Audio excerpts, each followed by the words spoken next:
Man, it's like the answer's obvious, but I'm trying to find the words to to really.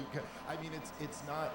You know, I view the corporate media apparatus in not just the United States of America, but in most Western countries as essentially state propaganda. They might as well be state media. There's essentially no difference there. Their job is to cover for powerful people and to spin the narrative that those powerful people wish for the plebs to believe. So I think that's always been true. Like that's not. There's nothing drastically different in this last year as opposed to 50 years ago or something like that. And if you look at the way the media lied the United States into Vietnam or something like that, or this is always what they've been in the business of doing.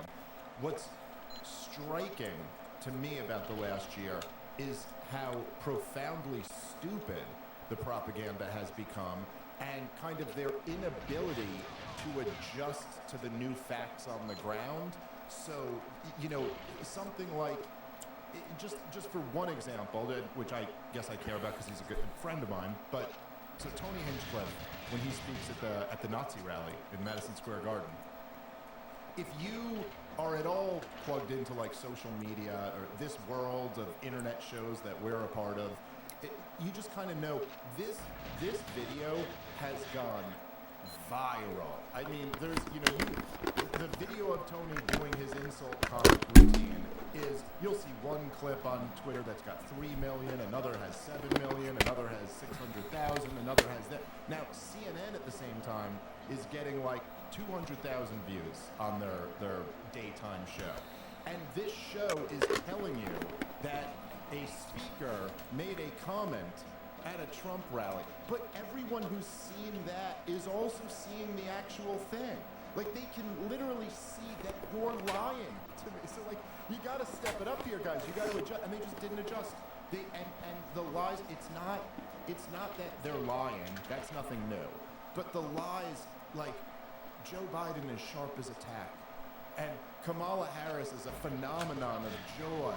And, like, they were just so blatant that, it's like, well, of course, nobody's going to be fooled by this, or next to nobody. So I think the best thing that's come of this election and the fallout since is that even the corporate media has finally had to admit that they're not the mainstream anymore. And that to me has been really fascinating watching them. They're like, well, I guess the real action is over here with Joe Rogan and with all these internet shows and not with us, which has been true for a while. You could just look at the numbers. It's been true. But to see them finally have to grapple with that has been glorious. The best clicks that the mainstream media now get are commenting on what independent media is doing. Yeah, and for good reason, man. Like, there's been a lot of discussion about this lately, and I had Sam Harris called me out. You've been making friends. Chris Cuomo, you've been making friends. Yes, that's right. Yes, my dear friends, Chris Cuomo and Sam Harris.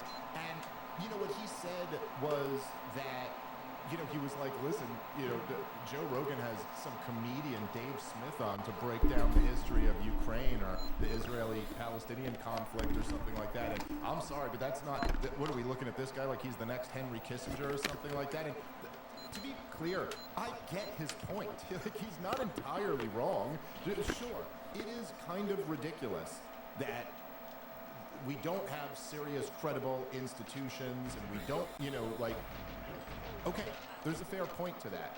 But if you're just being honest and not, as Sam Harris is, trying to rationalize away why he's not wrong for getting all of the major stories wrong over the last few years, the truth is that, look, shows like this, and shows like Joe Rogan's show, and shows like a whole bunch of these internet shows, there's just, what's going on is just levels more intelligent and thoughtful and interesting than anything that's happening at CNN or ABC News or any. It's like, it is the dumbest. I mean, I just was listening to I don't know if you saw this, but there's a clip.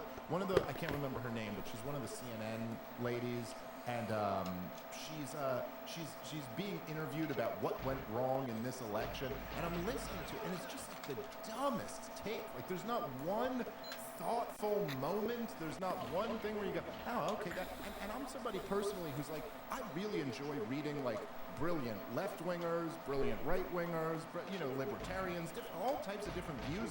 If you're thoughtful and interesting, I think there's something that can be gained from their work. I am certainly not a left-winger, but I think Noam Chomsky is like must-read stuff. Like, you're missing the game if you haven't read Noam Chomsky. I promise you will benefit from reading him.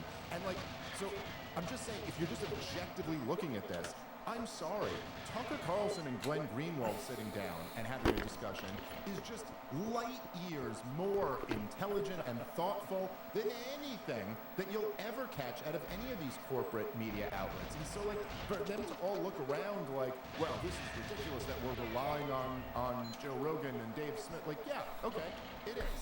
But it's also for a reason. Well, look, it's the best that we've got. You're right. The fact that the mainstream media is totally bereft of any honesty or useful or interesting insight is not good. And yeah, is it a damning indictment of our media landscape that we have to turn to you and Rogan for accurate analysis and insight, or at least something which is original, or at least something which is said because you believe it, as opposed to because it's what you think is socially acceptable, or will toe the party line, or will get the outcome that you want. That's not to say that people don't have their own, everybody is pushed by biases that they're conscious and unconscious of. But yeah, damning indictment, indeed. And yet, who do you propose that we speak to? It's the same conversation, I have this all the time around masculinity. People will happily point their finger at a number of role models that are often held up for men and say, we don't like them. I'm like, okay, who do you suggest instead? And there's no one. So it's like, right, okay, identifying a problem without proposing a solution seems unuseful. And yes, should we be turning to Dave Smith and Joe Rogan to be like the fucking harbingers of truth in 2024? Alas, here we are. Yeah, well, that's exactly right, And if the institutions had done a better job, none of this would exist. I mean, if you think about the head start that they had on all of us, not to mention the fact that these are, listen,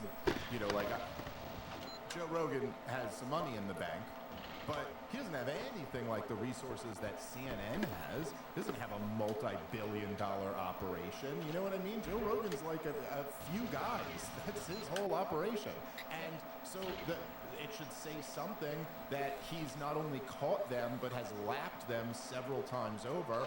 And, that's kind of, unfortunately, where we are. And I get your point on the masculinity issue. I think it's like the perfect comparison, where, okay, you may not like Andrew Tate or someone like that, but I don't know, for these for a 20-year-old young man who's had nothing his entire life except is probably grown up without a father, was probably thrown on, Ritalin or Adderall or something like that when he was a kid. Every teacher has been a woman. Every college professor or any influence in his life has had nothing to say except that masculinity is toxic, and that somehow if you want to get up and run around, like from the first grade, if you want to get up and run around, that's worse than someone who wants to sit and listen. And I'll tell you, I have a son and a daughter, and it is, when my daughter was, I remember when she was like a year and a half old, and she would sit on my lap, and she would stare into my eyes, and we'd play like patty cake, and she'd touch my face, because it's so sweet. And my son, from the time he was a year and a half old, if you tried to put him on your lap, he was diving off head first, to go sprint into the wall, and then fall down, and then, either start crying or crack up laughing, or whichever one it's going to be. But so it's like, oh yeah, from the very beginning, we're instilling in these kids that masculinity is bad and femininity is good. So of course they're going to look for somebody who could be so again, to your point, it's like, okay, so if you don't like this guy, well then provide something. Usually, right, and this is true throughout history, is that usually when, I wouldn't say usually, always, when far right or far left radical groups actually take over or get a strong foothold, it's because the establishment has failed on every level. And you pick the historical example. That's always the case. And if the establishment is doing a great job, listen, if we had peace and prosperity and, you know what I mean, like a healthy society, there's no way you would see the far left and the far right gaining as much traction as they are today. Why do you think it is that it's all either the Bernie Sanders wing or the right-wing populist wing that has any traction amongst voters? Because the establishment has failed. Is it people unhappy with the current situation, so throwing out the current order and trying to move as far away from what they see as moderate or reasonable or right now as is possible? Is that the sort of thesis here? I mean, I think so. I think that's a large part of it for sure. And I think that, you know, certainly with like young kids on the left, they're embracing socialism because they view that as the opposite of what we have right now. And as far as like the kind of right-wing populist movement, I don't even think, you know, it's been fairly incoherent in terms of theory. It's not really clear, and I think we're going to see a lot more of that emerge now. It's already kind of started to with like Vivek Ramaswamy and his kind of push against big government right-wing populism and more for like, well, no, that's actually not the best theory, guys. Let's not go in that direction. But I think the truth is that Donald Trump's drain the swamp message is really what resonated with voters. That it's really like, we know this whole thing is corrupt and we oppose that. And that's enough to unify a lot of people. That was enough to get me to vote for Donald Trump. And I don't like a lot of things about Donald Trump, but I'm pretty unified in looking at Kamala Harris and going, I'm against that. 69% of Americans have absolutely no or very little trust in the corporate media. 31% of Americans are retarded, as you cited not long ago. What do you think happens moving forward with sort of trust in media? Are the media going to learn anything from this? Do you think that they're going to pivot or change? Well, I mean, I don't think so, and I don't see how they can. And I'm not like the best at predicting the future. I've gotten things wrong in that regard. But even just looking at like the post-mortems over the last few weeks, none of them, even the ones like there's kind of a split within the corporate media between the real loons who are like, no, it was sexism and racism, and that's all that we're gonna say about this, you know?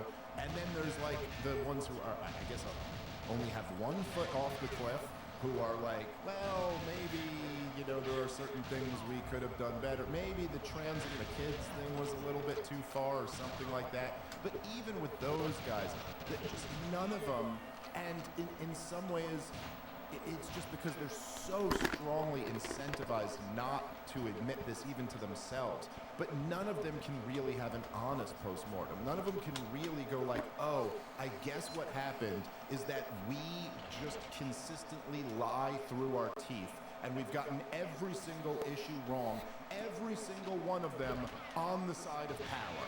Like there's not one of all of the issues, you know, if you were to just say in the 21st century, what has the corporate media gotten completely wrong? And you could list off like these humongous, you know, like from the war in Iraq to the financial recession, you know, COVID and, you know, the Russiagate and all this stuff. Isn't it convenient that they always get it wrong on the side of the CIA?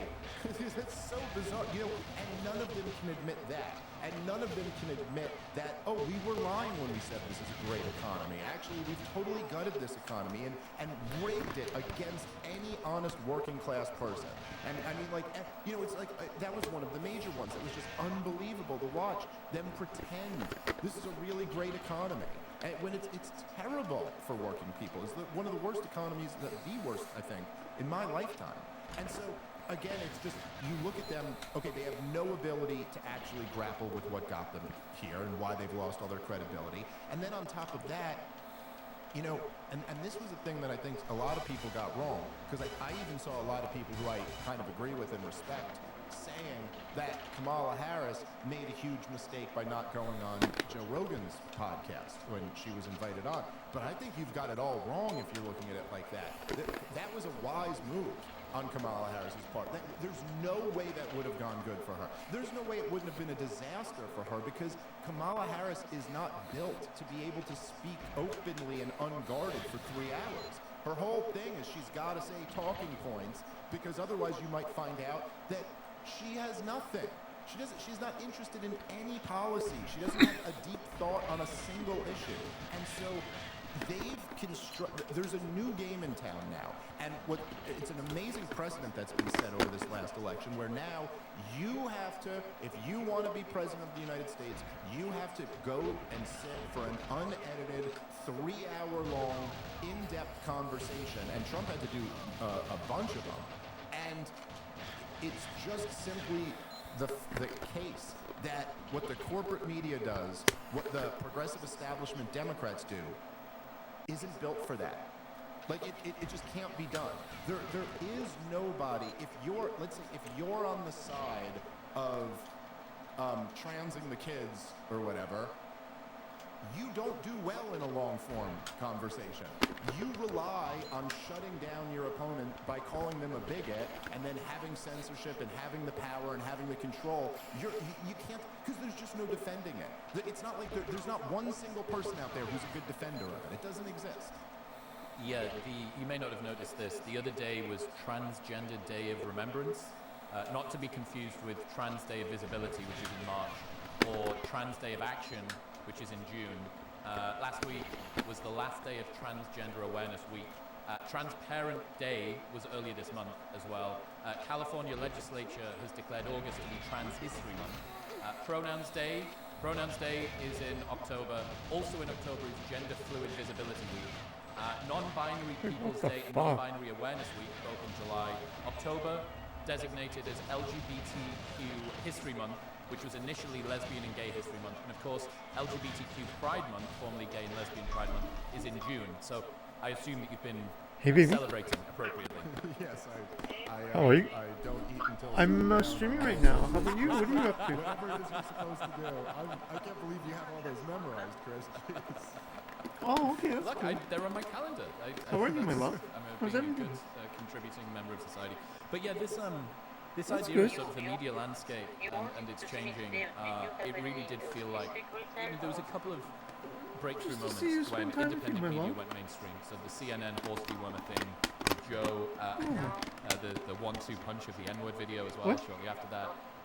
And then a lot of the stuff around Oh, COVID, okay. lab leak hypothesis, vaccine skepticism, stuff like that. Oh, And then it kind of, I don't know. came back down a little Yeah, bit, would you love I to think. come? That Would you sort like to of come over? I'd love if you independent come crossing over over. into the mainstream. We saw Mr. Huberman have his little eruption Oh earlier this year. no, I don't know, my and love. then the election has just thrust it so much. I don't know if into she the made public tabbouleh, zeitgeist, baby. because so many people are invested in the outcome of the election. How are you, So darling? many clicks and You so just many woke up? You had a nice eyeballs nap? are bothered by it. A little It just Sunday nap? garners all of That's that nice. attention.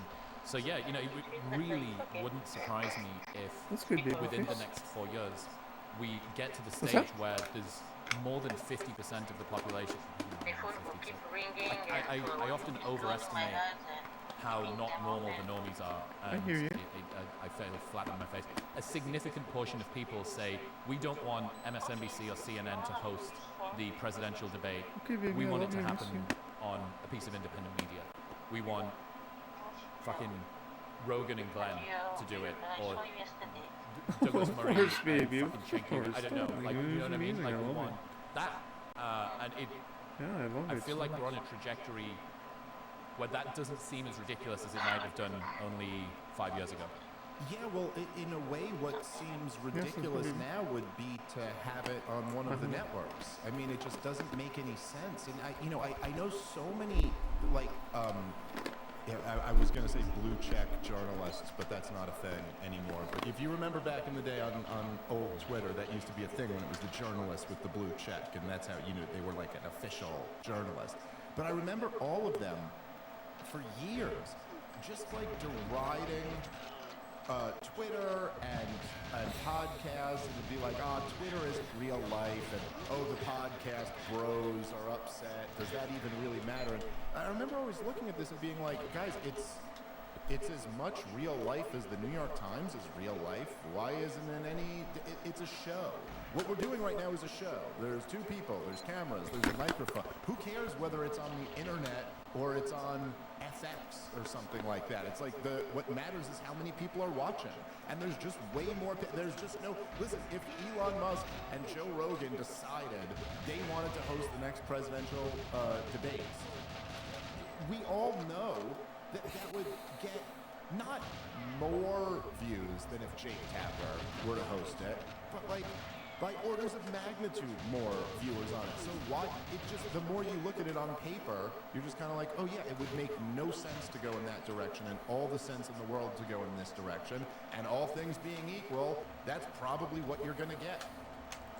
Just Shit. to try and play devil's advocate for sort of the other direction, is there, because for all that I love and am a part and will happily contribute to the degeneracy of the independent media space, there is a bit of me that thinks, well, I never went through formal media training. I'm not held to any particular standards, fairness, unbiasedness, all the rest of the stuff.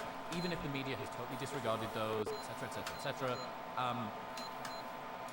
Is there a place, or is there a way, a case to be made of how we could salvage that other side of the fence, the more sort of corporate legacy media thing? Because I would benefit massively if everyone just fucking discarded and came over to our side. But there's a bit of me that thinks, well, you know, they've split tested a lot of how media works for a long time.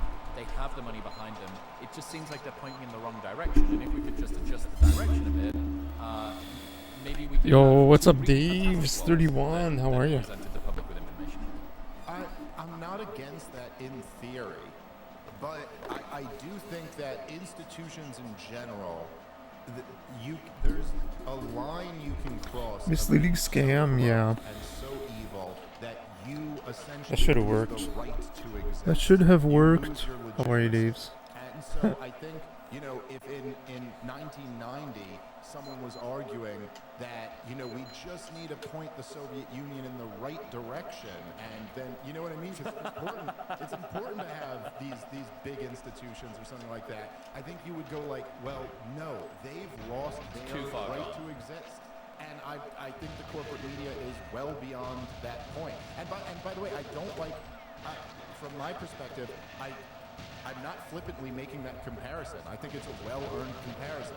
I mean, the corporate media has lied the American people into war after war after war over the last 25 years. That is, I mean, millions of So innocent people have laggy. been slaughtered over these conflicts, which were, they weren't mistakes. This might not work or either. things they got wrong. They were blatant lies. And some people in the corporate media may have just been parroting these lies and not known that these were lies. But all you got to look at, right, to understand, because I love talking about this, but all you got to look at is you go, four-star General Wesley Clark, who's on tape on Democracy Now! Saying that in 2001, he saw the plans that were not only to go topple the government of Iraq, but also Libya and Syria, and I think, I forget the other, I think Lebanon was in there, and there's a whole list of countries ending in Iran that we were going to go topple all of these governments. And then, years later, 2 years later, when we went into the war in Iraq, they said, oh, it's weapons of mass destruction. He was in bed with Osama bin Laden. And then when we went to topple Gaddafi, they said, he's about to go genocidal against his own people. And then when we went to topple Assad, they said, oh, he's going genocidal against his own people. And then they make up the lies to justify the plan that was already the plan from well before any of this nonsense was going on. And as a result of those wars, if you add them all up, it's in the millions of innocent people, trillions of dollars wasted, the whole region destabilized. Like, if that's not enough to say, yeah, you've lost your legitimacy, you've lost your right to exist, and especially when your role was supposedly to inform the public. And the role, because again, this is why I make the comparison to the Soviet Union. In theory, your role was to help the working class. Your role was to be the champion of the people, and you've been the greatest enemy of the people. Oh my god! Oh my god! No, I think it's like 138 or 139. Thanks, brother. Tour Faith, a legend. Watching the run, I think it's 138, 139. That late hit. No! Oh, you're right, brother. How do I dare? I doubted Tour Faith's prediction, and I get eaten. Man, I ran through the console though, and I ran through the drones.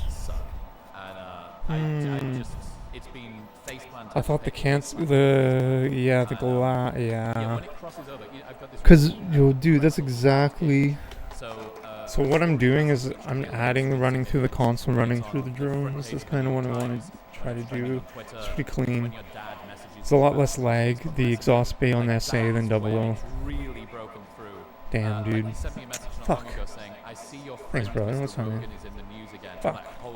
We can do that, though. We can do it again. This simple 4 stuck. I might change my... I don't know. I don't know. It's just... I'm not going to be grinding too much. I just want, like, a quick PV. Damn it, man. Managed to get my dad in the northeast of England. But yeah, and I would get the sense that even he is like, it doesn't really feel right that much anymore.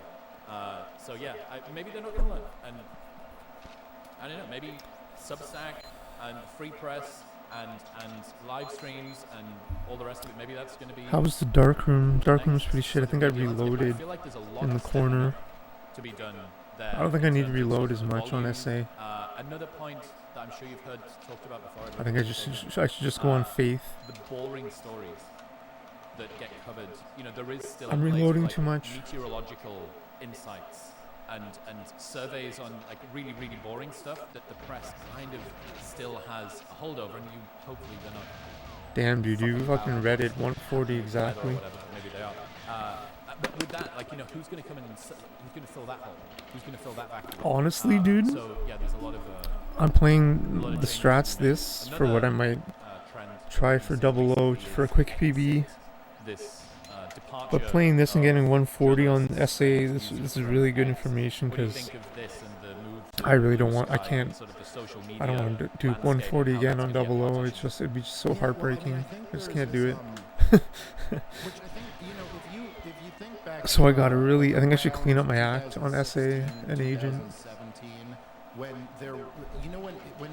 Whenever it was that, like, you remember the Ben Especially Shapiro SA. and Jordan Peterson and, like, the kind of, like, owning college kids video first Destroys. started? Yes, you know, it used to be like that Snoop Dogg song would come on in the classes and they'd be smoking. But back then, that last laser hit was really jokes, though, man. I think it was really damn necessary and kind of a great thing.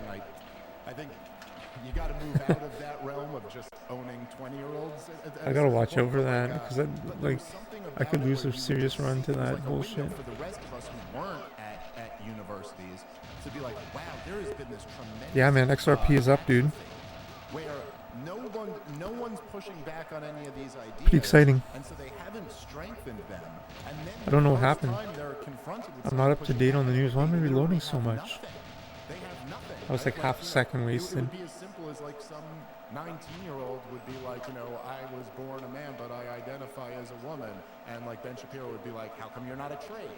And they'd be like, you know, like, oh my God. I love transgender people.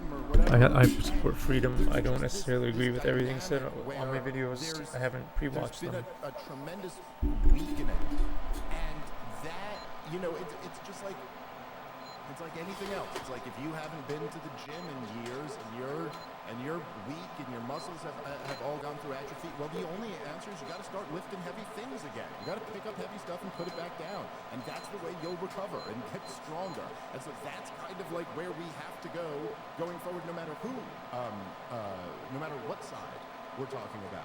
I'm sorry, remind me of your question. I kind of based on that? Where I had Exit, going to Blue Sky. I'm sorry. So just with all these people leaving, it seems like that to me again. It's like, yeah, after Elon Musk came in and bought Twitter and kind of was like, no, this isn't going to be a controlled environment. You've seen that a lot of these people, they rely on that. They rely on the fact that their opposition is going to be censored or kicked off, and they can't actually compete in the marketplace of ideas. And so if those people want to remove themselves from the conversation, fine, but that's not going to change the dynamic, I don't think. I mean, This force stuck strat is really interesting. Which accounts have big audiences. Because the next step would be like force stuck, no body armor, like you said last stream. It's like I'm leaving and going to Blue Sky. It's like what? Because I'm getting it like force. I'm getting the stuck every time with this strat. Wow. Yeah, it's weird, man, because if you just say the headline, richest man in the world buys social media website and then endorses candidate and pushes him to 200 million people, like just that headline is like, fuck, like that, I don't know, that sounds like a lot. But on the flip side of it, so many people on the left were happy with the finger being pressed on the scale when it was going in the other direction. And the question now is, well, okay, is the sense that people have of Twitter becoming very right-leaning and the suppression of people on the left and all the rest of it, is that it, or is this Wow, just insane 15 bullets there. And what you're doing is, it's like going I got from 3 of 4. cold water to lukewarm water that feels really hot, because you were just so used to having this situation before, and it's like, well, I don't know, the people that were getting suppressed or having their accounts deleted for misgendering people. Or No, oh my people, god, that was a gift.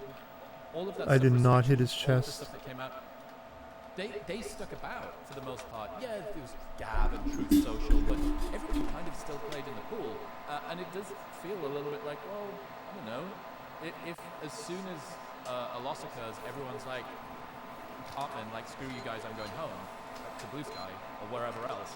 I don't know, but the fracturing and the fragmenting and this sort of siloing of different groups in different social medias, I wonder what that does, because it's going to make your own echo chamber and your own bias even worse. The algorithm already does that.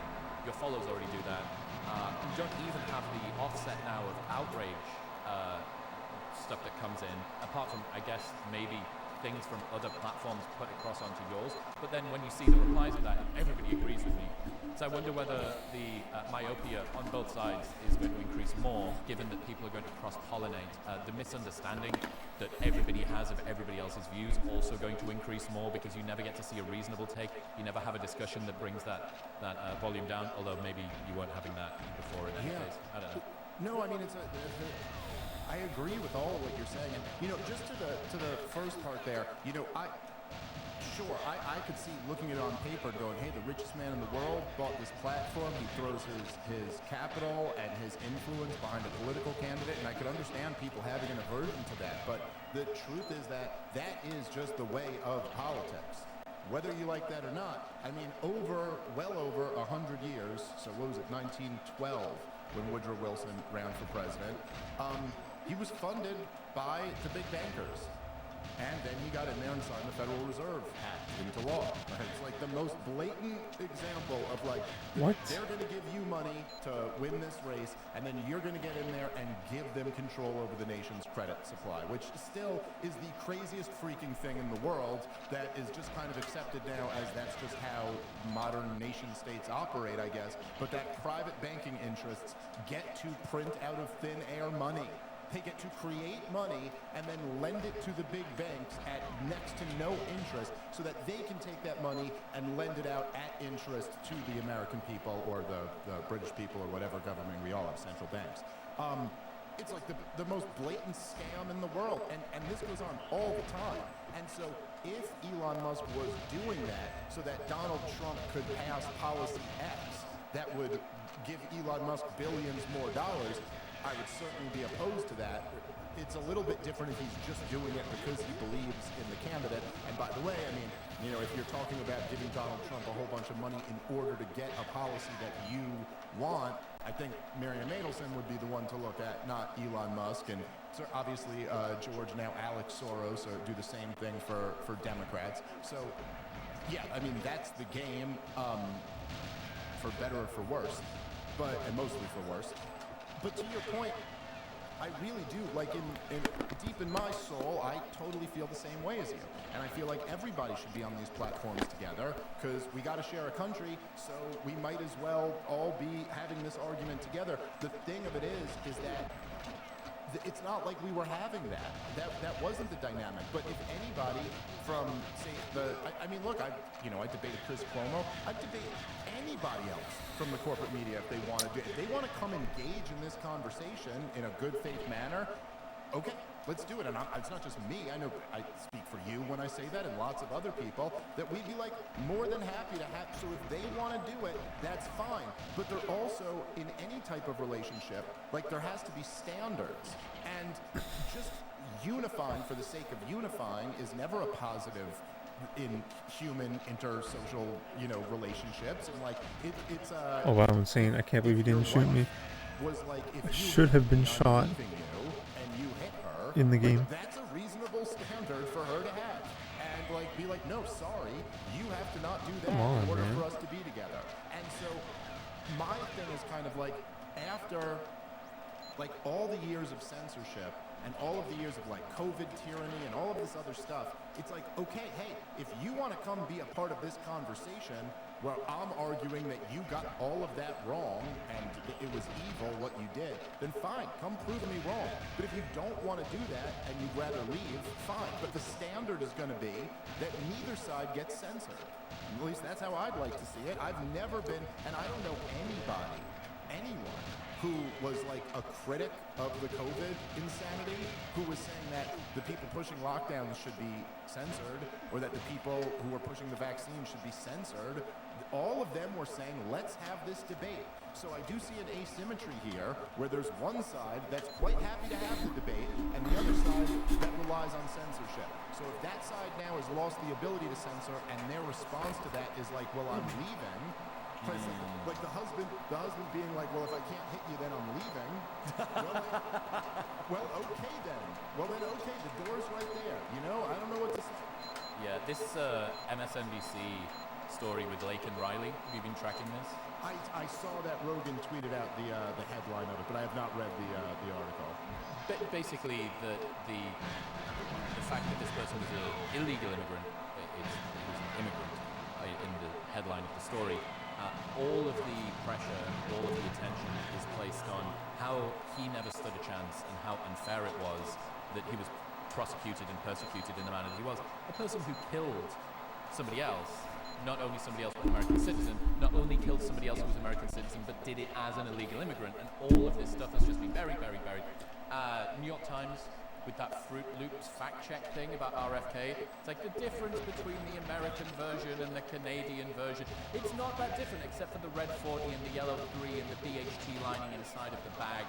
And this fucking The View with this Dragon Believer thing about Rogan. Such so nonsense. Of my whimsical British sentimentality about, Dave, maybe they're not too far gone. Maybe we can. I'm like, guys, I can't bear this burden anymore. I cannot shoulder this weight. Just continual, nothing fucking learned at all. And you know what it feels like? It feels boomerang. It feels like someone who just does not have their finger on the pulse of what is going on. And that's when I'm like, are you this fucking dull? Are you this uninformed about everything? Because your only job is to be informed. Yeah. And apparently, which makes me think that it has to be complicity. It has to be some degree of cowardice or coordination or compliance, as opposed to ignorance. I'm like, you can't be this stupid. Well, and also, I think a lot of it is just being stuck in your ways. That old saying, you can't teach an old dog new tricks. Like, there's a lot of wisdom to that. I don't know about you. Like, I feel it the older I get. I remember being like 20, and it's almost like everything's a possibility. You don't even know who you're going to become as a person. But the older you get, you're kind of like, yeah, I know who I am. And we're not changing that at this point. Like, sorry, we're far past that. I could tinker around the edges a little bit, but, and the New York Times was where I saw someone actually, I first saw it because someone posted like just a screenshot of the text, and I read it, and then I was like, I gotta go pull up this article. There's no way. There's just no way that this was actually, look, he got that wrong. They literally say he got that wrong, and then the next sentence is how he got it right. It's just unbelievable. But I think so many of these guys, it's just like, this is what they've been doing forever. And this is what I was saying before, it's stunning. But the inability to grapple with this new situation, and that the facts on the ground have changed, and you're just going to pretend that it's the same old world, and particularly when the disparity in audience is so large. You know, like it's like okay, you're not even winning. You're still doing this thing, and you're not even winning. Yeah, like let's say you do a show and it gets like 2 million, views an episode, and I do a show and it gets like 2,000 views an episode, and you're gonna lie about me.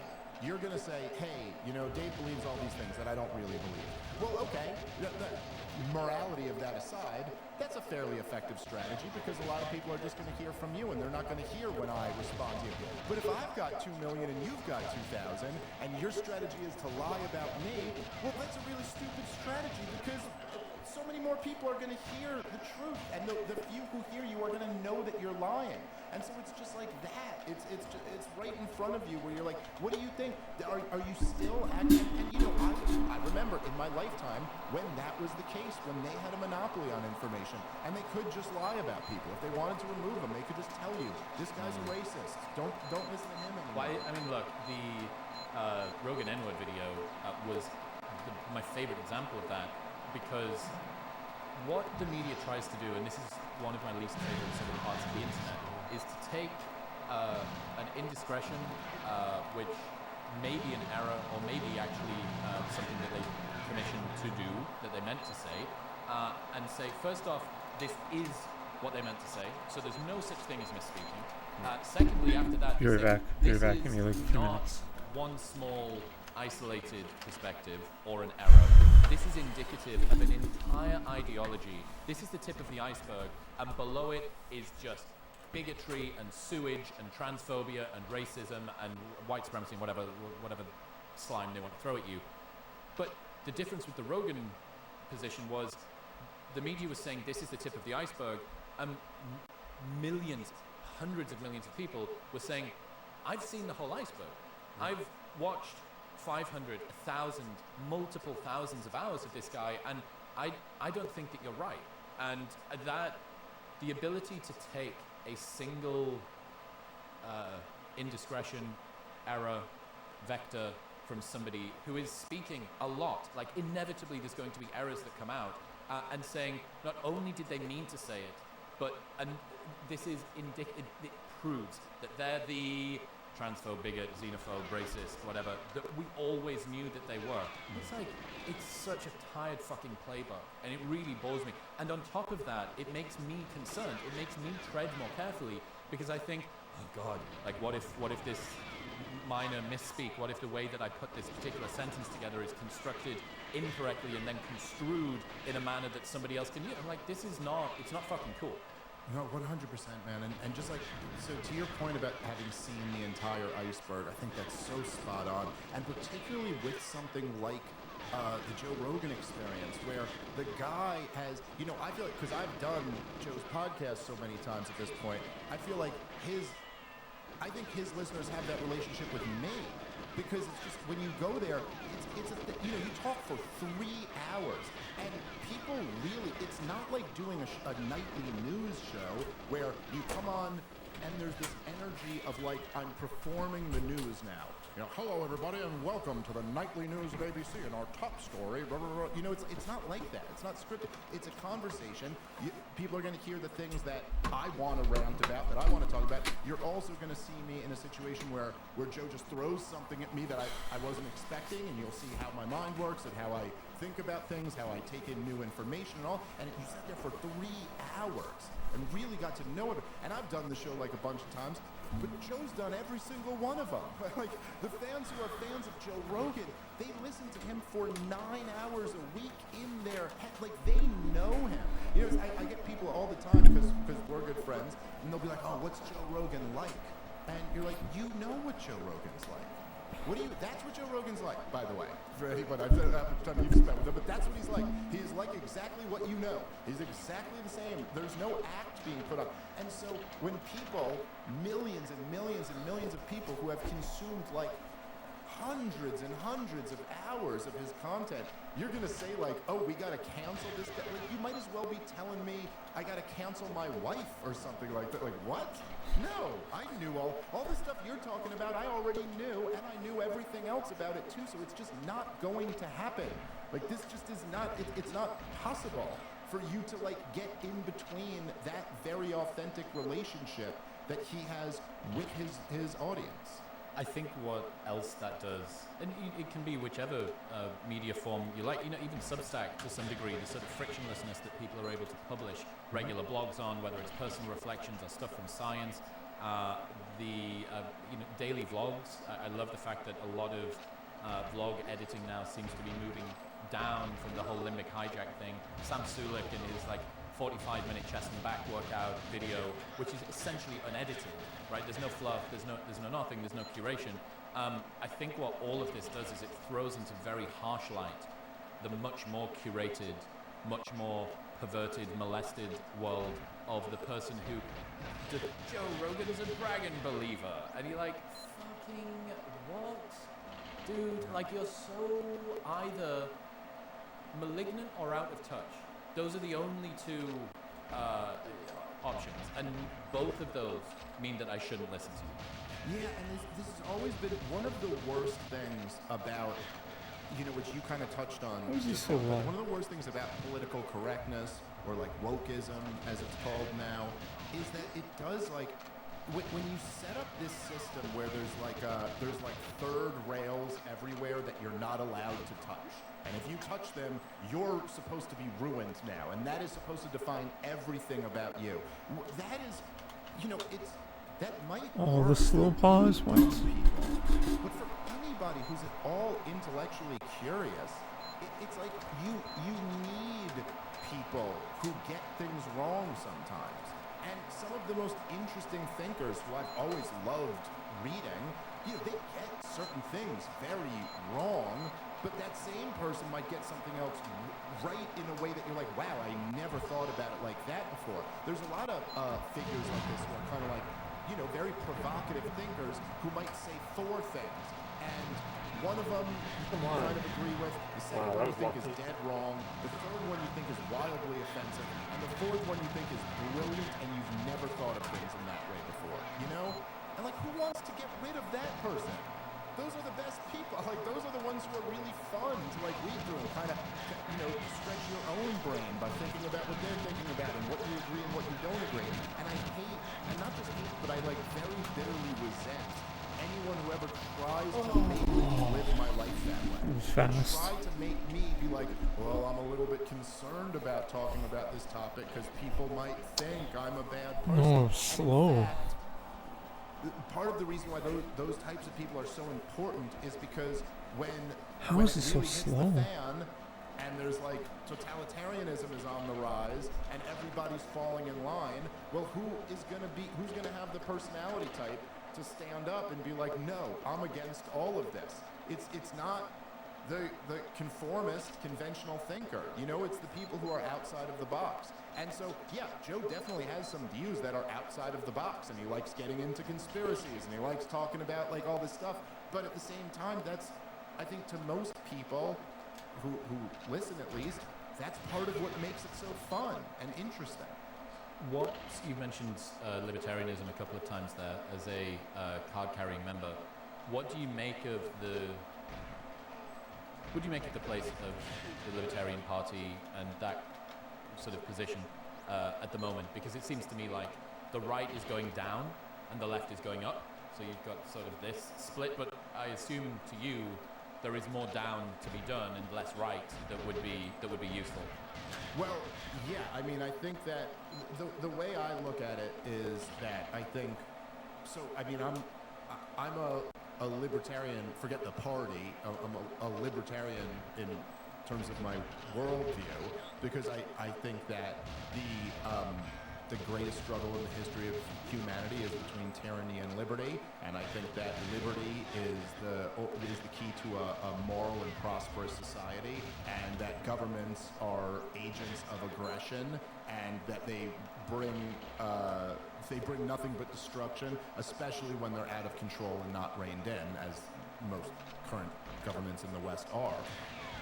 In terms of the party, there's, third-party politics in the United States of America is, the entire system is rigged against third parties. And so there's, the prospects of, like, the Libertarian Party taking over the Republican Party or something like that is not happening anytime soon. I did think that Angela McArdle, who's the chair of the party, did a phenomenal job this year in really kind of reimagining the role of this third party that is pro-liberty, and was able to get a bunch of concessions, maybe isn't the right word, but assurances from Donald Trump before he won, and hopefully he comes through on at least some of those. But I think that what the country needs is liberty, and what the world needs is liberty, but particularly, in the United States of America, which is what I know the most about. I mean, even in Donald Trump's, this drain the swamp, clean out Washington of corruption. Well, I think the libertarians have a lot to add here in an understanding that the essence of the corruption in Washington, D.C. is that the government is so big. That's really why it is so corrupt. Like, definitionally, that's why. When you have a government that's spending, I think we're going to top $7 trillion this year. It's the biggest, most powerful organization in the history of the world. And they get their money through the threat of force. I mean, it's not like it's a big company that just has a product that everyone wants to buy. They get their money because they say, you pay us or we will throw you in jail. And then they print the money, which robs your value from you, or they can borrow the money, which is just a promise to tax you in the future. Well, when you have an organization that is extracting wealth from the American people and then handing them out to their political cronies. And this is why there's more millionaires in the suburbs of Washington, D.C. than there is anywhere else in the world. That's the corruption. That's it right there. And so the only answer to this is drastic cuts in government spending, which I will say with like the Doge stuff, I know it's not like an official government department, but it does make me excited that is at least, inserting that idea into the consciousness of the American people, that like this is what joining the swamp actually looks like. Yeah, it must be terrifying if you're one of these lots of skeletons in your closet, middle management, bullshit, government bureaucrat people. It must be like the specter of an autistic guy and an Indian guy bearing down upon you. Be like, oh my fucking god. Yeah, and especially like an autistic and an Indian genius. Like they're not even just random guys. You're like, oh man, these guys are really good at getting stuff done too. Yeah, I think there's a lot of that, and I think. Look, I think this really explains why there was such an insanely hostile attitude toward Donald Trump since 2016. And, I know Joe's played on his podcast a bunch of times, but a bunch of people love to look at, like, Donald Trump on The View right before he had won the primaries. And, like, he wasn't that guy. He wasn't a guy who everyone had an allergy to and thought was the next Hitler. It wasn't until he started saying drain the swamp and it actually looked like he was going to win and maybe even mean it and try to do it, that all of a sudden you had this hysteria come from D.C. And I think what you just said explains it perfectly. Like that he just terrified all of these people who on some level know that they're parasites, and on some level know that they do not perform a useful service that they could voluntarily get money for. We saw Elon do this at Twitter, right? He got rid of some absurd percentage, and it was just him and like 20 Asian guys sleeping into the desk. I remember that selfie when he first started taking over. Yeah, it'll be really interesting. I've been thinking a lot. I had this conversation with Shapiro a few months ago about what a lot of the right has done for the last 5 years or so has been the sort of rebellious voice of righteousness. You know, you're able to push back against overreach and political correctness and victimhood ideology and identity politics and so on and so forth. And now that everything that you could want has happened, you have the much more difficult task, which is to actually fucking deliver change. You have to actually make something happen. And you can't just complain from the sidelines about why is this not happening and so on and so forth. And that was a huge part of the failure that Kamala had coming in. It's like, are you a change candidate or do you have legitimacy because you've already been in office? Well, if you go after the record's fucking dog shit. And if you're a change candidate, you need to throw your old boss under the bus. So you don't, it was very difficult, a very difficult position for her to play. And you heard this, like, what would you have done, or what would you wish that Biden had done differently? What would you have done differently? And she'd give this, like, sort of guffawing 45-minute roundabout of nothing. But yeah, I really am interested if, as it may be true, the sort of wokeness will be retracted not just from the mocking it gets from the other side, but even from the left. They're like, look, the fucking first thing of doing government is to get in power. We didn't manage to do that. We need to change tack a little bit. And if that means that there are fewer places for, you know, commentariat on the right to push back against, for sort of news stories that create those myth of martyrdom flags that get planted in the ground, I wonder what difference in the dynamic we're going to see over the next sort of 4 years, because that rebellious nature, speaking truth to power thing, you don't really get to do that. No. You're fucking in power. Make something happen. Yeah, no question. I think it would have been slow anyways. I don't know. It's very easy to criticize something, and it's much harder to build something. And particularly... Oh, I think that would have been pace. You know, draining the swamp. If you're talking about cutting down on the corruption in Washington, D.C., you're talking about taking on the most powerful entrenched interests in the history of the world, who are very prepared to fight for what they have. They're not going to give it up voluntarily, and they're not going to give it up easily. And, you know, you can already see a lot of this happening where, you know, say like Donald Trump might say on the campaign trail, oh, we're going to deport all the illegal immigrants. And even he just reaffirmed the other day, we'll use the military to deport all of them. You're like, okay, that's very easy to say. Try implementing that. Because you are going to get resistance on every level, and not just on, like, you know, like local law enforcement in blue areas, but activists, the media, every story of some, you know, humanitarian catastrophe that happens along the way is going to be blown out of proportion. Some mistreatment of some poor migrant that's been evicted and separated from their child, etc., etc. Which inevitably will happen if you are actually trying to deport every single illegal immigrant. And so then, whereas that might be great campaign rhetoric, then you have to make a whole different calculation when you get in there, which is like, okay, how do we actually accomplish this? And this was really the failure of Donald Trump in his first term, is that he didn't have any idea. He had absolutely no plan. I mean, like, he may have had some ideas in his head about how we'll do this, but I don't think he ever really understood how deep the swamp was or what they would come after him with. It's like, they did it to him right away. You know, Donald Trump ran in 2016 on let's have détente with Russia. This was a major theme in his 2016 campaign. He was like, you know, Vladimir Putin's in Syria because he wants to hunt down ISIS. It was okay, we also want to get ISIS.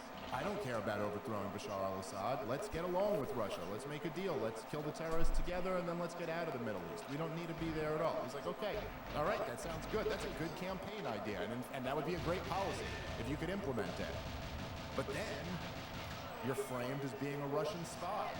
Well, what are you going to do now? And this is how they could. What are you going to do now? You're going to go make a deal with Russia? Because that would have just been proof to the American people that you are, in fact, a Russian spy. Wait a minute, the whole media is saying you're a Russian spy, and now you want to make a deal with Vladimir Putin? So we couldn't do that. So we had to back off of that. You know, and like there's a lot of things like that are, it's much easier to be in my business than it is to be in Donald Trump's business. And in his business, he actually has to figure out how you can manipulate this machine in a way that you can get things done. And that's no easy task. I'm certainly not going to sit here and pretend that I have all the answers of how to do that. I don't think the answer is giving Marco Rubio the State Department, but that's just me. We'll see. Yeah, it's it's funny to think about. I found it really fascinating that even Trump was kind of a bit surprised when he got into office the first time and didn't have anything prepared. Who are the staff that you're supposed to go through? What's the process that you're supposed to do with this? Even if fucking Hillary had got in, at least she's got like, the husband can be like, hey, this is kind of the way that it works. And then this was the whole, I guess, justified argument behind Project 2025, which is, hey, last time he got in and he had a blank piece of paper, we're just trying to kind of play a game plan, even though I still don't know how much a part of Come on, man. Like, what the fuck? But this time, so laggy this time. Why? You've been in this world for coming up on a decade.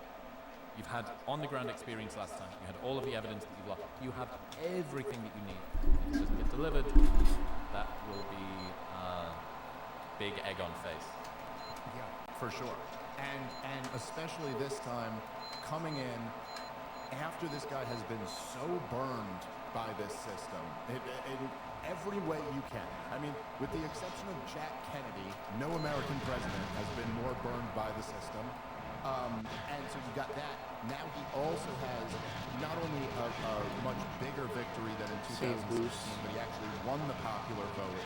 And there also has been this incredible cultural shift where it seems to me that kind of the shock troops on the ground, meaning the people, the kind of useful idiots, the young leftists who would protest Donald Trump. Why? The Antifa. Okay, that was bullshit. There just doesn't seem to be the same energy there. Whatever, it's Like, fine. Maybe they're just tired. I think they've been distracted because they've been protesting the war in Gaza for the last year. And I think, first of all, I think they're right to protest that. I think it's an absolute outrage. But I think it's just very tough when you've been protesting women and children being slaughtered all year, it's very hard to turn around and now protest Tony Hinchcliffe cracking jokes at Madison Square Garden. It's just kind of, it's hard to get that energy going. But because of that, in 2016, if Donald Trump had held a big event at Madison Square Garden, there'd have been tens of thousands of protesters outside. There was nothing.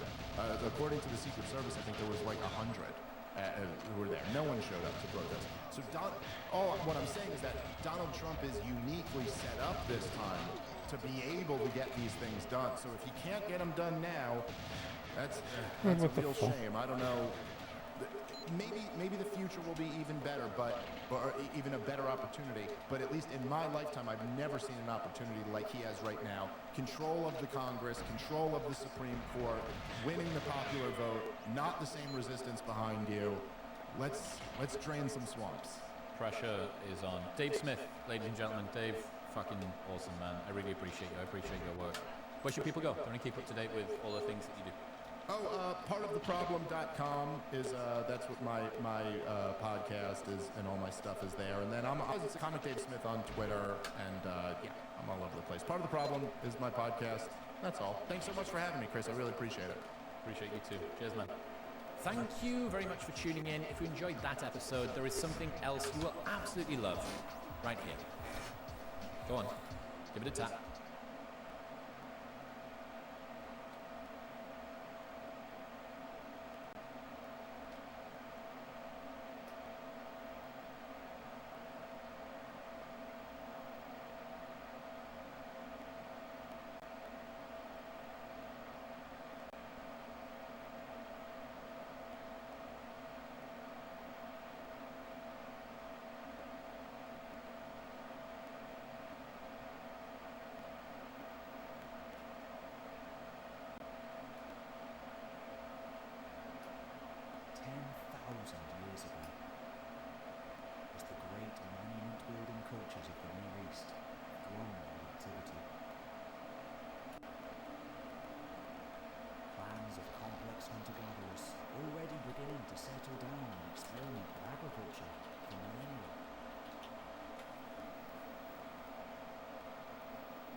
On the night of the 21st of February, 1978, on a residential street in Mexico City, a group of workmen were digging through the hard asphalt of the road. They worked for the Mexico City Electric Company, and their job was to run cables across the street and through the whole neighborhood. At first, it seemed like just another day at work. But then, just over 2 meters into the earth, their diggers struck something. It was an enormous piece of stone. And as they excavated further around it, they saw that this stone was carved in ornate and intricate patterns. They quickly notified the archaeologists at Mexico's National Institute of History and Anthropology, and all construction work in the area was stopped. Flocks of archaeologists descended, and excavations began to discover what this remarkable stone was. The more they uncovered, the clearer the picture became. This was a carved stone disc, measuring over 3 meters in diameter. On its surface was the image of a woman, a goddess, naked and decapitated, surrounded by snakes and skulls, and wearing a crown of feathers. This was a depiction of a god named Coyolxauhqui, who was worshipped by the ancient indigenous people of Mexico, who today we call the Aztecs. The discovery of this stone sparked an outburst of interest in what else might lie beneath the surface of Mexico City. The President of Mexico issued a decree ordering the entire city block to be demolished and excavated. In all, 13 buildings in the neighborhood were torn down, and the more they uncovered, the more excited the archaeologists became. They found that the stone disc had been placed at the base of an enormous set of stairs, which led up to a platform on which the ruins of a great pyramid once sat. This was the main temple of a city that had once stood beneath the streets of Mexico City and had been completely erased by time. This city was called Tenochtitlan, and it was once the heart of a powerful empire. The excavations in Mexico City would go on for another 4 years, and every day its people would come and watch as the ruins of a buried civilization rose out of the familiar streets. As they watched, many of them must have wondered, who were these people who once lived on the land beneath our feet?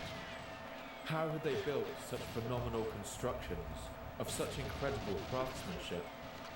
And how could such a large and advanced society simply disappear beneath the earth?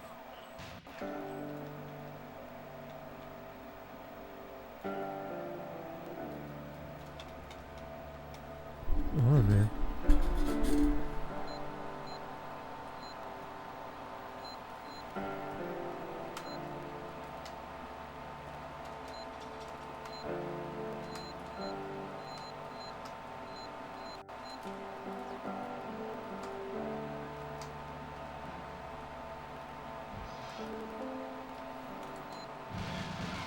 My name's Paul Cooper, and you're listening to the Fall of Civilizations podcast. Each episode, I look at a civilization of the past that rose to glory and then collapsed into the ashes of history. I want to ask, what did they have in common? What led to their fall? And what did it feel like to be a person alive at the time who witnessed the end of their world? In this episode, I want to look at one of history's most incredible stories. That's the rise and the dramatic fall of the Aztec Empire. I want to explore how the Aztecs overcame the odds to create one of the America's largest indigenous empires. I want to explore how they reacted to one of the most astonishing and terrifying encounters that any society has ever experienced.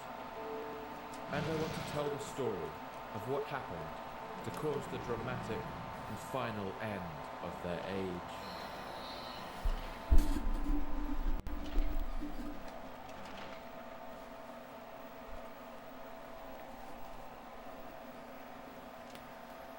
Up until around 66 million years ago, the planet Earth was a very different place to the world we know today.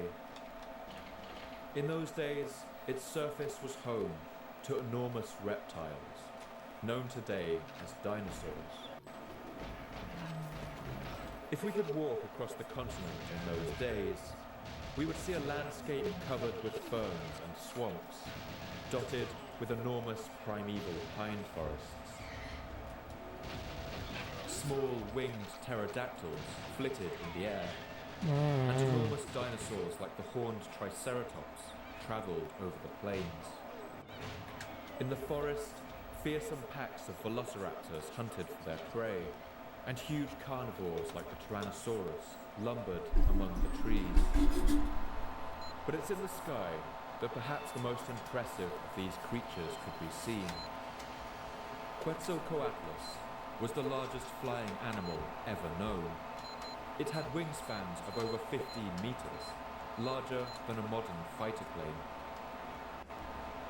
Because of their enormous size, they rarely landed, and spent most of their lives soaring in the warm upcurrents rising off the sea, making migratory journeys back and forth across the Atlantic Ocean, which was then only about half the distance across. And then one day, a new star appeared in the sky. It would have been dim at first, but as the days went by, it got bright. Only a day or two would have passed before this light would look like a second sun. Then, So fucking a blinding dumb. flash would have lit the sky Like, it's of the so entire fucking Western dumb. Hemisphere. It was slow. In less than the time it takes to blink, an asteroid measuring 11 kilometers across, or about the size of Mount Everest, impacted the Earth's surface, right on the coast of southern Mexico. The energy released was around 100 million megatons, or the equivalent of the entire world's nuclear arsenal being detonated all at once, about 15,000 times over.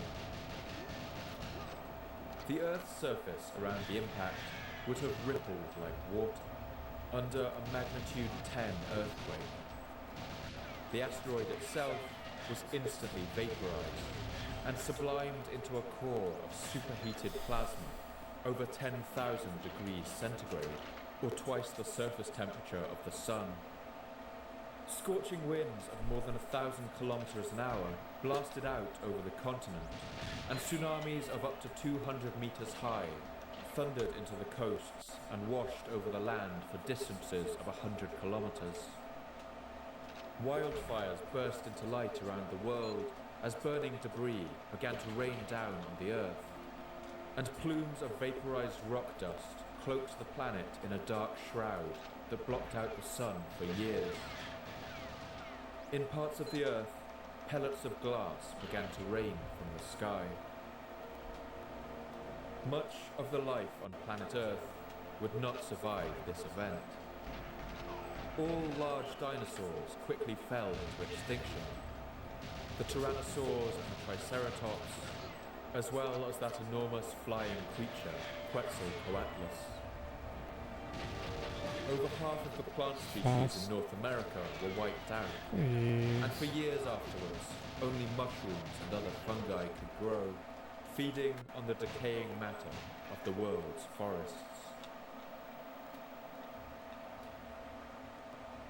Only small land animals, like snakes, lizards and snails, survive, many of them by burrowing into the ground. Crawling among the dust and ash of the world's ruins were also the small rat-sized mammals, from which every person you know today is ultimately descended. Today, the enormous circle of the impact crater can still be detected around the town of Chicxulub in southern Mexico. The crater is 150 kilometers wide and gouged a hole several kilometers deep into the Earth's crust. Over the next 66 million years or so, the Earth would undergo some dramatic changes. The continents of the Americas had already been drifting away from the landmass of Europe and Africa for over 100 million years, as the Earth's plates ground and cracked around each other. If you went far enough back, it would have been possible to walk from Nigeria to Brazil, from Morocco to New York, or from Spain to Canada. But now the world was split into two great land masses, one known as Afro-Eurasia, containing Africa, Europe, and Asia, and the other known as the Americas. Driven by the powerful currents of molten rock that circulate in the planet's mantle, the Earth's crust tears apart in the middle of the Atlantic Ocean. Meanwhile, the North and South American continents move westwards, all at about the rate your fingernails grow. Since the time of the Chicxulub asteroid, the width of the Atlantic Ocean has grown by about 1,300 kilometers. The west coast of the Americas, from Alaska to California, down the coast of Mexico, through Colombia, Peru, and Chile, are the cutting edge of their continental plates. As they forge west, they force the Pacific Ocean floor down beneath them, crumpling as they go and forcing up huge ranges like the Rocky Mountains in North America and the Andes in the south. The titanic forces involved in this process mean the whole length of the continental coast is a hotspot for earthquakes and for volcanoes. The landscape of what is today Mexico is dominated by these volcanoes. In the south of the country, a range known as the Trans-Mexican Volcanic Belt has burst up over the last 20 million years, forming a dramatic range of snow-capped peaks. Between these mountains, a highland plateau has formed, where solidified lava flows have washed over one another. Oh, man. Today, this is known as the Valley of Mexico. The Valley of Mexico is a dramatic landscape. It sits at an altitude of over 2,000 meters, while the active volcanoes that form its walls can soar up to 6,000 meters. The land here is fertile and water is plentiful. Rain and meltwater from the mountain snows flow down the sides of the valleys and into rivers, gathering in the floor of the basin in an enormous lake, known as Lake Texcoco. Lake Texcoco was huge. It was about 40 kilometers in width and about 80 kilometers in length, bordered by a marshland of reeds and rushes. In winter, migratory birds from as far as Canada also came here to enjoy the warmer weather. In the 66 million years since the Chicxulub asteroid, the small rat-like creatures that survived had also undergone a few changes. By this time, they had transformed, generation by generation, as gradually and unstoppably as the continents. They had now diverged into the huge variety of mammals that we know today. Horses evolved in North America about 3.5 million years ago, and in times of low sea levels, they crossed over into eastern Russia, spreading from there across Asia and the rest of the Afro-Eurasian landmass. Other animals crossed in the other direction. Giant Columbian mammoths, creatures weighing over 10 tons, walked from Asia into the Americas and spread down as far as southern Mexico. The last time these sea levels dropped was during the last ice age that began around 33,000 years ago. During this time, a land bridge emerged between the continents of Asia and the Americas, and humans used this bridge to follow where the mammoths had gone before, crossing from Asia into the Americas. They travelled south from there, setting up Stone Age cultures wherever they went, and they arrived in the Valley of Mexico probably around 12,000 years ago. Around this time, the horse went extinct in America due to a combination of changing climate, collapsing ecosystems, and possibly human hunting for food. And then, around 10,000 years ago, the last ice age came to an end. Sea levels rose, and the land bridge between Asia and the Americas sank back beneath the waves forever. Horses would never return by natural means to the Americas. The human populations of the two sides of the world were now separated. One day in the future, they would meet again, and this is the story of how that happened.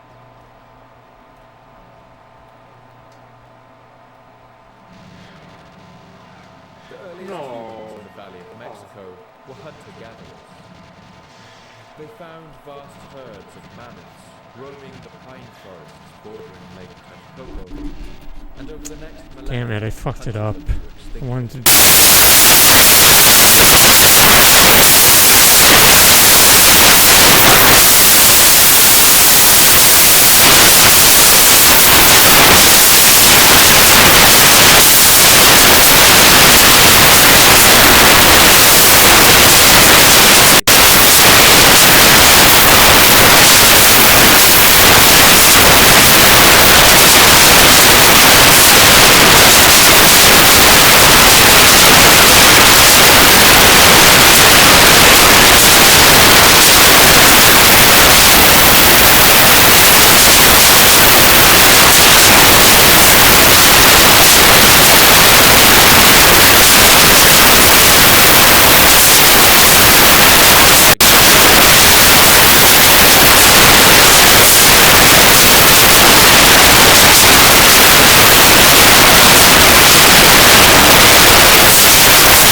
shore of Lake Texcoco.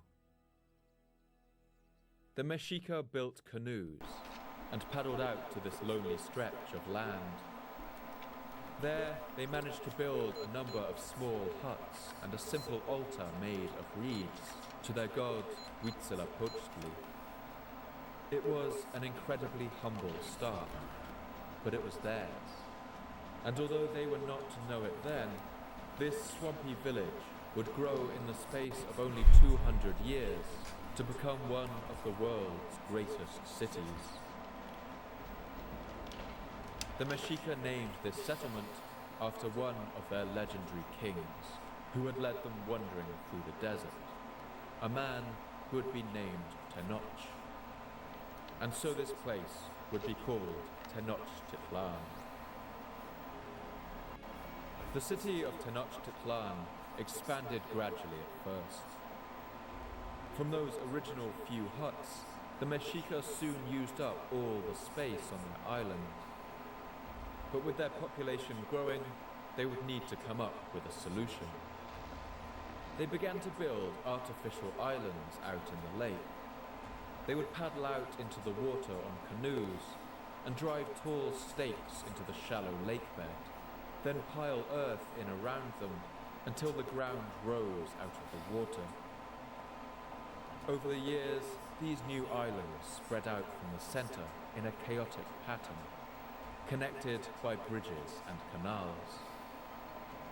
The island city of Tenochtitlan began to grow. If you return to see Tenochtitlan a century later, in the early decades of the 1400s, the city would have been unrecognizable. It would have looked something like Venice. The city was now joined to the mainland by 3 great causeways, branching out to the north, south, and west. These were broken in the middle by wooden drawbridges, which were raised at night for security. To the east, the great expanse of the lake stretched out, although on a clear day it was possible to just about see the other shore and the city of Texcoco that rose there.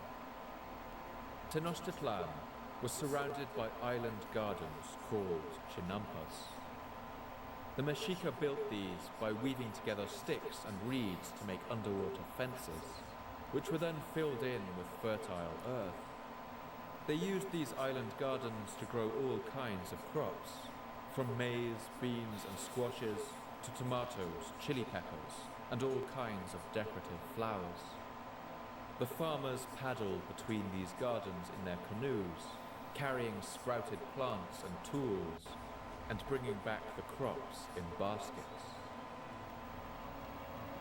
Since a number of mountain springs fed into Lake Texcoco, its water had an unusually high salt content, and so the production of salt was another key industry of the area. One 16th century Spanish observer named Pedro Martir described seeing the Mexica engage in this practice. They take the lake water, which is salty, and lead it through ditches into depressions where they thicken it. Once thickened, they boil it and then form it into balls and loaves, which they take to markets or fairs to exchange for other things. Only the subjects of the Aztec king have access to this salt, and never those who disobey his commands. As well as farming, the Mexica would have fished and hunted. Migratory birds like geese were particularly abundant in the winter months, as the Spanish visitor Ortiz de Montellano recalls.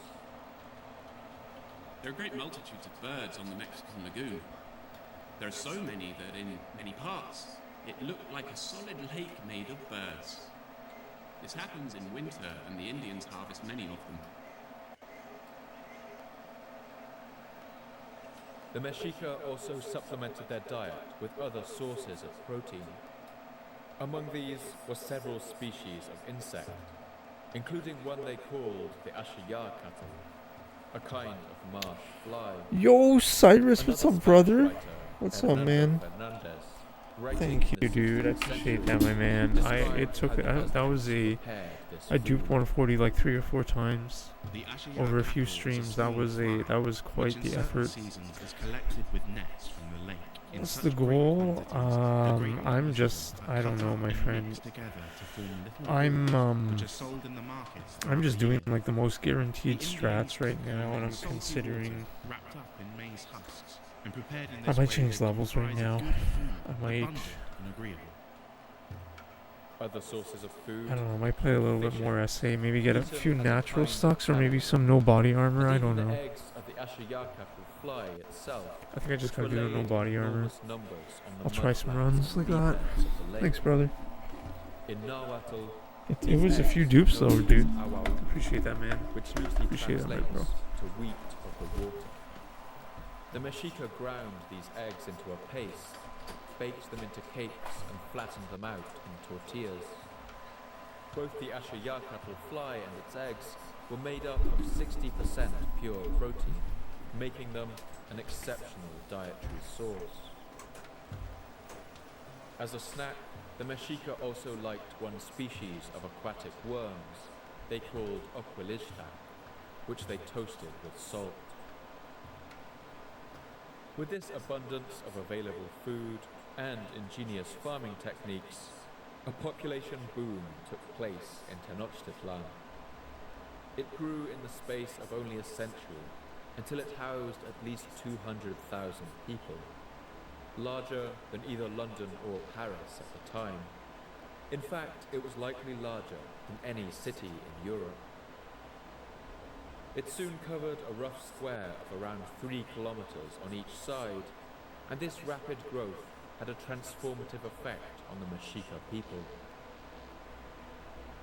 The rough bunch of Mexica warriors who had first arrived in the valley would have now been unrecognizable. They were a sophisticated and settled people. They successfully absorbed the old cultural traditions of the Toltecs and Teotihuacan, adopting their culture of pyramid building and stone carving. They welcomed craftsmen and learned people from all the other cities of the valley, absorbing their customs and developing astonishing skills of engineering. In 1418, the Mexica began the construction of a vast series of stone aqueducts, stretching for 4 kilometers across the lake over a series of artificial islands. These brought clean, fresh water right into the heart of the city.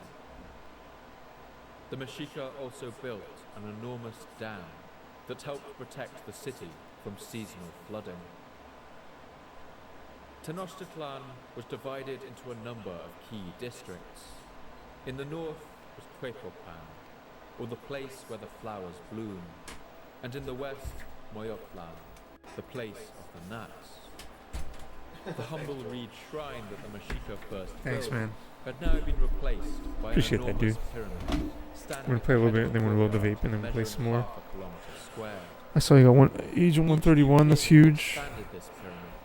It's massive. On top of the existing structure, so that today you can still see the remains of its previous versions inside its ruins, looking something like a Russian doll. This is where the great stone disc with the image of the goddess Coyolxauhqui lay, waiting to be discovered by those Mexico City electrical workers 500 years in the future. That stone once formed the base of the steps leading up to this pyramid. The city of Tenochtitlan was a place of pleasure and luxury. It had a botanical garden and even a zoo where animals were kept. 2 innovations that Spanish visitors later found remarkable, since they had seen nothing of the kind back in Europe. Drinking alcohol was strictly forbidden in Mexica society. Punishments for being found drunk in public were severe and could even result in death, although it's clear that many people did it anyway. They drank something called pulque, a particular kind of milky alcohol brewed from the agave plant. If you walk the streets of Tenochtitlan in the 15th century, you might also see groups of people eating hallucinogenic mushrooms, or drinking them in tea. These mushrooms were used widely by the Mexica for recreation, and especially among the poets and priests, for whom they took on a religious significance. One piece of oral poetry recorded in the Florentine Codex is just one example in which the effects of these narcotics were mentioned.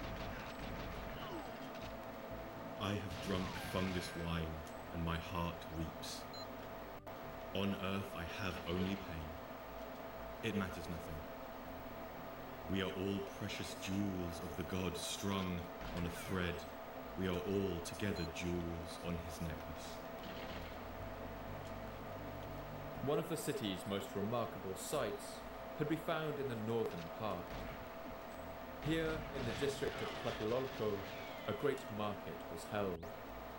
This city in the lake had now become the great crossroads of all the trade in the region, with boats coming from all the lakeside cities to sell their produce. Yeah, I might try something completely different, some random level. Might lower my Caverns Agent PB, I think I have 107. Cocoa and bright green quetzal feathers from the south, obsidian blades for everyday use, paper made from bark, as well as gold and silver from the north. One extract from the Florentine Codex contains a list of all the foods eaten at just one Aztec feast, and it gives you a sense of the variety that they enjoyed.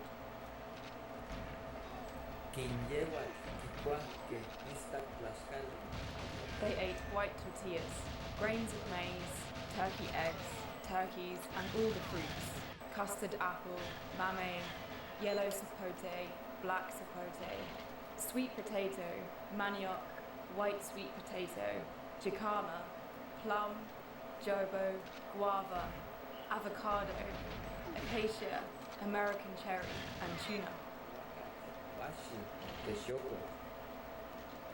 Clothes and textiles were also sold in the great market of Tlatelolco, woven in all the different colourful patterns that the Aztecs made.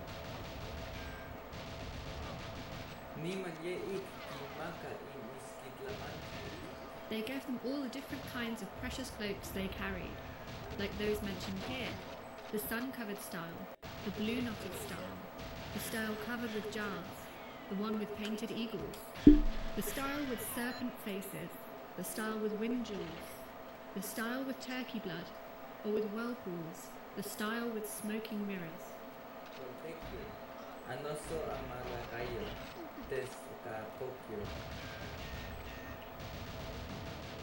The market was a social place, full of hustle and bustle. The Aztecs loved riddles, and while the canoe riders and market sellers mingled, they may have laughed and exchanged new ones they'd heard that week. Some examples of these Aztec riddles have survived, and we can listen to some of them now. I'll leave a small gap between the riddle and their answer, in case you want to pause and try to figure it out for yourself. What thing? 10 stones with something on their backs. They are the nails on our fingers. What thing? White stone from which green feathers are born. It is an onion. What thing? A warrior in a house made of pine branches. The eye with all its lashes. But amid the booming life of this city, there was also a darker side to Tenochtitlan, which would have been immediately apparent to anyone who visited it.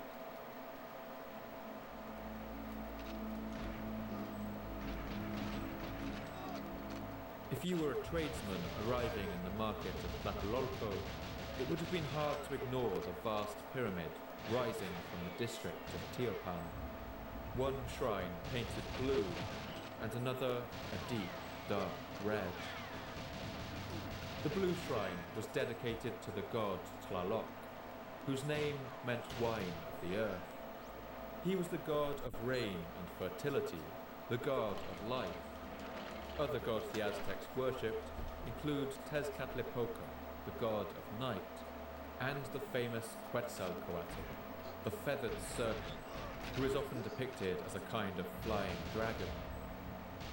But the Great Red Temple was dedicated to a very different god, and on the ornately carved steps, the stones would have been darkened by a cascading stream of dried blood. Oh. The culture of the Mexica had changed dramatically over the last century, but they still held on to some aspects of their rough beginnings. Among these was the continued reverence for the fearsome hummingbird god, Huitzilopochtli, the god of the sun, the god of war and sacrifice. The Aztecs believed that Huitzilopochtli took the form of the sun and every day chased his siblings, the moon and stars, across the sky. They believed that if he ran out of the energy he needed to continue this chase, the world would end. And there was only one way to supply him with that energy. In the Aztec view, every living being had a fragment of the sun lodged in their heart. They believed this is why the body gave off warmth and life. They believed that cutting out the heart of a sacrificial subject and burning it in offering to Huitzilopochtli gave him the energy he needed. For the purpose of these sacrifices, the Aztecs bred several animals, including dogs, eagles, jaguars, and deer. And of course, they are most infamous for the sacrifice of humans. Humans were sacrificed for religious purposes in various societies throughout American history. In Mexica society, this was done in a wide variety of ways, depending on which festival was being celebrated. But the most common was for a sacrificial victim to be brought to the top of one of the pyramids in Tenochtitlan and held down on a stone slab. A priest would then take a sharp dagger made of the black volcanic glass obsidian, which forms a cutting edge sharper than surgical steel. They would plunge this dagger into the victim's chest, cut through the diaphragm, and remove the heart. Human hearts are powered by their own sets of self-driving muscles, and so would continue to beat for as long as a supply of blood remained inside them, sometimes for as much as 10 minutes after being removed from the body. These still pulsating hearts were placed in a bowl and burned, allowing their energy to return to the sun.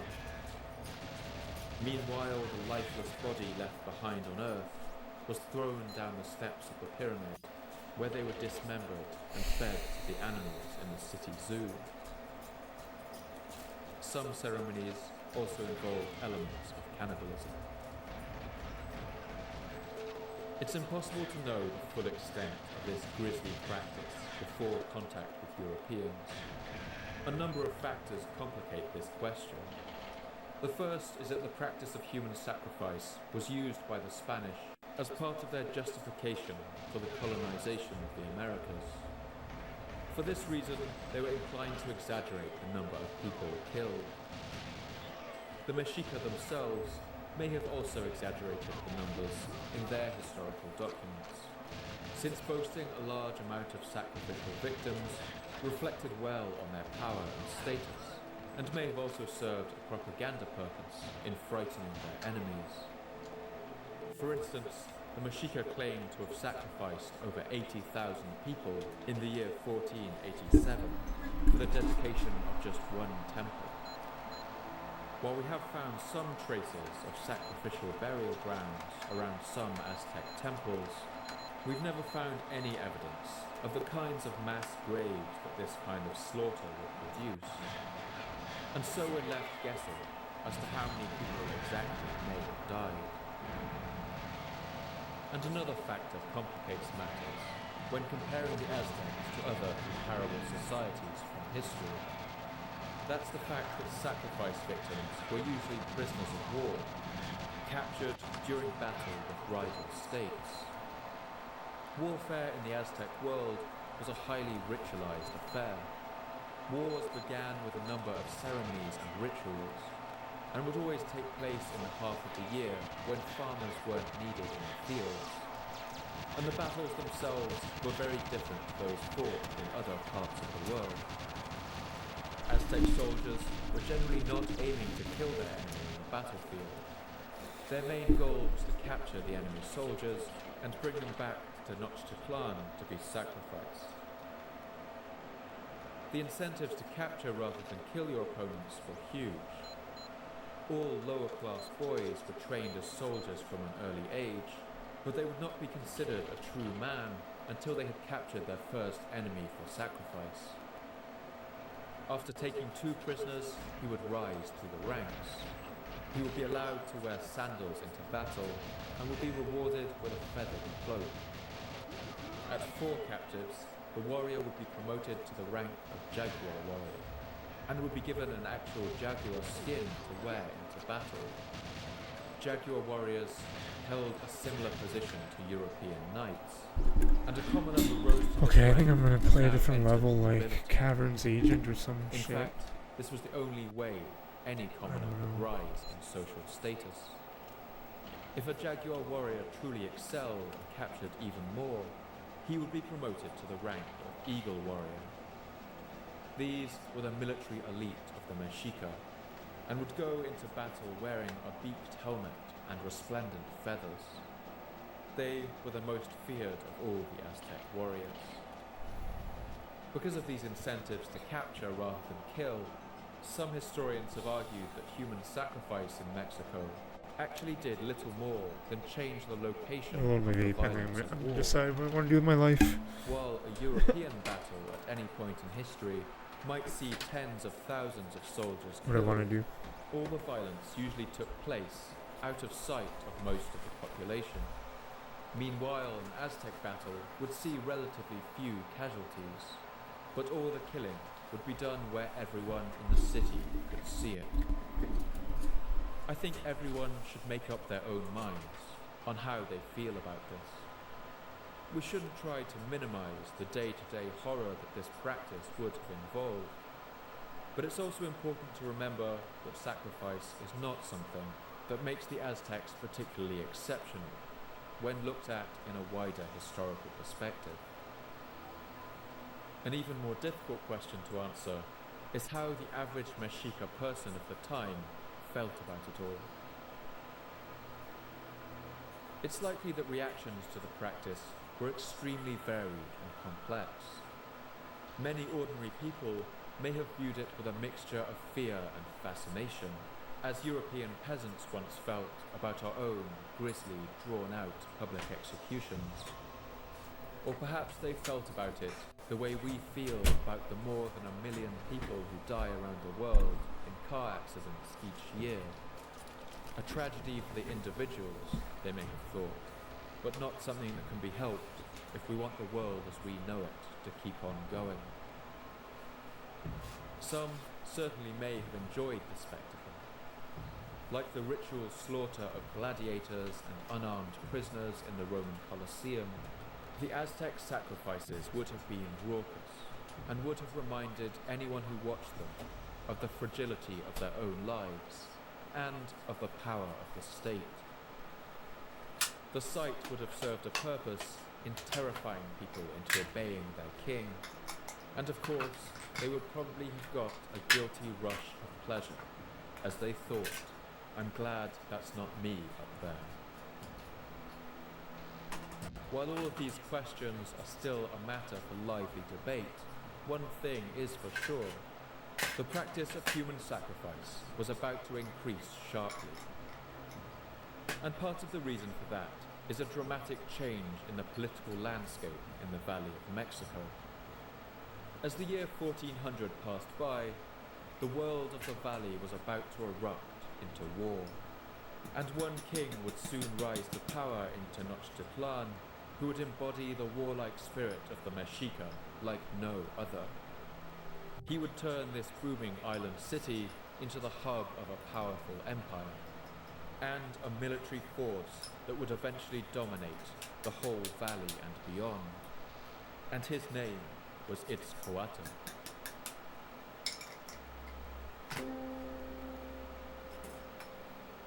Little is known about the early life of Itzcoatl. His name meant obsidian serpent, and it would prove fitting to his character. Itzcoatl was a noble in the court of the Mexican king Chimalpopoca. Chimalpopoca was his nephew, and had come to the throne at the age of 20. This young king had a kind heart, but he lacked a certain degree of strength and experience. At this time, the Tepanec people still ruled the Valley of Mexico, and Tenochtitlan, like the rest of the valley, was under their thumb. And for good reason.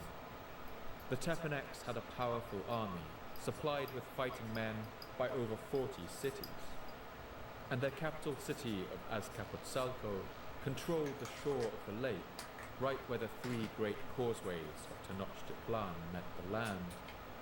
And any time the aqueduct broke, its people needed the Tepanecs' permission to bring in new materials to rebuild it. And so Tenochtitlan didn't cause any trouble. They paid a regular tribute to the Tepanecs and agreed to send soldiers to fight in their wars. Part of why the Tepanecs had been so successful in the last century was down to the astonishingly long reign of their current king. His name was Tezozomoc, and if the Aztec records are correct, then by the year 1420, he was already over 100 years old. King Tezozomoc had ruled in Azcapotzalco for over 50 years, as the historian Fernando Ixtlilxochitl recalls. He was so old that they carried him about like a child, swathed in feathers and soft skins. They always took him out into the sun to warm him up, and at night he slept between two great braziers, and he never withdrew from their glow. He was very temperate in his eating and drinking, and for this reason he lived so long. But the Tepanecs and their old king were not loved by the other people in the valley. They ruled with a regime of violence and terror, and King Tezozomoc had a fearsome reputation, as Ixtlilxochitl recalls. He was the most cruel man who ever lived, proud, warlike, and domineering. The Tepanecs kept the other cities of the valley in line with a regime of targeted assassinations and military force. Any king standing in their way was soon likely to find men sneaking into his palace with obsidian daggers, ready to cut his throat as he slept. The invasion of a Tepanec army would usually follow soon after. When Itzcoatl was just a young lord, he saw one stark example of this in the fate of the city of Texcoco, which sat on the opposite shore of the lake to Tenochtitlan. Texcoco was home to a young prince by the name of Nezahualcoyotl, who was one of the most fascinating characters in this story. Nezahualcoyotl's name meant hungry coyote, but for most of his early life he would have lived in the lap of luxury. That is, until his father, the king of Texcoco, got in the way of the ambitions of the Tepanec Empire. When Nezahualcoyotl was 15 years old, Tepanec assassins burst into his palace and murdered his father. Nezahualcoyotl hid from the assassins in the branches of a nearby tree and saw his father's death right before his eyes.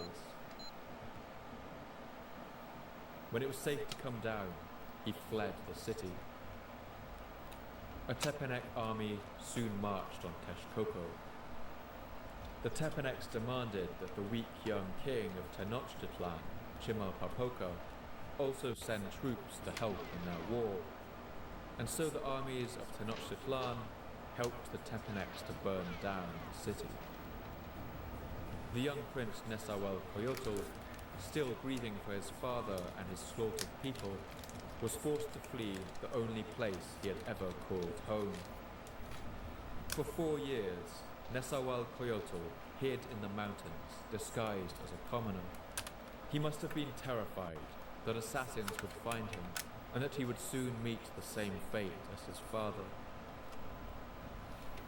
But Chimalpopoca, the young king of Tenochtitlan, seems to have felt a pang of regret about the part that he'd played in the destruction of Texcoco.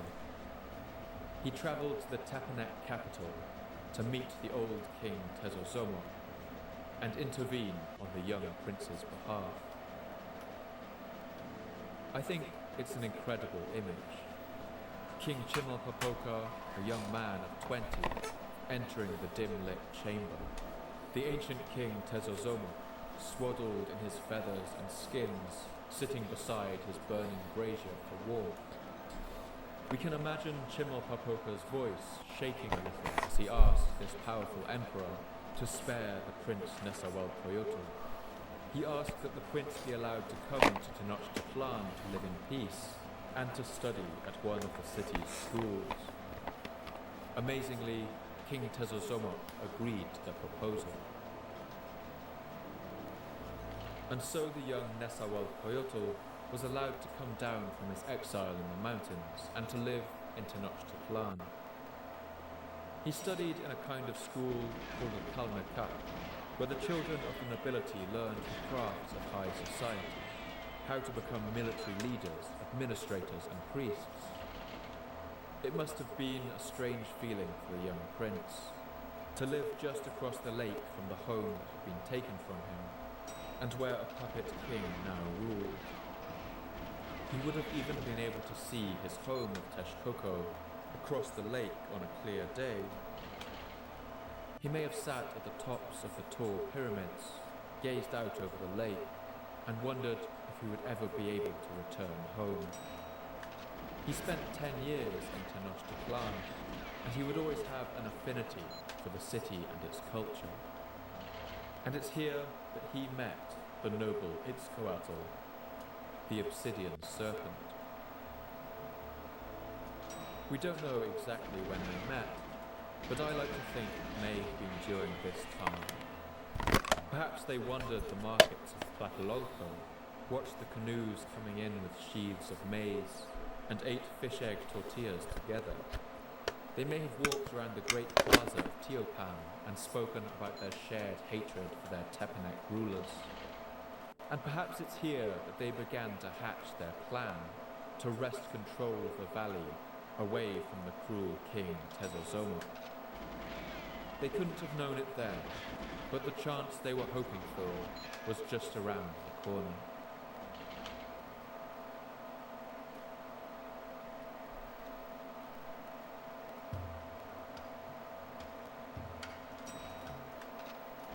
The reign of King Tezozomoc had been a golden age for the Tepanecs.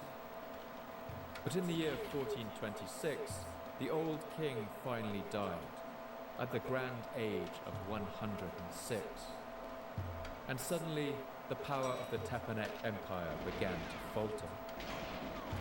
Tezozomoc had a great number of sons.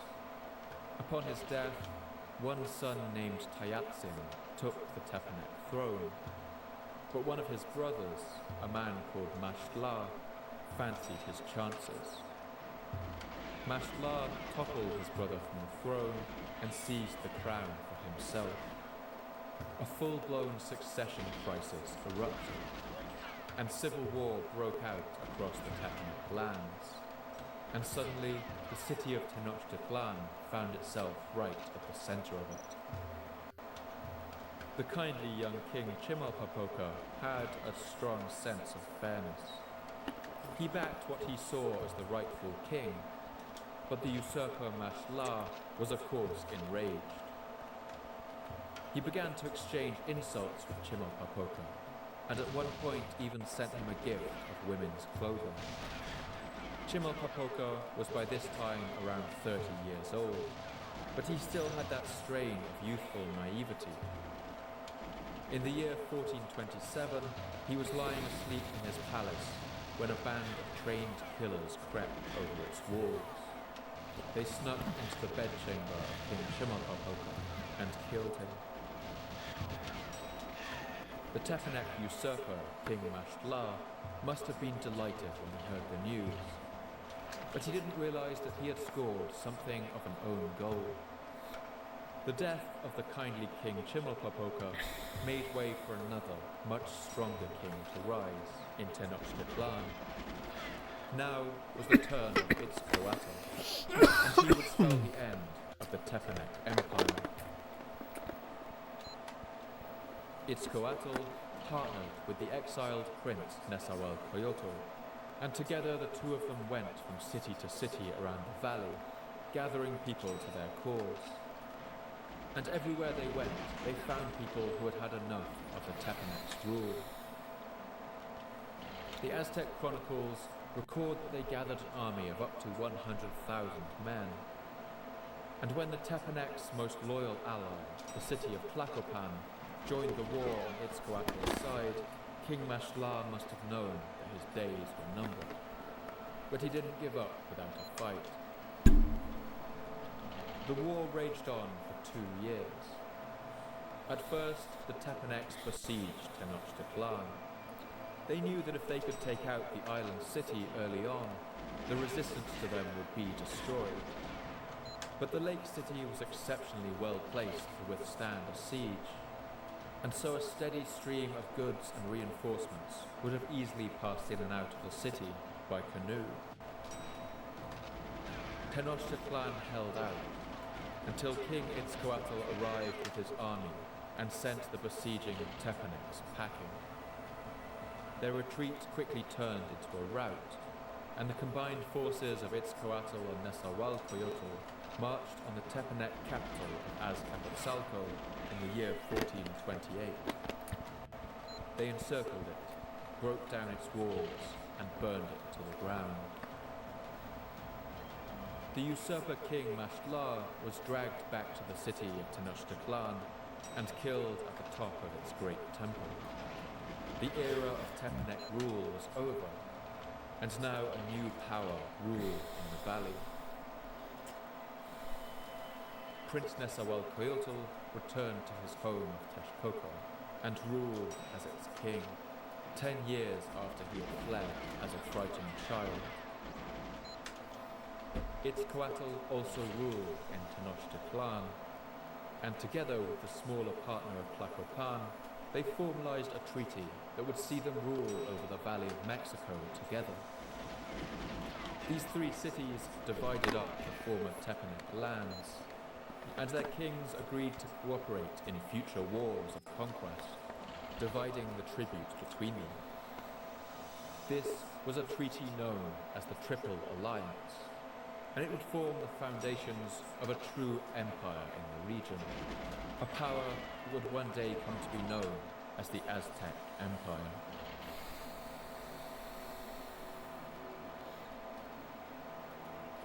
Writing in the 1840s, the historian W.H. Prescott wrote that he believed there were 2 sides to the Aztec character, and he thought these 2 sides actually came from different sources. Their high-minded and austere culture, their refined etiquette, mathematical skills and love of poetry must have been inherited from the refined ancient empire of the Toltecs, he wrote. But the other side of their character was also there, the side of blood sacrifice, the side that relished the thrill of battle and conquest. He suggested that this came from their nomadic, tribal beginnings. This theory is pretty simplistic and impossible to prove, but it does show you how much the 2 conflicting sides of the Aztecs have puzzled historians for almost as long as they have been studied. And during this period, these 2 sides were embodied in the characters of the 2 kings, Itzcoatl and Nezahualcoyotl. When Nezahualcoyotl returned to rule in Texcoco, he was a fair and relatively peaceful king. He built a temple there where he banned the practice of human sacrifice, and even the sacrifice of animals. He was also a lover of literature. He built a great library in Texcoco, gathering together all the manuscripts that he could, ornately painted documents, written in pictographs on deerskin and bark paper, and he even wrote poetry himself, which was passed down by word of mouth before being written down by the Spanish in the 16th century. This extract from one of his more famous songs shows that Nezahualcóyotl believed that poetry helped to soothe the pain of living. Perhaps my friends will be lost. My companions will vanish when I lie down in that place. Flowers are our only guides, only songs make our pain subside. But his partner king, Itzcoatl, was different. He had the ambition of establishing this new triple alliance as an imperial power to surpass anything the Tepanecs had achieved, and he was happy to use any ruthless methods to do it. Helping him in this task was a shadowy figure known only to history as Tlacaelel. Tlacaelel had been the brother of the kindly king Chimalpopoca, killed in his bed by Tepanec assassins. But he had none of Chimalpopoca's softness. Throughout the war with the Tepanecs, he had acted as an advisor to Itzcoatl, and rose through the ranks of the royal court to become his chief advisor. He would hold this position through the reign of 3 subsequent kings, and some have claimed throughout this time Tlacaelel was the true ruler of the Aztec Empire. Although he was offered the crown multiple times, he always refused it, preferring to remain in the shadows, the power behind the throne. On one hand, Tlacaelel was a dedicated reformer. He was determined to turn the Aztec state into an efficient machine, improving and modernizing its administration and methods for collecting taxes. But the kind of state that Tlacaelel wanted to build also had some remarkable and terrifying similarities to dictatorships that we might recognize from our more recent history. First of all, Tlacaelel understood the importance of controlling information. As soon as Itzcoatl took the throne in Tenochtitlan, Tlacaelel advised him to order an inspection of its library, and to destroy any historical texts that they found inconvenient to their narrative. This act is remembered in the Aztec Chronicles. Once they used to keep a record of their history, but it was burned at the time when Itzcoatl reigned in Mexico. It was agreed, and the nobles of Mexico said, "It is not fitting that all the people should know the paintings. The common serfs will be led astray, and the earth will be made crooked, because in the documents are many lies, and many heroes have been taken for gods." Here, the division between the two sides of the Aztec character couldn't be more pronounced. On one side of the lake, King Nezahualcóyotl was writing poetry and building a library, while on the other, Itzcoatl was burning books in bonfires. And while Nezahualcóyotl banned human sacrifice, King Itzcoatl would preside over a massive increase in the practice. And once again, the advisor Tlacaelel seems to be behind it. I think Tlacaelel understood all too well the power of the violent public spectacle as a means for controlling the masses. I think he wanted the people of the valley to truly fear the power of their state, and fear it they did. Alongside an increase in public brutality, Tlacaelel also reformed the religion of the valley. The Mexica war god Huitzilopochtli had before been one among several gods, like Tlaloc and Quetzalcoatl, but he would now be raised to rule over all the others, elevating the Mexica to the status of God's chosen people. The power of the military was now paramount in Aztec society. Tlacaelel claimed that only warriors who died in battle would go to serve Huitzilopochtli in the afterlife. This was a new age of militarism, in which the warriors who died in battle were honored as the supreme heroes. One hymn, meant to be sung by all the people of Tenochtitlan, embodies the new warlike spirit of this age. The bonfire smokes, shields thunder, God the ringing bells. The flower of the enemy shudders, eagles and tigers resound. The dust grows yellow, red blossoms shall bud, unfold, and open into flower. O God Eagle, in your house you rule. The banner trembles and flames, and the bonfire crackles. Partly due to this new militaristic attitude, the Aztec Empire expanded with unstoppable speed. King Itzcoatl gathered a great army and marched on his neighboring cities, conquering them one by one. At one point, Diego Duran writes that Tlacaelel gave this proclamation to the lords of the gathered cities. We are capable of conquering the entire world. And for a time, that's what it must have looked like. Soon all the other cities around Lake Texcoco were subdued. Other states, alarmed by the rapid expansion of the Aztecs, gave in to all their demands without a fight and paid regular tribute. Soon, the Aztecs began to send their armies out beyond the valley, marching through the mountain passes cut between the volcanoes. When the king Itzcoatl died in the year 1440, a new king, Moctezuma I, rose to power. He reformed the Aztec Empire and massively expanded it, turning Tenochtitlan into the dominant party in the former Triple Alliance. The war over the Aztec character was being won, and it was the warlike, domineering side of Tenochtitlan that was coming out on top. When Moctezuma I died, he was followed by the kings Ashayarkatl and Tizoc, who both expanded the empire even further. And all these kings had the same shadowy figure as Tlacaelel advising them. Aztec armies marched into the lands to the north, bringing the desert peoples under their rule. They marched south and made inroads into the land of the Maya and onto the Pacific coast. And they went east and conquered lands on the Atlantic coast too. Tenochtitlan was never an empire in the way we might imagine it. It usually didn't occupy the lands it conquered, and it rarely set up garrisons or installed administrators, except in the most rebellious provinces. It was more like a network of tributes, which saw wealth flow in one direction to the city of Tenochtitlan.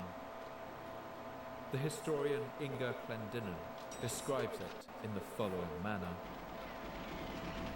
Tenochtitlan was a beautiful parasite, feeding on the lives and labour of other peoples, and casting its shadow over all of their arrangements. The administration of the empire was conducted along a remarkable communications network, made up of well-maintained roads, heading to every town and village. There were no horses in the Americas, so messages were carried by runners stationed every 4 kilometers or so along the roads. Each messenger would run those 4 kilometers and then pass on the message to the next runner. In this way, messages could pass the whole length of the empire in only a matter of days. But the Aztecs didn't rule with kindness. In the villages they conquered, their soldiers and tax collectors were hated. They took the people's food and goods in taxation, took their people for sacrifice, and brutally put down any resistance. There was one people who the Aztecs treated with an unmatched level of cruelty. These were called the Tlaxcalans, a people who spoke Nahuatl and who lived just over the mountains to the east of the Valley of Mexico. If you listen to the Tlaxcalans, they would tell you that the Aztecs had tried and failed many times to conquer them. But the Aztecs would claim that they could have conquered them at any time, and simply chose not to. Either way, a strange kind of situation developed. The Tlaxcalans remained independent, but they were at a constant state of war with the Aztec Empire. The Aztecs surrounded and blockaded them, stopping any luxury goods, such as salt or fine textiles, entering their lands. And the Tlaxcalans were also forced to compete each year in an event known as the Flower Wars. The name Flower War is a curious pairing of words, and the Nahuatl language is particularly fond of these kinds of pairs. In English we do this too. We talk about our bread and butter, our heart and soul, or sticks and stones. These are pairs of words that together mean something else, and this was a big feature of Nahuatl. If they wanted to say that someone gave a speech, the Mexica would say he gave his word and breath. They described your village as your water and hill. When someone died, they passed into cold and silence. And if you did something in secret, you were doing it in clouds and mist. Their word for poetry was flower and song. In Nahuatl, flower meant poetic and beautiful. In Aztec poems, warriors are often said to die what they call a flowery death, that is, a noble, poetic death. If a warrior died in battle, they were believed to be resurrected among what the Aztecs called flower and bird. That is, they may become part of the natural world around them, as this piece of Aztec oral poetry suggests. Bells clamour. The chief is resplendent. He who makes the world live is full of delight. The flowers of the shield are opening their petals. Glory spreads. It revolves around the earth. Here is the intoxication of death in the midst of the plain. There, as war breaks out on the plain, the chieftain shines, spins, gyrates with flowery death in war. Fear not, my heart. On the plain I covet death by the obsidian knife. All that our hearts desire is death. The Flower Wars were highly theatrical, and would have looked something like a Mardi Gras parade. The Mexica war bands dressed in their most extravagant and brightly coloured clothes, the jaguar warriors in their mottled skins, the eagle warriors in their bright feathers, all carrying brightly coloured shields hung with feathers and embroidered with heraldic symbols, the flapping of orange cloaks and red hats, some wearing masks, tassels and jangling bells. But all this colour shouldn't fool you. The stakes in the Flower Wars were still very real. Warriors would have carried spears, obsidian daggers, and a weapon known as a macahuitl, roughly equivalent to a sword. These looked something like a cricket bat, but with the edge ringed with shards of obsidian glass. As with most Aztec warfare, the point wasn't to kill, but to capture prisoners for sacrifice. After a flower war, the skulls of executed prisoners were displayed as grisly trophies on enormous racks in the city of Tenochtitlan, some of which have been uncovered by archaeology. The largest ever found was discovered at the main temple and contained over 650 skulls. The Tlaxcalans led a pretty miserable existence. They were starved and impoverished and forced to participate in this ritual slaughter of their citizens. Unsurprisingly, this gave them a bitter hatred for the Aztecs, and this ultimately is where the seeds of the whole empire's collapse would be sown. The Aztecs had risen to power in the first place because the Tepanec Empire was so hated around the valley. The Tepanec's cruel regime meant that in the end, no one was willing to fight alongside them, and their allies were easily convinced to turn against them. History would later show that the Aztecs should have learned this lesson. When the shadowy advisor Tlacaelel passed away peacefully at the age of 90, he died a happy man. The year was 1487. The island city of Tenochtitlan was now the beating heart of an empire that stretched from the Atlantic to the Pacific Ocean. It governed the lives of as many as 6 million people, and was on course to become the greatest empire that the continent had ever seen. But in little over 30 years, this whole society would come crashing down. That's because they would soon encounter another power that would outmatch them in military force, in ruthlessness, and at times in cruelty. Hey, thanks, man. Only 30 years Appreciate that, after brother. the death of Tlacaelel, Thanks, the man. Dude, yeah, it's almost like, quarantine code it's almost 50 points, which is wild. again Thanks, over dude. Mexico, a mysterious light appeared in the sky. Appreciate that, It man. was a comet of dazzling brilliance. Yeah, As I'm the actually days playing went on, Caverns Agent right now. Also, 00140. Still at 140. Yeah, 10 exactly. years before the arrival of the Spaniards. So I'm really going to, I might just reconsider 00. I played a lot of 00 earlier today, but I don't know. I don't want to grind out a 139. If I'm going to grind out something, I want to grind out something better. It looked as though it reached the very middle Thanks, of the homie. sky, its Thanks, very brother. heart and center. Appreciate that, It man. showed itself off to the east. When it came out of midnight, Yeah, it appeared like the dawn. I can, thanks, man. Appreciate that a lot. Although no one could have guessed it, Yeah, man. this light in the sky was a harbinger. So I don't know. I of the might, Aztec age.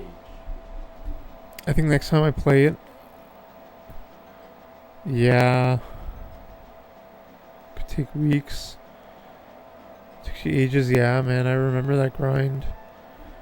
I remember. I think when you got 135, you said, "Man, that As we took like saw 6 earlier, months." During the low sea level When you got world of record, Ice Age, only had a few land survivals. growth Yeah, existed in exactly. Asia that LOL. Stone Age humans used That's what I mean. across Like, I just, the Americas. But as sea levels rose I think I just from gotta around 16,000 YOLO years always ago, for the that random range was survival. swallowed up I don't by know though. waves. And not take it so. Humanity Like, I wanted a now 00 separated PB into on two Aztec vast today. populations. So I was doing force One on mainframe each of and the pretty much world's same two strats great as my landmasses. SA And although 139. neither of them knew it, the separation of the continents And I had, man, was I the had like starting pistol in a 10 race big room for attempts their and like very all survival. deaths. At some point I'm just in the like losing future, my mind. these two populations would meet. And the developments man. they made during the So we're doing something a little intervening different right 16,000 now. years would determine Oh which shit, of it's them full would screen. survive that encounter. We're doing something a little. For a number of reasons, the people who settled Play in some smaller Caverns lands, Agent. My PB's the 107. continents of the Americas, were at an inherent disadvantage. There are a lot of Yeah, I'm gonna have to factors really. at I don't know what to do with that with Aztec. This is a hotly I think I might contested try subject that the people natural feel stuff understandably emotional about. and body armor. But for me, the most obvious And just grind that first out. point to make is that the people of the Americas had Whoops, simply what am I doing? arrived in their lands later than other humans. We evolved as a species in Africa between 300 and 200,000 years ago, and in the last 60,000 years began to migrate out of Africa and on to the rest of the world. We reached southern Asia. by Yeah, it about also made me 50,000 years realize ago, that like I don't China think by I can be able 40,000 years to ago, and most of Europe by 30,000 years ago. do the crouch glass This anytime means that soon humans on had already 00. settled in virtually the whole Afro-Eurasian What am I landmass doing? for tens of thousands of years before they ever set foot in the Americas. Or even the crouch box All that ending. I time, haven't had a they spent growing successful their populations and steadily box making crouch an ending ever. incredibly slow transition from hunter-gatherers to part-time farmers, and then from The only time I got to into the full-time guard, farmers. because you have to push Settlements A grew until before the early cradles of civilization, like the Indus they're like Valley, running into the guard. Egypt, Because and what I did is Mesopotamia burst I into changed the light of guns. history around 7,000 years ago. after I was running into him, and I warped him. I warped him in the box, and then I passed away by the drones and the laser guards. Is that virtually every food we eat today didn't exist until we came along and created it. Far from the bountiful Garden of Eden, the Earth originally didn't provide that much to eat for its human inhabitants. And what little there was would have tasted. Yeah, I'm fucking not getting Trev From wheat and barley, at all. bananas, peas, and oranges. Like once every each 15 delicious runs. food we know today began as an ancestor that was much more unpalatable, much less Pretty terrible. nutritious, and much more difficult to digest. The banana is just one of countless examples. I gotta watch some Cavs agent runs. I gotta see how many bullets to shoot at the as an start. unrecognizable wild species with bluish-green skin and many large, hard seeds. They're virtually inedible to humans, but over millennia, desperate hunter-gatherers would have picked the ones that were most bearable to eat and taken them home. The seeds from these would have grown near to their settlements, and later these early humans would begin to cultivate them in a more purposeful way, picking only the juiciest of their new crop to create the next generation. Incredibly slowly, so slowly that no one would have noticed the difference over their lifetime, the plant began to change. Its seeds got smaller, its flesh got sweeter and creamier, and its skin turned that deep yellow we all recognize Oh, today. man. We owe so much to the work of those thousands of nameless generations who tirelessly domesticated these plants. It took many thousands of years for the people of Mesopotamia to change wild mountain grasses into the nutritious wheat and barley that we know today.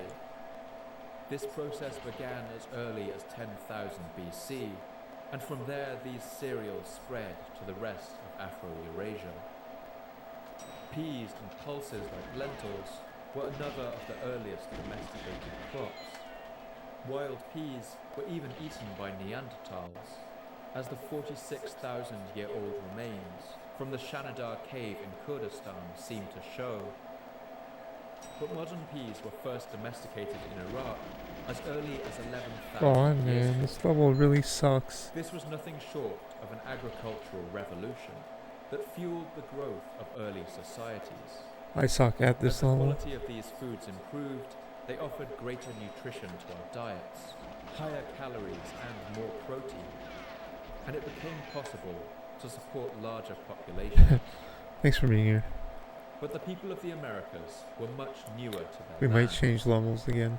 The earliest people to ever live in the Valley of Mexico would have only just arrived around the year 12,000 BC, about the time that peas and wheat were already beginning to be cultivated in Mesopotamia.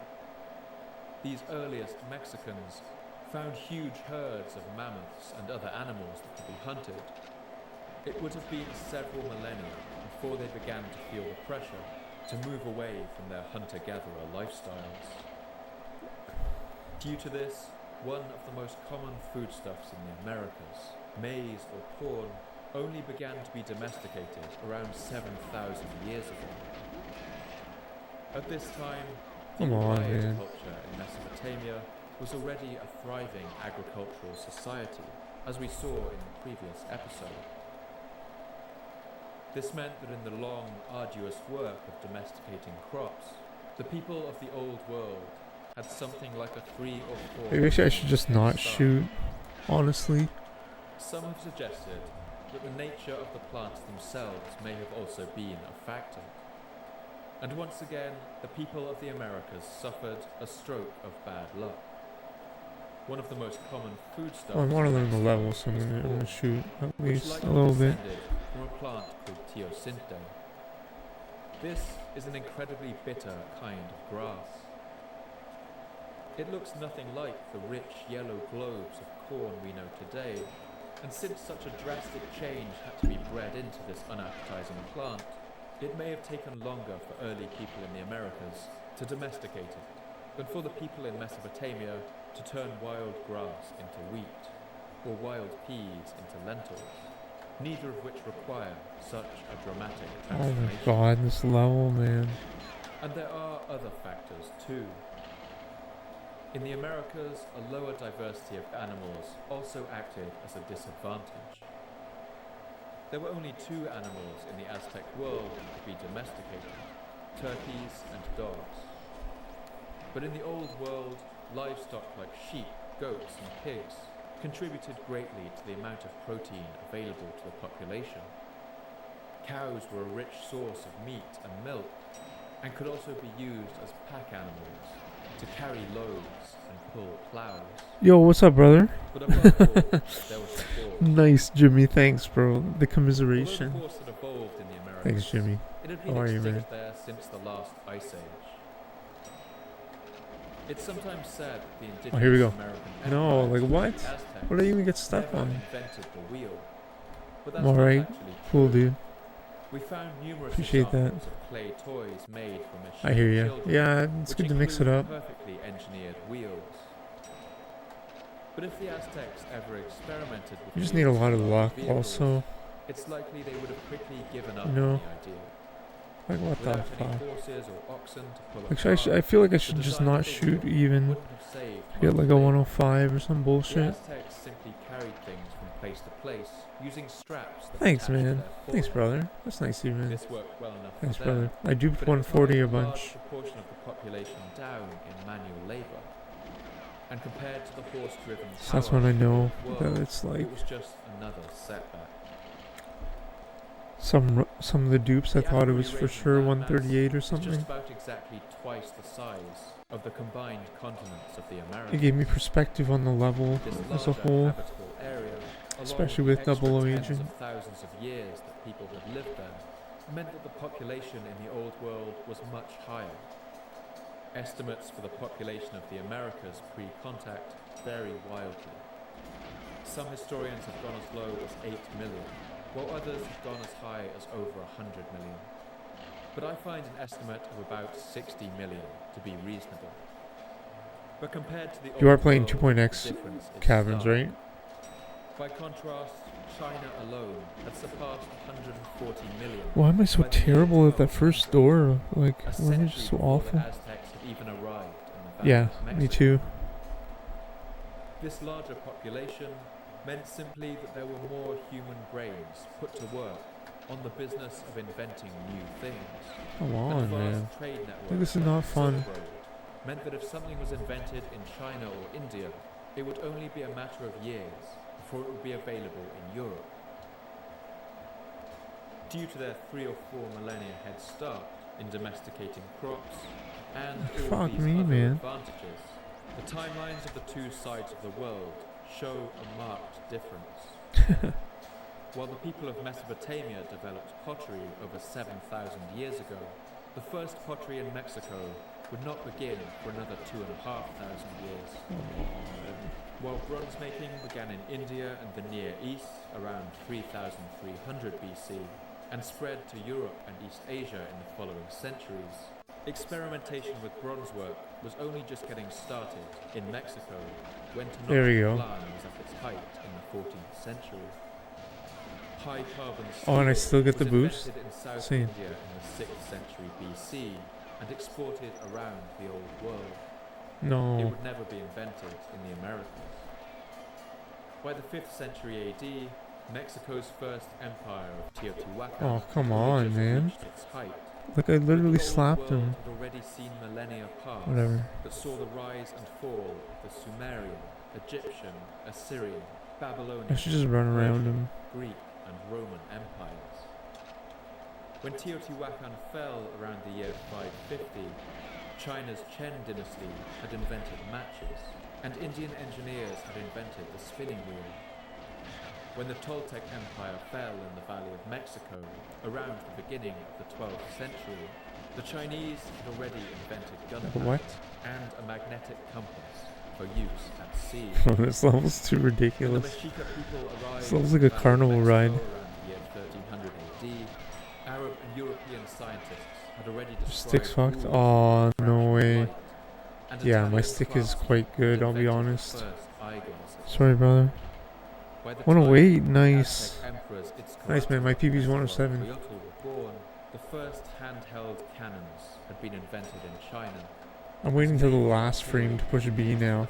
This helps a lot so far. Okay, so that guard comes up. Built his personal library in Texcoco, and Itzcoatl burned the books of Tenochtitlan. The printing press was invented in Stay Germany. left. And in the middle of the 15th century, the arquebus, an early form of musket, was developed In the drone Spain. tunnel. All the people of the Americas were incredibly ingenious and inventive, and the Aztecs were no exception. But they Yeah, could I'm waiting never till the make last up frame. that It helps 3 with or 4 Trev millennia a head lot. start. The race that would determine the outcome of the coming war of the worlds had always been rigged against them. One technology above all others would prove to be the decisive factor in the coming collision of worlds, and that would be the ocean-going ship. In the 14th to 15th centuries, developments in naval technology gave rise to a new kind of vessel, known as the caravel. Until then, Europeans had been restricted to only navigating around the coasts. But Portuguese craftsmen were soon able to develop larger and more powerful ships. Caravels allowed them to explore along the coast of Africa, and by the end of the 1400s, these had been upgraded to the much larger and more powerful No. cannons. Come on. These were large, durable ships with as many as 6 sails, well suited for long. Oh man, could that be ocean-going 106? and they also weighed Last frame, well yeah, over more later. 1,000 107. tons, large enough to carry huge amounts Stay of close to the supplies, left wall. suitable for voyages of many months. The Carrack meant that regular Yeah, just wait a little voyages now later. took place between Europe, If you can. all around the coast of Africa, and even And look onto down. China. While the Silk Road cities like Baghdad, Tashkent, and Samarkand I don't know, had maybe once looking been down the it hubs doesn't do of anything. The world's trade. Those centres began to move to Europe along these newly opened trade routes. European cities swelled See, with incoming wealth. He didn't see me, And in I think, the because I final looked down right decades of away. the 15th centuries, the European countries that looked out over the Atlantic Ocean began to wonder if they could make even more ambitious voyages. In the year 1492, only 5 years after the death of that shadowy advisor Tlacaelel in Tenochtitlan, a carrack called the Santa Maria was sailing across the Atlantic Ocean, accompanied by 2 smaller caravels. On board was the Yeah, we want to be like way The inside Bond, Aztecs knew like no more about in the those back three of ships Bond's head. than the enormous pterodactyl Quetzalcoatlus knew You don't want to be in the about front of asteroid Bond's that head when you once push sped B. You want to be steadily in like the towards Gulf back, of Mexico. the very But back as of a his light head. once again appeared in the Okay, I was sky too of late. Central America, that blazing blood-red comet, a new threat just as deadly was speeding their way. One that would take them completely by surprise and change their world forever.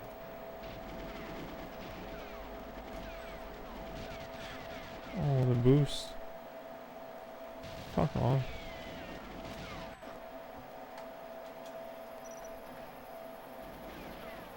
What?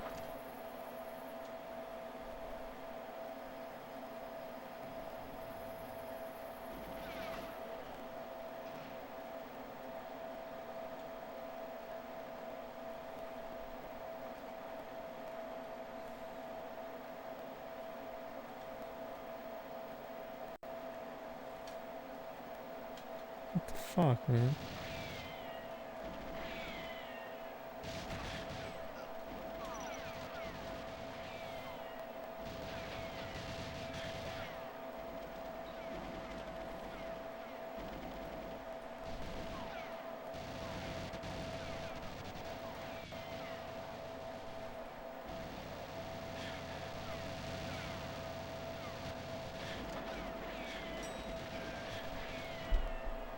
$106? Wow, insane. Nice, buddy. I mean it.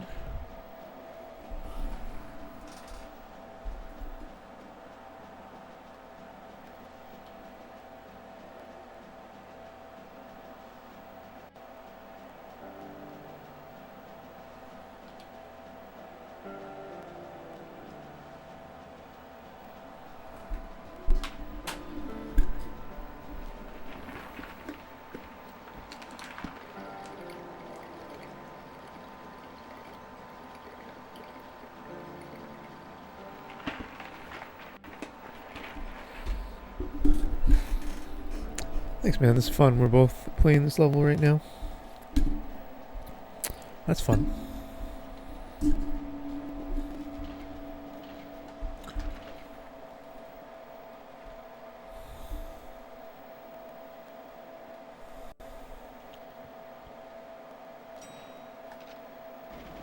It's now finally time to introduce the two great actors in the drama that is about to unfold. And we'll check in with both of them in the year 1502. The first of these characters is the most wealthy and powerful man in the world, at least as far as he knows. He is the king of the Aztecs, What was that? a man named Moctezuma II.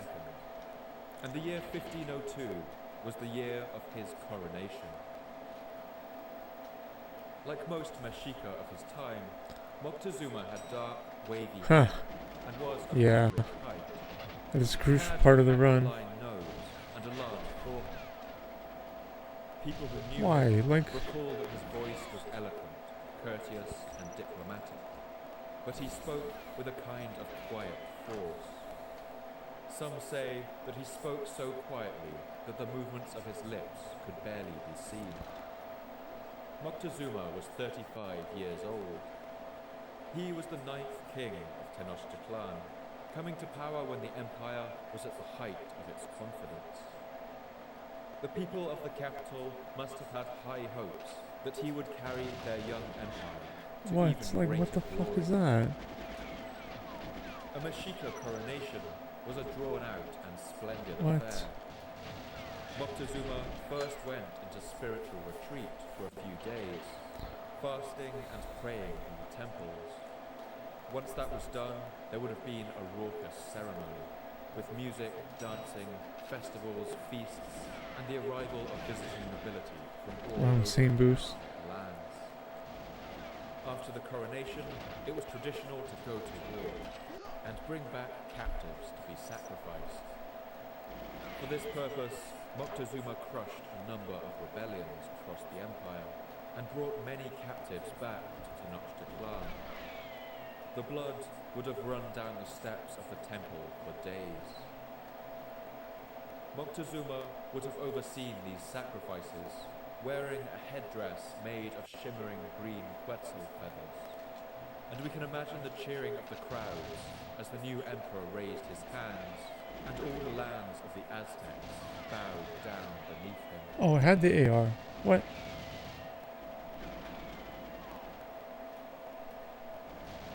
The second actor in this drama couldn't have been more different. To find him, we will have to travel nearly 9,000 kilometers to the east, across the wide expanse of the What is that? There's gotta be 106. It's gotta be.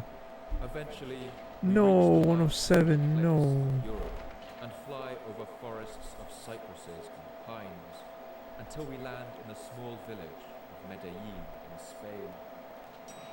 Medellin sits on the river Guadiana. Shame, no worries, man. conifers and olive trees, with the I think we'll get it abundance of tonight. I think we'll get one. centuries At least the sitting goal would be over 105. the village. That'd be the dream.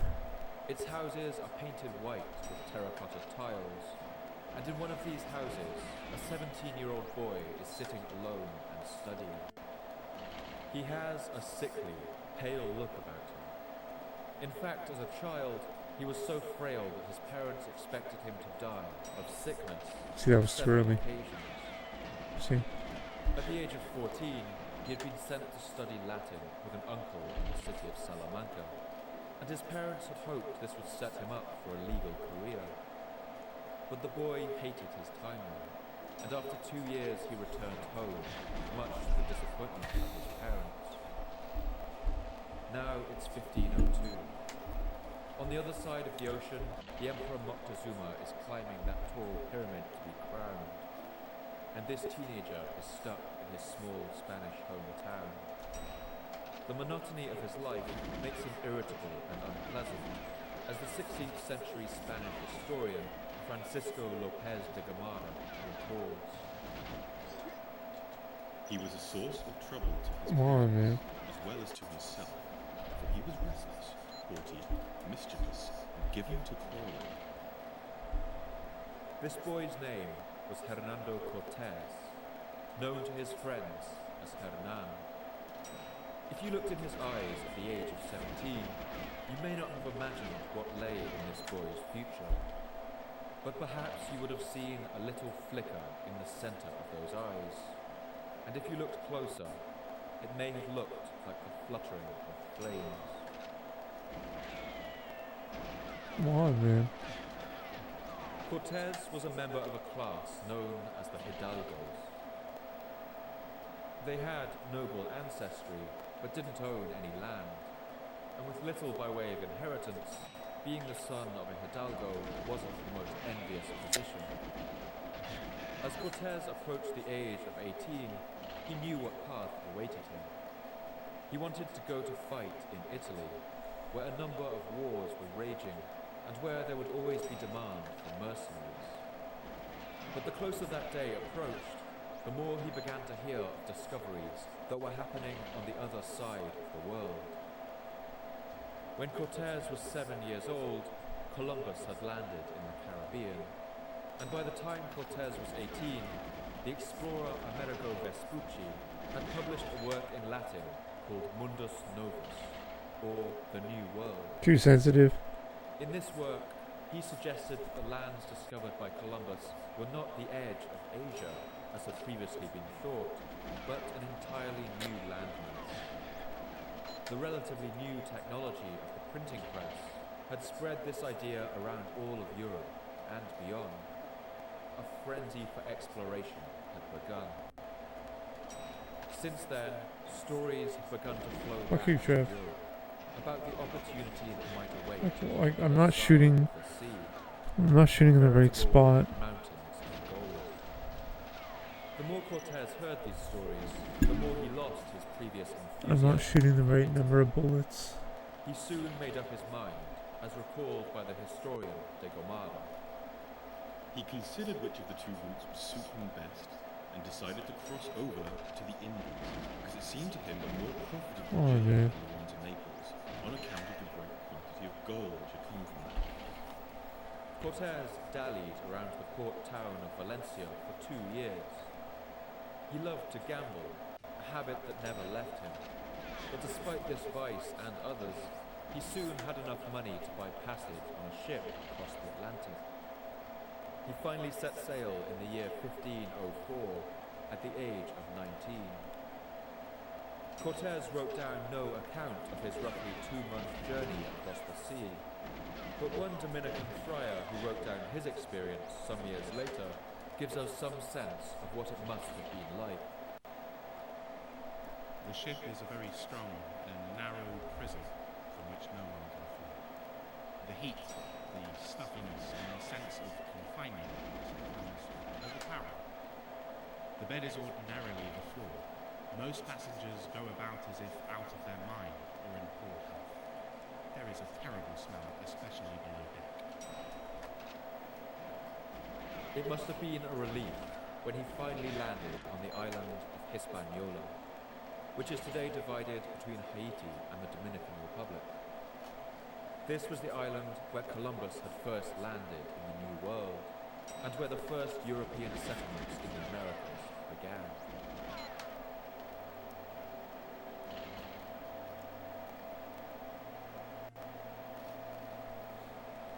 Christopher Columbus actually went to his grave insisting that he had not discovered a new continent. An ironic detail considering What am I getting stuck on? all remember him for. His goal had been to reach the east coast of Asia, and he never admitted that he had failed. But this confusion didn't stop him from settling in Hispaniola and enslaving as many indigenous people What? as he could.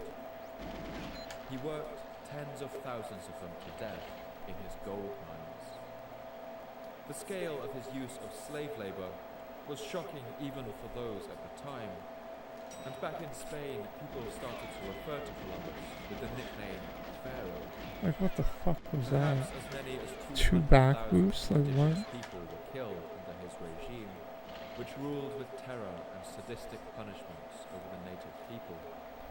To save the faint of heart, I won't go into details here, but the cruelty of Columbus's regime would have made even the most Aztec kings look benign by comparison. In the year 1500, the rumors of Columbus's brutality became too much for the Spanish king, who had him removed from power. But the situation hardly improved for Hispaniola's native people, and in 1513, the first African slaves were imported to make up the devastated population of the island. Hispaniola set the pattern for what the European settlement of the New World would look like.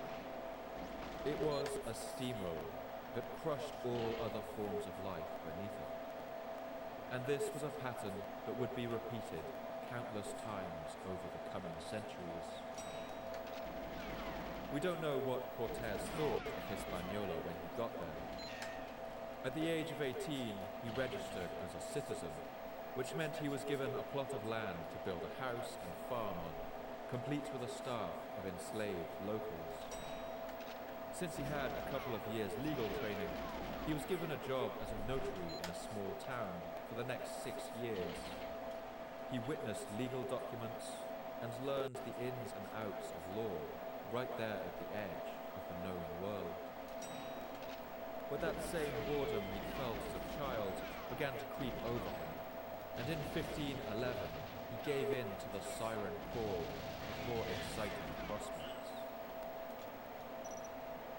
A man named Diego de Velázquez, Man, that back boost is so 20 years terrible, older eh? than Cortés, and already a powerful man in the New World, planned to lead an expedition to conquer the neighboring island of Cuba. That AR and back there boost. what they had done in Hispaniola.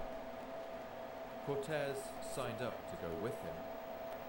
He was one of only 300 men who landed in Cuba and began the process of crushing native resistance. It was a campaign marked by extreme cruelty and indiscriminate violence. Cortés wasn't a soldier. He was the clerk to the treasurer of the expedition, responsible for noting down all the profits acquired and ensuring that the Spanish crown got a fifth of everything gained, as it did from all such expeditions. When the invasion of Cuba was complete, Velázquez was sufficiently impressed with Cortés's legal skill that he appointed him his personal secretary.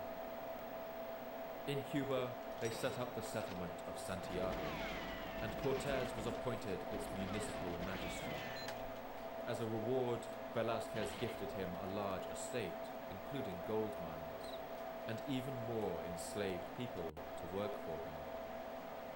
Cortés's power grew, and it's clear that soon Governor Velázquez viewed him as a potential rival. Why, man?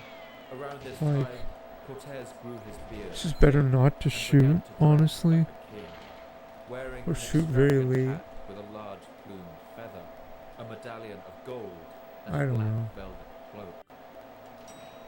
But no matter how much wealth he amassed, Like Cortés what? was never satisfied. Once again, that boredom set in, and he began looking over the horizon and wondering what else might be out there. His answer came in the following years, as a number of expeditions began making further advances to the mainland of the Americas itself.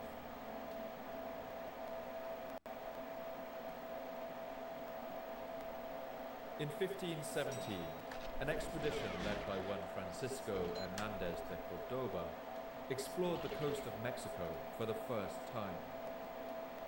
They met Mayan people living here on the north coast of the Yucatan Peninsula and were impressed by their cities, which were larger than anything they'd seen in Hispaniola or Cuba.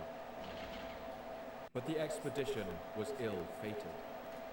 The Spaniards repeatedly ran out of water, and the Mayans, perhaps initially impressed at their guns and steel armor, quickly realized that this small group could be easily overwhelmed. They were attacked, and 50 Spaniards were killed, with the expedition leader later dying of his Like, wounds. what the fuck? At this time, no one was really sure what this landmass was. Most believed it was just another large island, while others continued to maintain that it was the mainland of Asia. All they knew was that a long coast stretched out. Yo, Robbie Rap Poison, what's up, man? Unknown amount of land. How are you, dude? The unlucky Hope you're doing Cordoba well. expedition was followed a year later in 1518 by another, led by the Spaniard Juan de Villalba. This time, the Spanish took greater protection.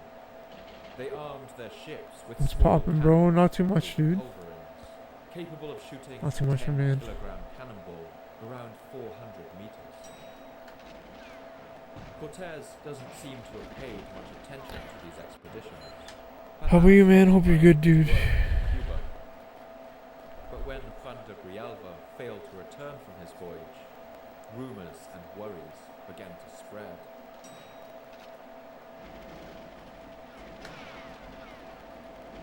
Diego Velázquez, the governor of Cuba, put together a search and rescue party with the intention of going after Grijalva and finding out what... You know what I want to play Robbie Rap Poison is Castle in the Sky, the Trackmania custom map. I was watching Lunar play that. Oh my god, it looks amazing. 33 years old, and he had never led an army or commanded any... You should play that. post. You should play Castle in the I Sky. think it's possible Velázquez Oh my god, that'd be insane. Trackmania. killed on this expedition. It might have seemed like an excellent way to get rid of What this the fuck, ambitious man? upstart. But despite his military inexperience, Cortez was a good diplomat and clearly had a way with words. Have In you just seen that? 1 month, he had convinced 300 men The to custom follow him map? and put together 6 ships ready for this rescue mission to the New World. There was only one problem. Before they could set off, Juan de Grijalva, the lost Spaniard who they were But I don't seeking to have the find, paid Trackmania. I have the free Trackmania. he had been delayed while exploring Like the what? coast of Mexico, but he brought back some incredible stories. He had seen cities built with tall I don't know if you need the paid one. streets paved with stone. And he had met a delegation from a powerful king who was Like set to what? live and who called How was that a himself back boost? Moctezuma. Despite these enticing stories, This level's ridiculous, man. Cortez's sails. He now had a fully For funded search Trackmania. party for someone who was no longer missing. And for Governor Velázquez, this was enough of a reason to pull his support from the Yeah, Castle in the Sky. If Grijalva had come back, perhaps it wasn't so dangerous over there at all. And the last thing he wanted was for Cortez to get the glory that came with making new discoveries. Trackmania is But that amazing, bro. restless, And it's free. mischievous boy had never really left Cortez. And perhaps his old Yeah, I don't play pal Rocket League and it's free. also played a I part. would. He decided I've never played it to before. go ahead with the mission anyway. That he would sail to this new land against the wishes of the governor and discover the truth about this king across the water. Cortez gave the order to Yeah, depart it looks like a as really. soon as It's possible well, it is. It looks like a before good map. It Governor is a good map. Velázquez could stop him. It's really interesting. Velázquez had been supplying all the food for the journey, and so they would depart with no supplies. But they set sail anyway, departing from Santiago on November the 18th, 15. Fish tank. Oh wow. Yeah. According to some sources, What happens the on governor it? heard of Cortez's plan at the last moment. Anything and interesting? hurried down to the docks to find his 6 ships already pulling away from port. He said to have called out to him. Why, compadre? Is this the way you leave? Is this a fine way to say farewell to me? On hearing this, Cortez called back this famous reply. Like what? Forgive me, your worship, for this and similar things have to be done rather than thought about. Velázquez watched as Cortez and his men set sail, but he knew they wouldn't get far. They were still drastically short on food. They sailed around the coast of Cuba for weeks, but everywhere they went, they found that Governor Velázquez had already sent orders ahead of them, telling the people of Cuba not to give any supplies to this rogue expedition. But enough people were willing to barter with them. They brought up Like loaves what? of cassava bread, beef, Come on. pork pickled in brine, saltfish and salted biscuits. Oh wow, no way. With some live chickens. Crazy, bro. They even ran into 200 men who had been on Van Grialva's expedition, and some assorted others who all agreed. What a time to be alive. Their numbers swelled to around 630 men, and their number of ships to 11. They brought along 13 horses, which they hoisted onto the ships with a pulley and kept on deck throughout the crossing. They also brought several cannons, those same light culverins that the Grialva mission had used. They also brought dogs, large, powerful mastiffs that had been used on European battlefields for centuries. Among the men were 30 crossbowmen and 12 who carried arquebuses, an early form of musket. After weeks of going from port to port, they had enough to make the voyage across the sapphire blue waters. It was good, but they've been on a road trip the past few days and it's been boring. Oh, no way. Some of the main sources we have for what happens next are the so-called cartas of Cortez.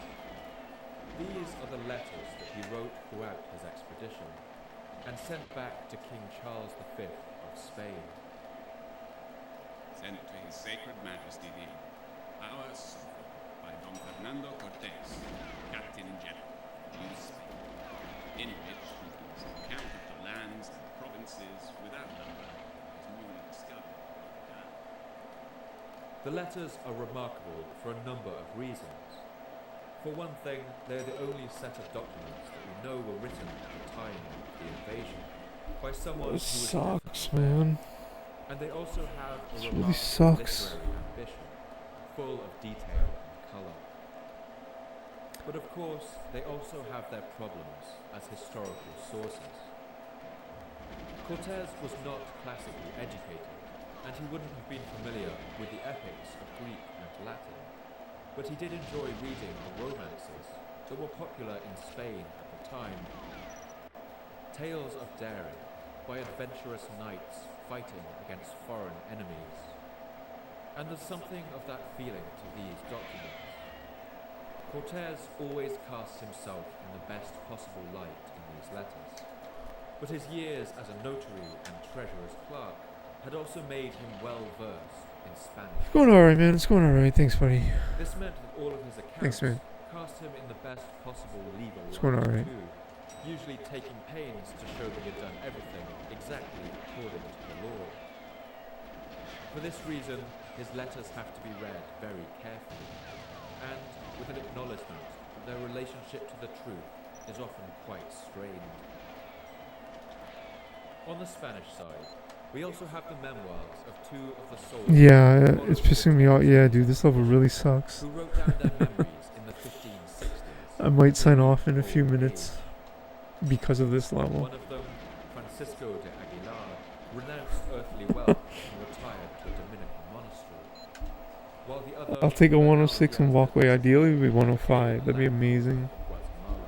Never play this level again. Both are similarly flattering accounts of the expedition's heroics, and are also confused by the more than 40 years that had passed Like, what, since like, the events. it's just so dumb. On the Mexica side, we have no indigenous accounts from What's the years trick? I don't know, man. and none written before a full 20 years afterwards. But the Florentine Codex, I compiled guess by that Spanish priest Sahagún, does include RNG, remarkable RNG, my accounts of friend. those years. This is RNG known is as the Book trick. 12, and it compiles No, the memories of I'm the just not looking Mexica down, people or who I'm doing. survived. You gotta push B right at the last Bernal second. Diaz and de Aguilar, You they gotta are look written down. from a distance of several decades. Oh, you never made it through. I'm using two controllers. This is And things like the 2.x. exact words of speeches So given I'm by pushing Montezuma B and Cortez are likely not entirely on the second reliable. controller, But this book 12 right at the end of the Florentine cutscene. Codex is an incredible source for how the Mexica people And only remembered I their got through what, experience like of those years, only a few the times. fall of their Yeah, start at full civilization. speed and open the door a little early. The expedition of Juan de Grijalva in the previous year had caused quite a stir in the court of the Aztec king Moctezuma. Lookouts guarding the coast had sighted the tall ships of the Spanish. You refuse to play with 2.x, oh I hear you. These Mexica people would have seen the tall white sails emblazoned with Spanish crosses and must have known that they were looking at something they had never seen before. The Mexica people are often portrayed I don't know, it is what it is. or disbelief. It's cool, it gives an advantage in this level. But we should be a little careful about these accounts. Europeans delighted in I don't know, I don't mind it that much. how the fearful Aztecs believed their ships to be floating mountains or cities moving about on the waves. People in Europe especially loved stories of how the Aztecs believed the Europeans to be a kind of god.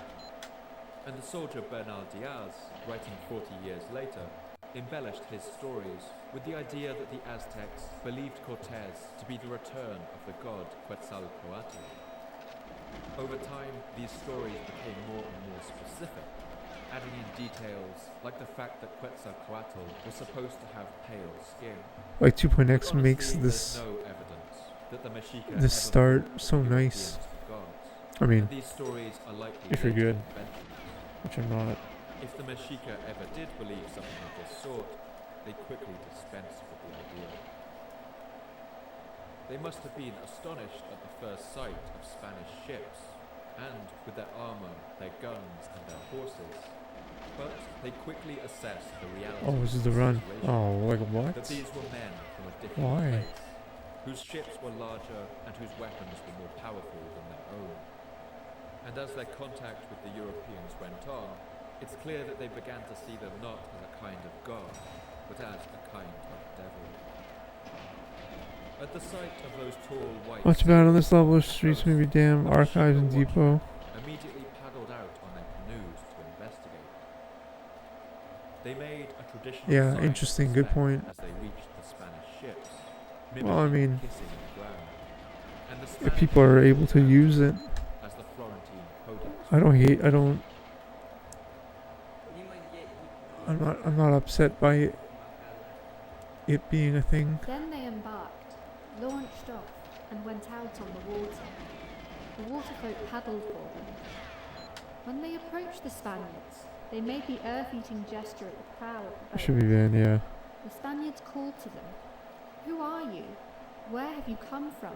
Where is your homeland?" Immediately man. they said, "It is from Mexico that we have come."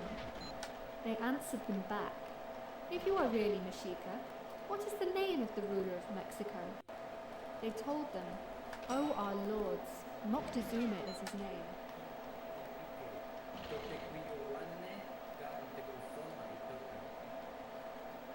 The Mexica brought with them a collection of fine textiles as gifts, which they gave to the Spanish sailors. Oh, come on, man. In return, the Spanish gave them some beaded jewelry, which the Mexica received politely, but would not have been particularly impressed by. The Spanish then left them, with a promise that they would soon return. This small group of Mexica watchmen returned to the shore, obviously a little shaken by their encounter. They agreed that they would travel back to the capital of Tenochtitlan and report what they had seen. When they got there, the king himself called them into his presence.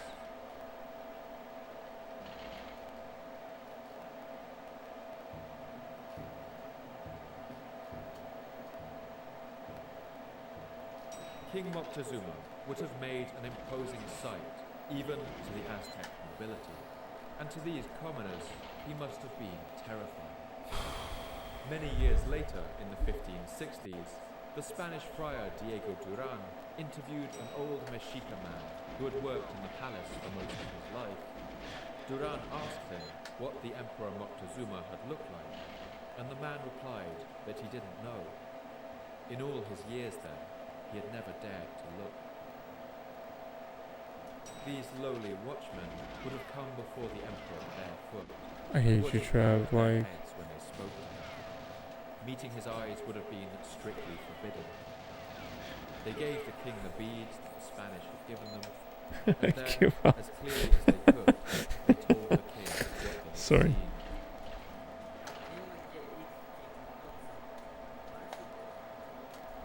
Then they Nah, spoke to man. him.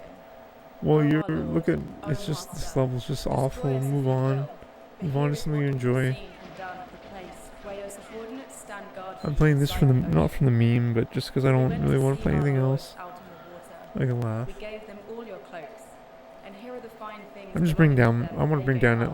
all the They said, times. You know, If you have really the come from goal was Mexico, to here is what you are to give get the the ruler Agent of the 21 whereby he minute will recognize us. combined time. They told him everything 21XX. Spanish had told them out on the water. Bad because old. Yeah, I hear you. Moctezuma was clearly troubled by this news. Strange rumors had been spreading across the region for Wait, several what the fuck years. is this?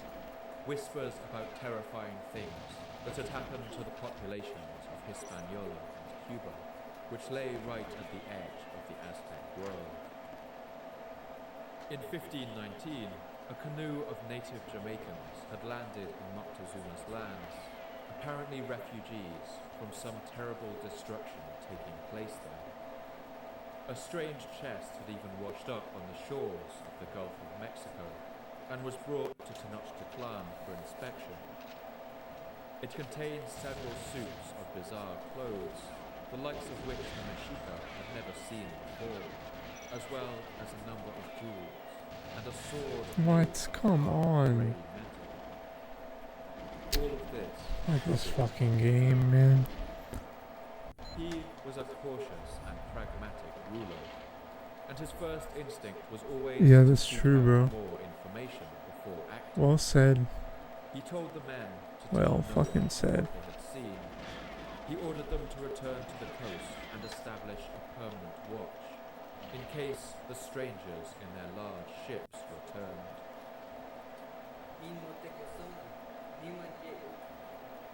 Thereupon, Moctezuma gave instructions to the man from Quetlashtlan and the rest, telling them, give orders that watch be kept everywhere along the coast, at the places called Nahuatlan, Tozatlan, and Mictlanquatla, wherever they will come to land. Then the stewards left, and gave orders for watch to be kept. Like if I just After don't that, shoot. Moctezuma summoned all his lords and showed them the beads he had been given. They all gathered round, and we can imagine the murmurs of concern passing around the group as all of them wondered what it could mean.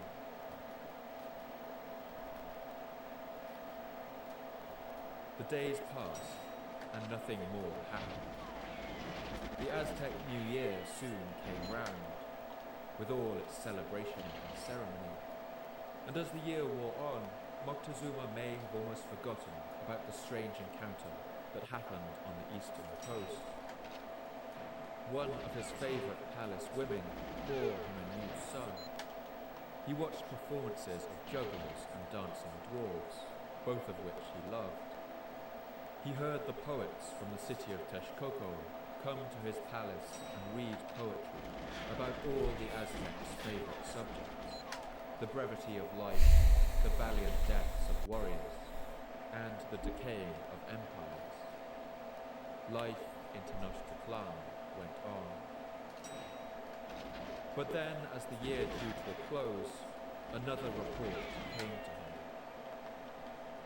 More large ships had been sighted on the horizon, and more of them this time. He immediately gave orders for a delegation to go and meet these strangers. Like this and fucking to find level. out what they wanted. After that, King Moctezuma must have slumped down on the ornate mat that served as his throne and lost himself in troubled thoughts. Like this is not fun.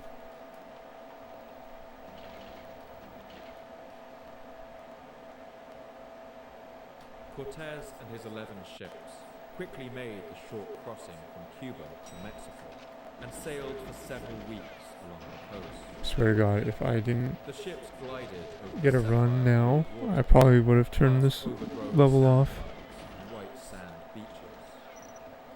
He couldn't have known it, but in the early weeks of the year 1519, he sailed over the exact spot where, 66 million years earlier, the Chicxulub asteroid had impacted the Earth. Sailing at an average rate of 4 knots, or about 7 kilometers an hour, it would have taken the ships nearly an entire 24 hours to cross the vast ring of its crater, invisible beneath the waves.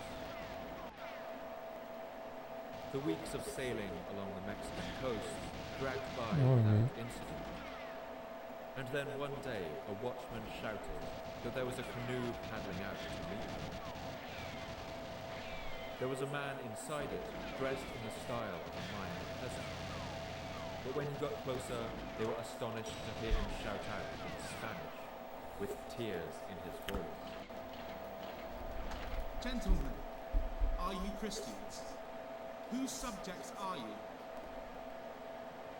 This was a Spanish man by the name of Geronimo de Aguilar, who had been shipwrecked 8 years earlier when trying to sail to Cuba. He was captured by the Mayans, along with 12 other survivors. The Mayan people intended to sacrifice them all, he said, but he and another man named Guerrero had managed to escape. The two of them were soon captured by another Mayan king, who kept them as slaves. His companion Guerrero quickly grew to enjoy life with the Maya, and actually seemed to prefer it to his life back in Spain. He married a rich Mayan woman and had children with her, and the Mayan king quickly took him on as a war chief. Guerrero even got tattoos in the style of a Mayan warrior. But Aguilar hated his life there. He missed Spain, and he kept his sanity by counting the nearly 3,000 days that had gone by, trying to keep track of which day of the week it was. Come on, 106, please, 106. Yeah, 106. Oh my god. He slipped away and ran to the coast. Alright. Let's see if we can get 105. He met the Spanish was to ask what day of the week it was. He discovered that in 8 years he had miscounted by only 3. He thought it was Wednesday, when in fact it was Sunday. Thanks, man. While living with the Maya, Aguilar had learned some of their language, and Cortés immediately saw how useful he could be as a translator. He enlisted him for the voyage, promising I didn't get to many take him back to boosts. Cuba when the mission was done. We're tied, yeah, brother. The Jimmy Soon, Bop, yeah, buddy. Cortés and his men needed to 105. stock up on their water supply. It's just a nicer So they number. stopped off 106, at a large ew. Mayan town 105, called yeah.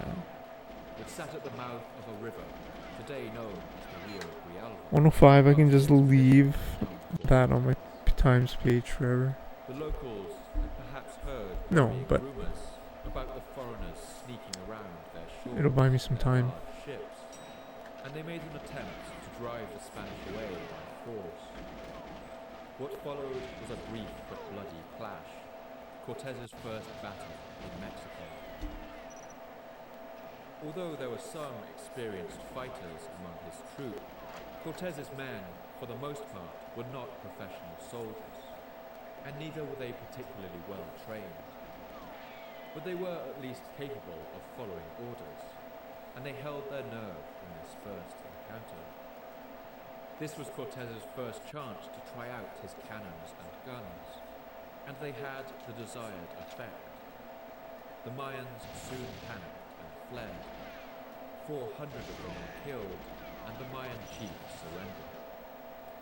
He handed over large amounts of gold, and he also gave Cortés a gift of 20 enslaved women who would follow his No group boosts on this run. their journey. Among them, by a stroke of chance, was a woman that the shipwrecked sailor Geronimo de Aguilar had encountered during his time as a slave. Her name was Sin, and she would be arguably one of the most crucial factors in the fall of the entire Aztec civilization.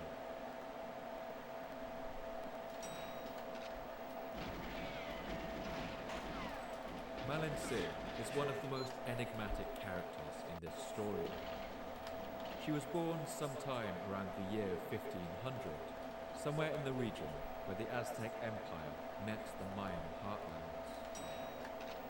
When she was young, her father died, and her mother Why? How, married, like... meaning that Malin Sin became something of a circus child. She was sold into slavery to a group of Mayan slavers, and some sources suggest that her family even faked her death to avoid the stigma that might come with selling one of your children. The life of a slave, and especially as a woman, could be a horrific existence. When the Mayans and the Mexica went to war, Malin Sin was exchanged as part of the spoils, and went from owner to owner over the years. This meant she picked up all the languages of the region, among them Mayan and the Mexica language of Nahuatl.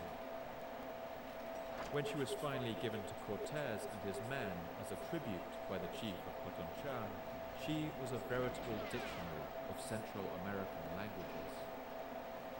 Cortez recognized her usefulness immediately. In his group, he now had Malin Sin, who spoke Nahuatl and Mayan, and Aguilar, who spoke Mayan and Spanish. This meant that the three of them were able to relate Come on, like what? from virtually any language in the region. Like what? Malin Sin is a complicated character. We can never really know her motivations, or to what extent she freely chose to help Cortez's expedition. But Cortez later said that it's possible that without her, none of his plans could have succeeded. And she did seem to help him with an enthusiasm that went beyond 106 dupe. slave. Perhaps it's not hard to see why.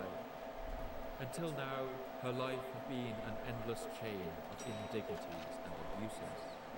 But now, alongside Cortez, she commanded some degree of power Dupe, thanks, and man. respect. Thanks, She brother. could now change her fortune. Thanks, man. But not only that, she could burn down the You very too, man. society which had crushed her for so many years. And I think she would do so with a resolve that is only explained by a desire for vengeance. With his translators in tow, Cortez could now enter into the world of Aztec politics. He could make the Mexica understand his demands, and, perhaps most crucially, he could lie. The work of destroying the empire of the Aztecs could now truly begin.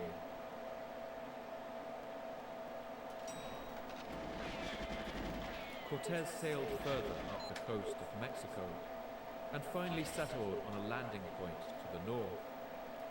He wasted no time in raiding a number of native villages for food and supplies, and stole any gold he came across.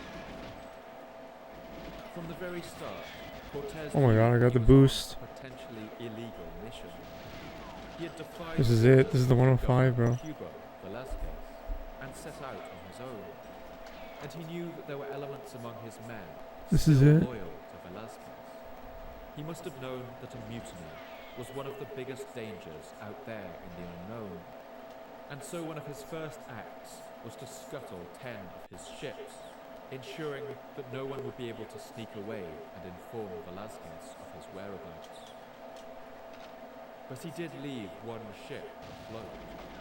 This he sent back to Spain, No. carrying a letter to King Charles V, No. along with a chest containing the gold artifacts he had found. Cortez knew that if he could go over the governor's head and get the blessing of the King of Spain himself, then his expedition would be legitimate. But he would have to tread a narrow legal tightrope. To give himself some breathing room, Cortez immediately founded a new town on the bare sandbanks of Mexico's coast. He called it Veracruz, or the True Cross. It wasn't much of a town, likely a few tents and other temporary shelters, but Cortez furnished it with all the legal necessities, including a municipal council made up of several of his soldiers. In a legal sense, Cortez could now claim Come to on. be the governor of this town. As governor, he was empowered to act on behalf of the king, and without any orders from His Majesty, he could now decide what needed to be done himself.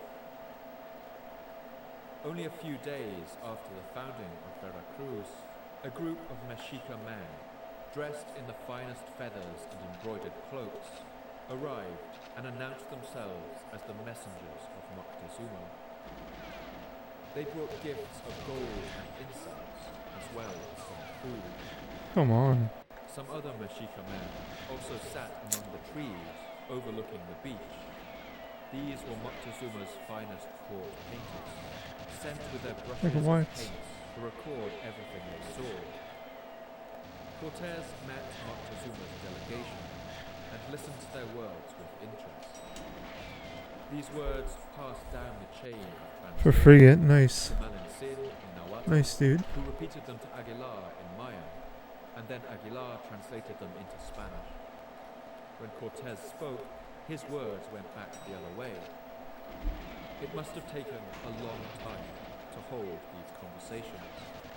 And perhaps it's fitting that the first words out of Cortez's mouth in Mexico were to be a distortion of the truth. He explained that he was an ambassador sent by his king, who ruled the greater part of the world. Cortez even told some more barefaced lies. He even claimed that some of his men were suffering from a disease of the heart, and that he had heard that the precious metal gold could be used as a treatment. He Wait, slyly why? asked whether King Moctezuma could help him and his sick men by giving them some gold. The ambassador from Tenochtitlan, apparently not sensing the danger, said that yes, Moctezuma had a lot more gold. Probably from that moment, the entire fate of the empire was sealed. Cortez decided then and there that he would march to Tenochtitlan and take the entire land for himself.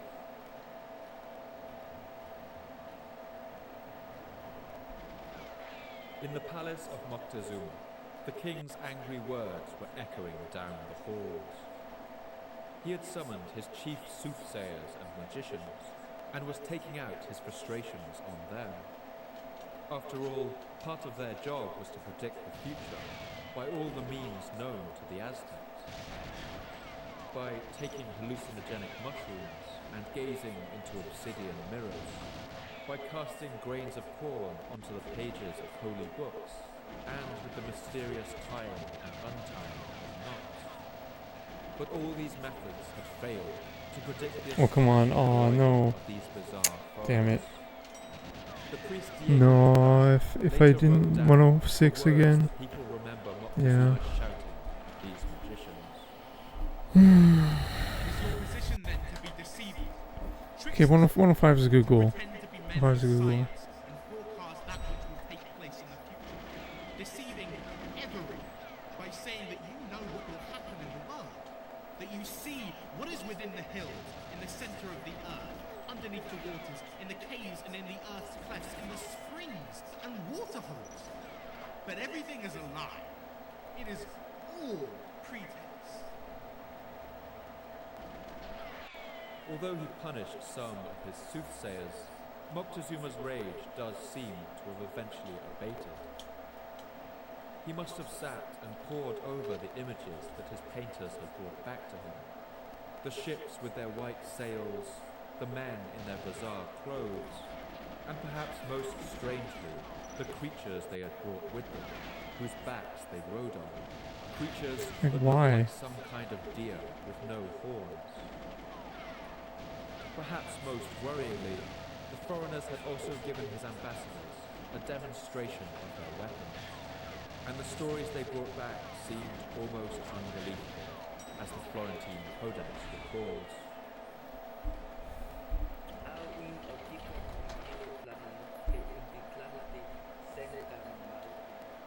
And when he heard what the messengers reported, he was greatly afraid and taken aback, and he was amazed at their food. It especially made him faint when he heard how the guns went off at the Spaniards' command, sounding like thunder, causing people actually to swoon, blocking the ears. And when it went off, something like a ball came out from inside, and fire went showering and spitting out, and the smoke that came from it had a very foul stench, striking one in the face. And if they shot at a hill, it seemed to crumble and come apart. And it turned a tree to dust. It seemed to make it vanish as though someone had conjured it away. Their war gear was all iron. They clothed their bodies in iron. They put iron on their heads. Their swords were iron. Their bows were iron. And their shields and lances were iron. And their deer that carried them were as tall as the roof.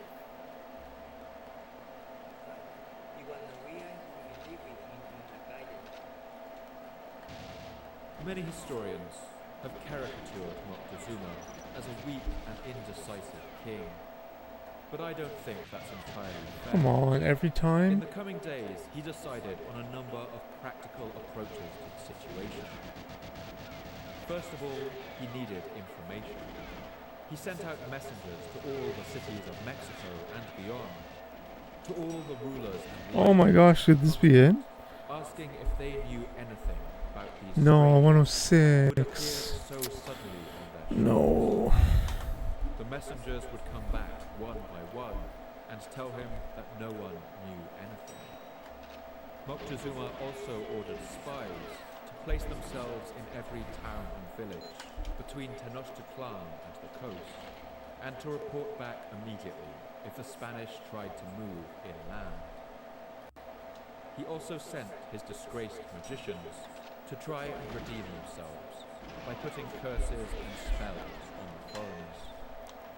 But despite all these measures, it's clear that the uncertainty of what was going on did begin to take its toll on the Aztec king.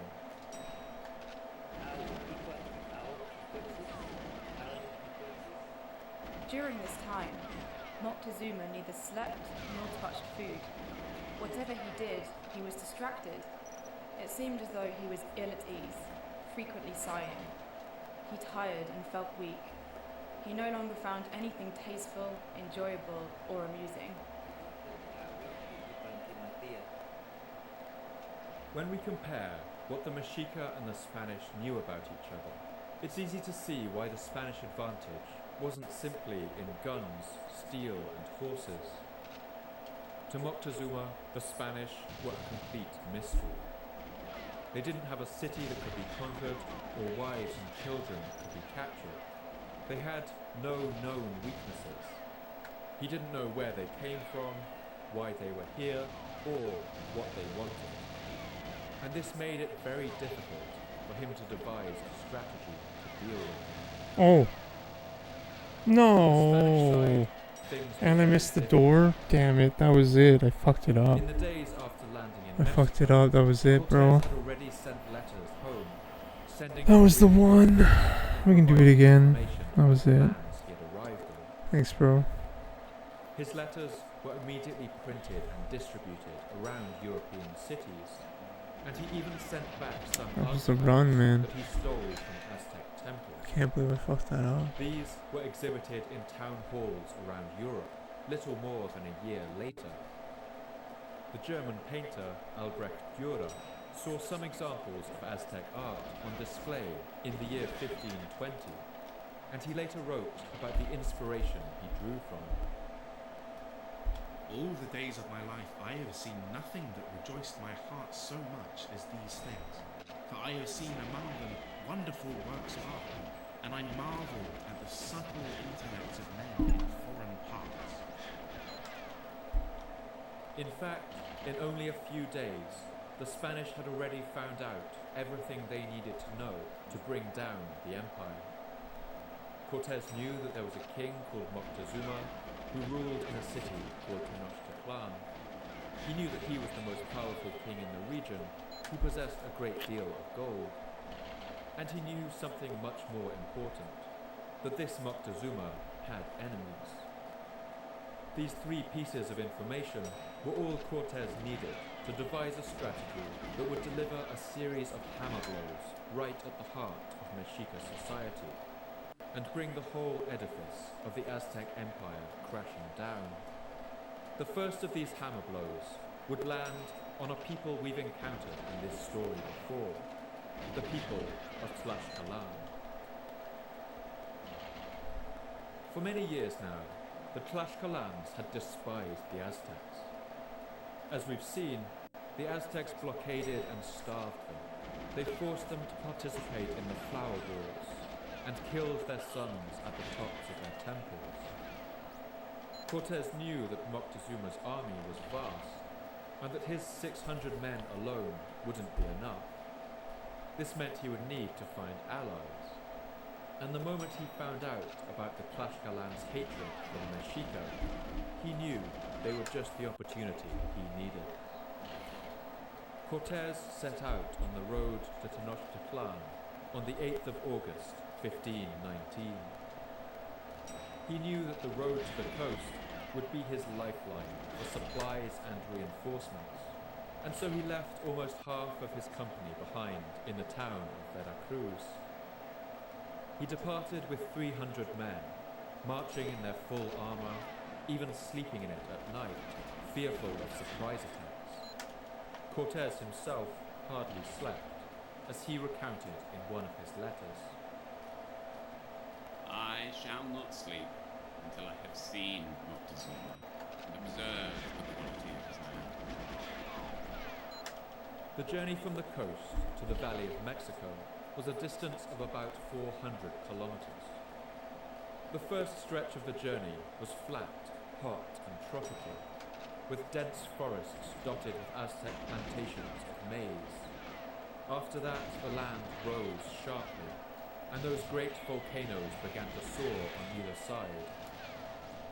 Everywhere they went, villages gave them supplies of maize and gold, even some more slaves, who they used to haul the guns. I burnt more than 10 villages, in one of which there were more than 3,000 houses, where the inhabitants fought with us, although there was no one there to help them. As we were carrying the cross and were fighting for our faith, God gave us such a victory that we killed many of them without ourselves receiving any hurt. When they reached the highlands, they would have passed through a cold, bleak salt flat, before the tall mountain range that walled the Valley of Mexico came into view on the horizon. In that harsh landscape, water became scarce, and they soon ran out of food. What? But finally, they arrived at the lands of the Tlaxcalans. Cortés seems to have expected this to be easy. He thought he would only have to explain that he was here to topple Moctezuma, and the Tlaxcalans would welcome him with open arms. But years of fighting the Mexica had made the Tlaxcalans a little paranoid. In fact, when they saw the small band of Spaniards marching towards them, they sounded the alarm, believing this to be a raid by Moctezuma. They called up all their fighting men and marched out in full force to defend their lands. The Tlaxcalan warriors had their faces painted in black and white, and their war cries would have echoed out over the mountainous slopes. The Tlaxcalans surrounded the Spanish and fell on their lines in wave after wave. They came very close to overwhelming them, but the glass blades of their macahuitls shattered against the steel armor of the Europeans. The Spanish steel swords cut through their own padded armor easily, while crossbow bolts and gunshots tore through their closely packed ranks and spread terror, as Bernal Diaz records. I saw our company in such confusion, despite the shouts of Cortés and the other captains, they could not hold together. The Indians were charging us in such numbers that only by a miracle of swordplay were we able to drive them back and reform the ranks. One thing alone saved our lives. The enemy was so massed and so numerous that every shot wrought havoc among them. The horsemen of the Spanish also managed to inflict a huge amount of damage, repeatedly swinging and charging into their ranks with their lances and spreading terror, as the Aztec source, the Florentine Codex, recounts.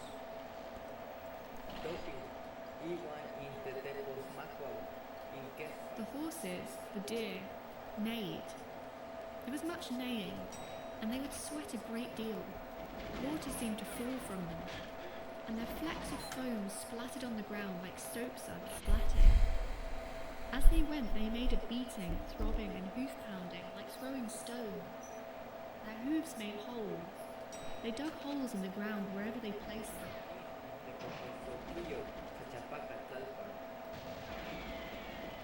The Tlaxcalans even managed to bring down 2 Come on, Spanish man. forces, Oh, I have auto aim off. and Bernal Diaz claimed that they even hacked off I have auto aim off. That their makes glass-edged sense. swords. But eventually, they realized it was hopeless. The resolve of their fighters dissolved, and they retreated. Cortés and his men had won the battle, but he was still extremely demoralized by what had happened. He thought the Tlaxcalans would welcome him with open arms, but instead they had put up an enormous resistance. Many of his men were injured, and a few even killed. And if the Tlaxcalans were able to put up such a fight, how would they ever overcome the much more powerful Mexica? That night they camped beside a stream, still short on food. But he was still determined to get the Tlaxcalans on his side. As the new day dawned, he sent out messengers to meet them, but it was no use. The Spaniards retreated to the top of a nearby volcano called Tonpachtapipi, where a small Mexica shrine had been built to the gods. They camped there, and over the next days fought off constant attacks by the Tlaxcalans, who refused all offers of peace. Cortés's plan seemed to be in tatters, and many of his men must have begun to wonder if they would ever make it off that mountaintop. But finally, after 3 days and nights of repelling attacks, the Tlaxcalans sent messengers to ask for peace, as Bernal Diaz records. Making their sign of peace, which was to bow the head, they came straight to the hut where Cortés lived, begging his forgiveness for their hostile actions and for the war they fought against us. They said they had certainly believed us to be friends of Moctezuma and his Come on. who had been their mortal enemies Come from the on. ancient times. That would have been it. Luck finally began to turn. Oh, that would have been it. Come on.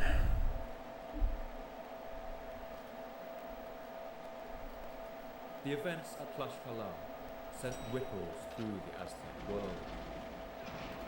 Fewer than 300 Spanish soldiers had repelled the full force of one of the strongest armies in the region. Bernal Diaz recalls the effects this had on the Mexica. Our fame spread throughout the surrounding country and reached the ears of the great Moctezuma. Terror spread throughout the whole land. Now Moctezuma, the great and powerful prince of Mexico, in dread that we might come to his city, sent 5 chieftains of the highest rank to our camp in Tlaxcala to bid us welcome and congratulate us on our great victory. These chieftains praised the Spanish for their fighting skill. These messengers obviously sensed the danger of the situation and told Cortés never to trust the Tlaxcalans. These messengers told Cortés that Moctezuma would love to welcome him to his capital of Tenochtitlan, but unfortunately, it was better if he didn't come. The roads are bad, they said, and supplies of food in Tenochtitlan had been very low recently. Moctezuma was only thinking of the Spanish and their comfort, and he didn't want them to suffer.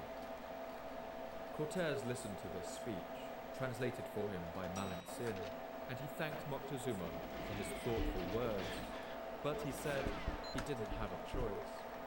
His king had ordered him to go to Tenochtitlan, and so go he must. Cortés would later tell one of his soldiers that he was delighted by this conversation. He'd learned that the Aztec lands were exactly as divided as he'd hoped. Cortez quoted a line from the Gospel of Mark 3:24. And I saw discord and animosity between these two peoples. I was pleased, for it seemed to further my purpose considerably. I remembered the word of the Gospels, kingdom divided cannot stand. Cortez and his men were soon welcomed into the city of Tlaxcala, where they stayed a few weeks, resting after their hard journey. Cortez wrote back to King Charles V that Tlaxcala was a beautiful city, larger than Granada. The city is much larger than Granada, and very much stronger, with some good buildings and many more people. Very much better supply of produce. What? Like, come on, man. But Cortez had never actually been to Granada, and this was probably another example of his tendency to manipulate the truth. In fact, Tlaxcala was likely a poor place. It had been blockaded by the Mexica, and their economic isolation would have made their lives difficult. But Cortez knew that he had to gain the Tlaxcalans' trust. He ordered his men to be on their best behavior, not to take anything that wasn't offered to them, and he told them not to enter the temple district of the city for fear of offending their hosts. While they were there, the Tlaxcalans also showed them some of their most precious relics, as Bernal Diaz later recalls. They said their ancestors had told them that very tall men and women What was huge that? giants, had once dwelt among them, but had died off. And, to show us how big these giants had been, they brought us the leg bone of one, which was very thick and the height of an ordinary-sized man. And that was just a leg bone from the hip to the knee. I measured myself against it, and it was as tall as I am. We were all astonished by the sight of these bones, and felt certain there must have been giants in that land. These bones were likely the remains of the mammoths that had once roamed the Valley of Mexico, and which Neolithic peoples had hunted to extinction. And it's clear that the Tlaxcalans soon warmed to their guests, despite the thousands of their warriors that they had killed. Or at least, they saw in the Spanish an opportunity to change their fortune. They soon came up with a suggestion.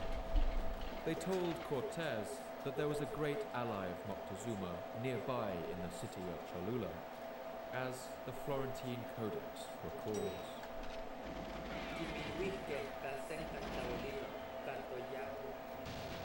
They said to them, "The Cholulans are very evil. They are our enemies. They are as Oh, strong because as I have the auto aim Mexica, off. and they are the Mexica's friends." Keep forgetting I have When the auto aim Spaniards heard off. this, they went to Cholula. The Tlaxcalans went with them, outfitted for war. In reality, the Cholulans weren't such close allies of the Mexica, and it's likely the Tlaxcalans were lying to the Spanish, hoping that they would help them get rid of another annoying rival. Now before this, there had been friction between the Tlaxcalans and the Cholulans. They viewed each other with anger, fury, hate and disgust. They could come together on nothing. Because of this, they put the Spaniards up to killing them treacherously.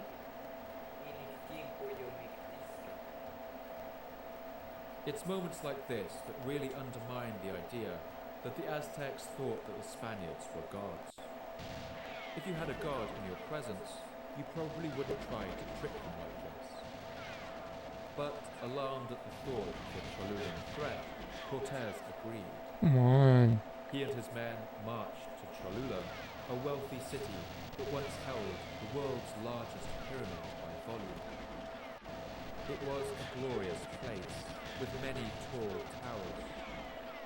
When the Spanish arrived, the Cholulans met them peacefully. But straight away, Cortez unleashed a tidal wave of violence.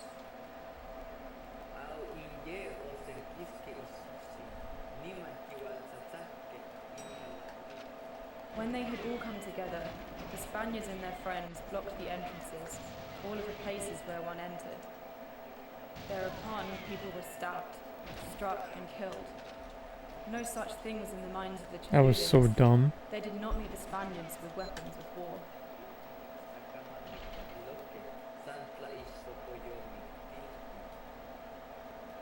The massacre at Cholula went on for 2 days. The whole city burned, and the Spaniards destroyed a temple to the god Quetzalcoatl, the flying feathered serpent that was the primary god of Cholula. If any Mexica had ever wondered whether Cortez was the return of Quetzalcoatl, it's likely this act would have put a stop to that speculation. The priests of the city threw themselves from the high towers of their temples to escape the flames. Cortez later came up with a justification for this act. In his letters, he claimed that he uncovered a plot hatched by the Cholulans to murder him and his men, and that's why he unleashed his murderous rage on the city. But it's not clear whether this was actually the case. It seems more likely that this was simply an act of terror to instill fear in the heart of Moctezuma. The city of Tenochtitlan lay only 80 kilometers away, just behind that wall of soaring volcanoes. Cortez's final destination was drawing near.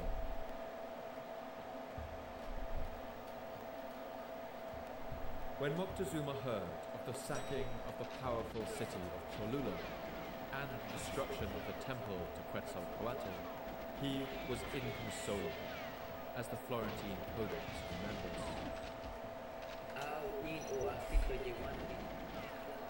And when the messengers got there, they told Moctezuma what had happened and what they had seen. When Moctezuma heard it, he just hung his head and sat there, not saying a word.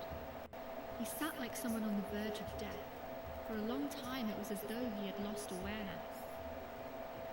He answered them only by saying to them, "What can be done, O men of unique valor? We have come to the end. We are resigned. Should we climb up the mountains? But should we run away? We are Mexica. Will the Mexica state flourish in exile? Look at the sad conditions of the poor old men and women, and the little children who know nothing yet. Where would they be taken? What answer is there? What can be done? Whatever can be done." Come on. Come on. Messengers were now flowing into his palace in a steady stream, some arriving just as others were leaving. Moctezuma had a spy in every village, and since the Spanish gave the same religious sermon at every place they stopped, he eventually told his spies to stop repeating the same speech back to him. He'd heard it enough times already. With each report, the Spaniards were drawing closer. Marching behind them came thousands of native warriors like Tlaxcalans, as well as other assorted people such as the Otomi.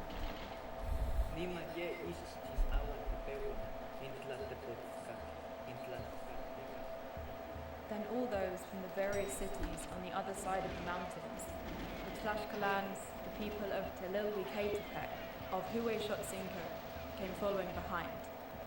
They came outfitted for war, with their cotton upper armor, shields and bows, their quivers full and packed with feathered arrows, some barbed, some blunted, some with obsidian points. They went crouching, hitting their mouths with their hands and yelling, singing in Tequila style, whistling, shaking their heads.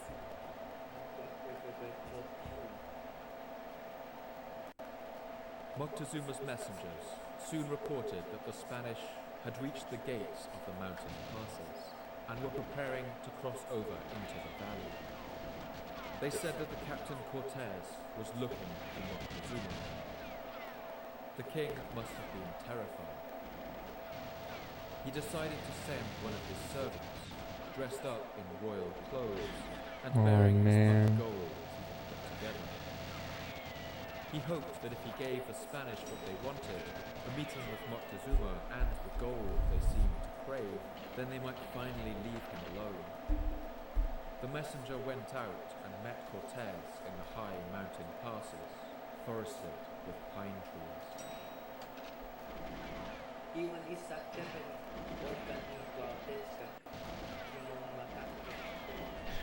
They gave the Spaniards golden banners, banners of precious feathers and golden necklaces, and when they had given the things to them, they seemed to smile, to rejoice and be very happy.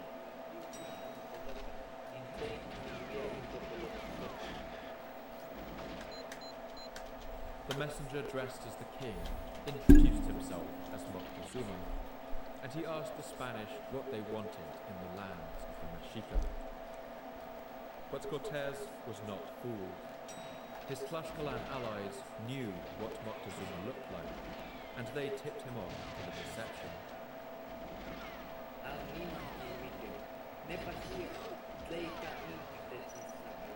Then they told him, "Go on with you. Why do you lie to us? What do you take us for? You can't lie to us. You can't fool us, turn our heads, flatter us, make faces at us, trick us, confuse our vision."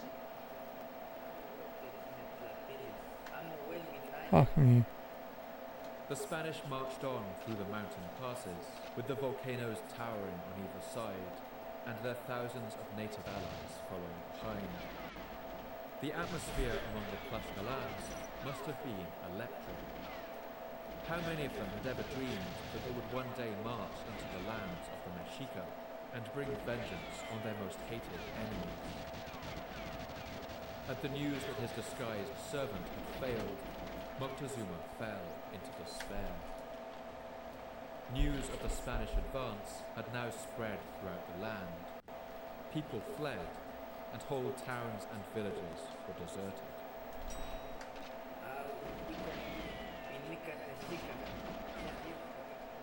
And at this time, there was silence here in Mexico. No one went out anymore. Mothers no longer let their children go out. The roads were as if swept clean, wide open, as if at dawn, with no one crossing. People assembled in the houses and did nothing but greet. Fuck, man.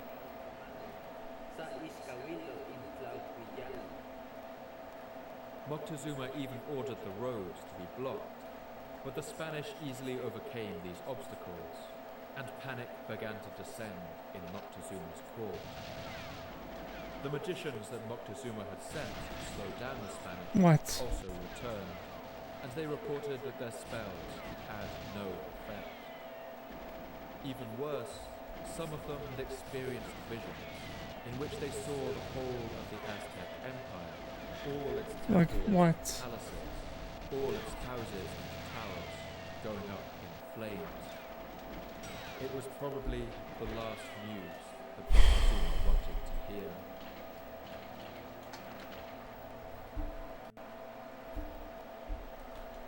We can imagine what Cortés and his men saw when they first crossed those mountains, and the wide expanse of the Valley of Mexico stretched out before them. It was the same sight that the Mexica people would have seen 200 years before, when they first arrived in the valley from the other direction.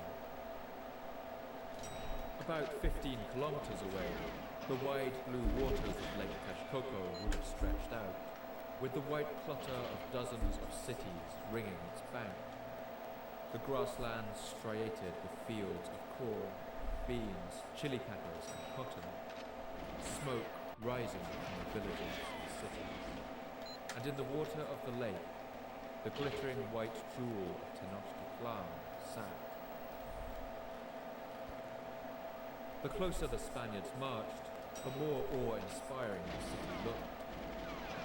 They were amazed at the sight, as the soldier Francisco de Aguilar later wrote. Its castellated fortresses, its splendid monuments, royal dwelling places, glorious heights.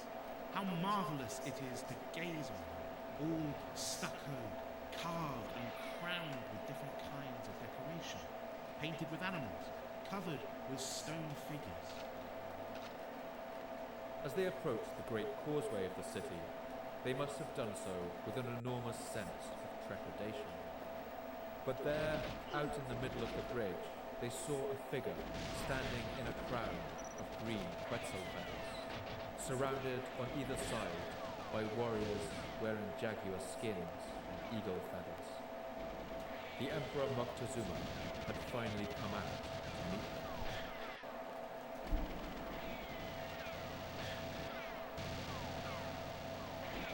Moctezuma had watched the approach of the Spanish with horror, and to him they must have made an impressive and fearsome sight, as the Florentine Codex recounts.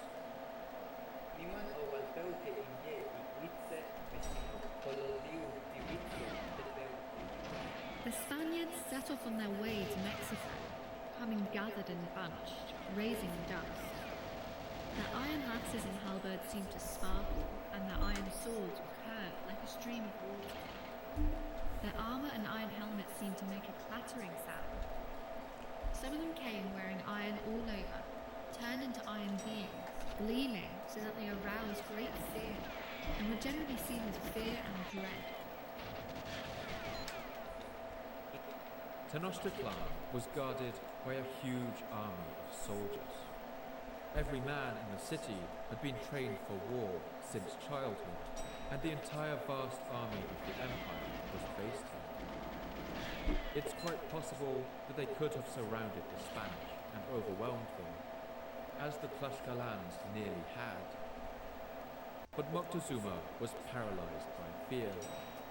Stories of the defeat of Tlaxcala and the sacking of Cholula would have resounded in his head, and he knew that if he tried to defeat the Spanish here and failed, in full view of every citizen, then his rule would be over. Even a costly victory would have been unacceptable. He decided to go out and meet this foreigner and see what he wanted. Moctezuma must have been filled with fear as he was carried in a litter down to the causeway of Tenochtitlan, accompanied with his warriors and wearing his finest clothes, resplendent with shimmering feathers. When he finally dismounted, he saw the Spaniards beginning to cross the causeway to meet him. We can only imagine what it would have been like to see these two men finally come face to face. Neither of them were much given to flowery words. The following exchange is all they said first. Are you not him? Are you not Moctezuma? Yes, I am him. Moctezuma extended his courtesy to the Spaniards, and they were shown into the city. It's not it. They were given It's gonna be lodgings in a 106. palace that had once belonged to Oh, the 107. former king, and which Aguilar wrote about in high praise. The palace was a wonder to behold. There were innumerable rooms inside, antechambers, splendid halls, mattresses of large cloaks, pillows of leather and tree feather. When the Spanish arrived in the palace, they began firing off their guns in celebration, and set off their cannons too. The sounds would have resounded around the city streets, and the ordinary Mexica hid in fear. As Cortés and his men went to sleep that night in the palace of the Aztec capital, lying on beds strewn with fragrant flowers, they would have heard the soft blowing of conch shells echoing from the temples at midnight. The beating of drums would have announced the arrival of the dawn.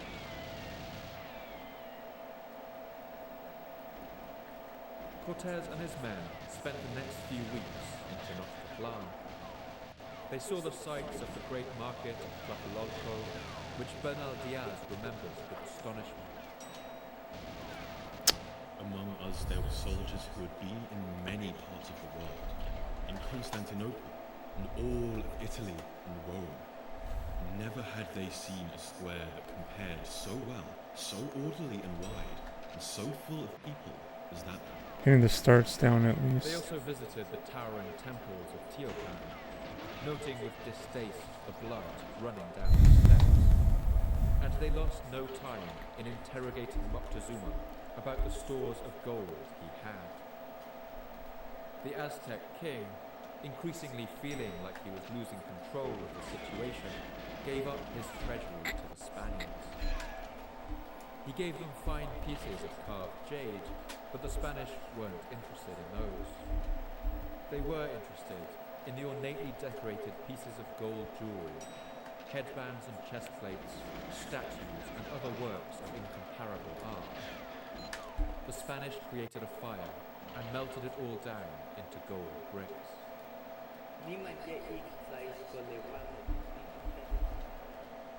The gold on the shields and on all the devices was taken off. And when all the gold had been detached, right away they set on fire all the different precious things. Like what? They all burned. And the Spaniards made the gold into bricks. And the Spaniards went everywhere, scratching about in the hiding places, storehouses, places of storage all around. They took everything they saw that pleased them. It's likely that Cortez had always planned what was about to happen. But in the first weeks after his arrival in Tenochtitlan, something happened that would give him the perfect excuse to speed up his plans.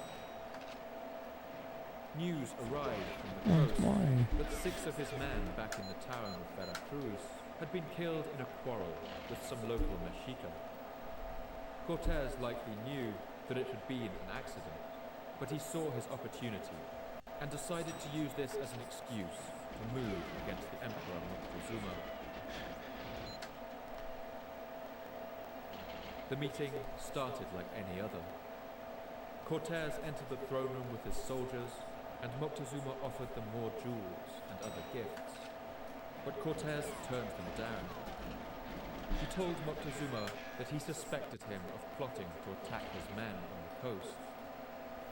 He ordered the king to go with the Spanish to their lodgings, and warned the king not to make any noise or cry out. The Aztec king realized immediately what was happening, and it must have sent a shiver down his spine. This was the thing he feared most, and he pleaded with the Spanish to reconsider. My person is not such as can be made a prisoner of. Even if I would like it, my people would not suffer it. But it was useless.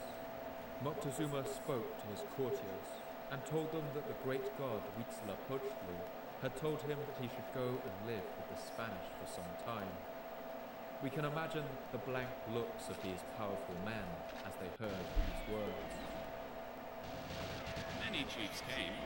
What? Removing their garments, they placed him under their arms, and walking barefoot, they bore a simple letter. And weeping, carried him and raised. Thus we proceed. No disturbance. It would have been clear to everyone, even the common people in the street, that from this moment on, Moctezuma was emperor in name only. Cortez was now the true power in the Aztec Empire. That night, Cortez arrested 17 Mexica lords, who he accused of plotting the attacks on his men in Veracruz. He had them burned alive in the courtyard of the Great Temple, using piles of the Aztecs' wooden swords as kindling. Moctezuma was brought to watch, with chains on his feet, and it said that the Mexica people watched these executions in complete silence.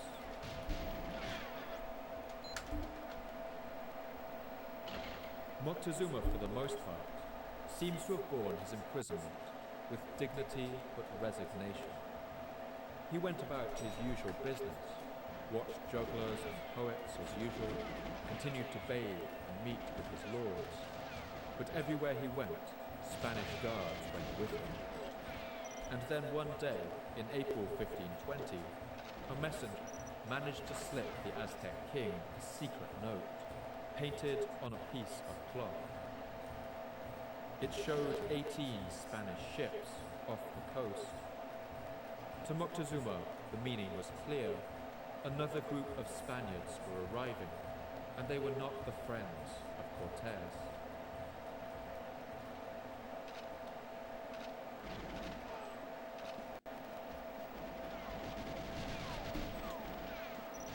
The governor of Cuba, Diego de Velázquez, had spent the last 6 months since Cortez's departure stewing in his bitterness. He had confiscated much of Cortez's property and land in Cuba, but this had done little to sate his appetite for revenge. And when he heard what Cortez had done, sending news of his conquests and chests full of gold directly back to the Spanish king, he must have exploded with rage. He immediately summoned one of his lieutenants, a man named Panfilo de Narvaez, and ordered him to set sail to Mexico with 900 men. His mission was to apprehend Cortez, put a stop to his illegal mission, and drag him back to Cuba in chains. Cortez knew nothing of this approaching danger, but for Moctezuma this must have been an enormous revelation. Up until then, Cortez had used the divisions in Aztec society to play the people of Mexico against one another and bring an empire to its knees. But now Moctezuma saw that the foreigners were just as divided as they were. And with that simple fact, Wait, he what? saw a chance to rid himself of the ruthless Cortez. So stupid, man. Through whispered messages, Moctezuma was actually able to communicate with Narvaez as he sailed up the Mexican coast. Narvaez told Moctezuma that Cortez and his men had lied to him. They didn't have the support of the Spanish crown. In fact, they were little better than pirates. And Moctezuma sent messages back to Narvaez, pleading him to come quickly, telling him the best routes to Tenochtitlan, and even sending food and gold. But as time went on, Moctezuma grew terrified that Cortez would find out what was happening, and perhaps he hoped that the news would scare Cortez away. He went to the Spanish captain and showed him the painting of the ships. He urged him to leave Tenochtitlan while there was still time. Cortez must have exploded. There he was, at the heart of the empire he had set out to conquer, with everything going his way. And now the bitter old governor of Cuba was going to ruin everything. Cortez knew he would have to march the whole 400 troll, man. miles back to the coast and face Narvaez. But he would have to leave enough of his men behind to continue to keep the Emperor Moctezuma as a prisoner. His force would be dangerously split, and all of his achievements seemed to be in danger, as Bernal Diaz recalls.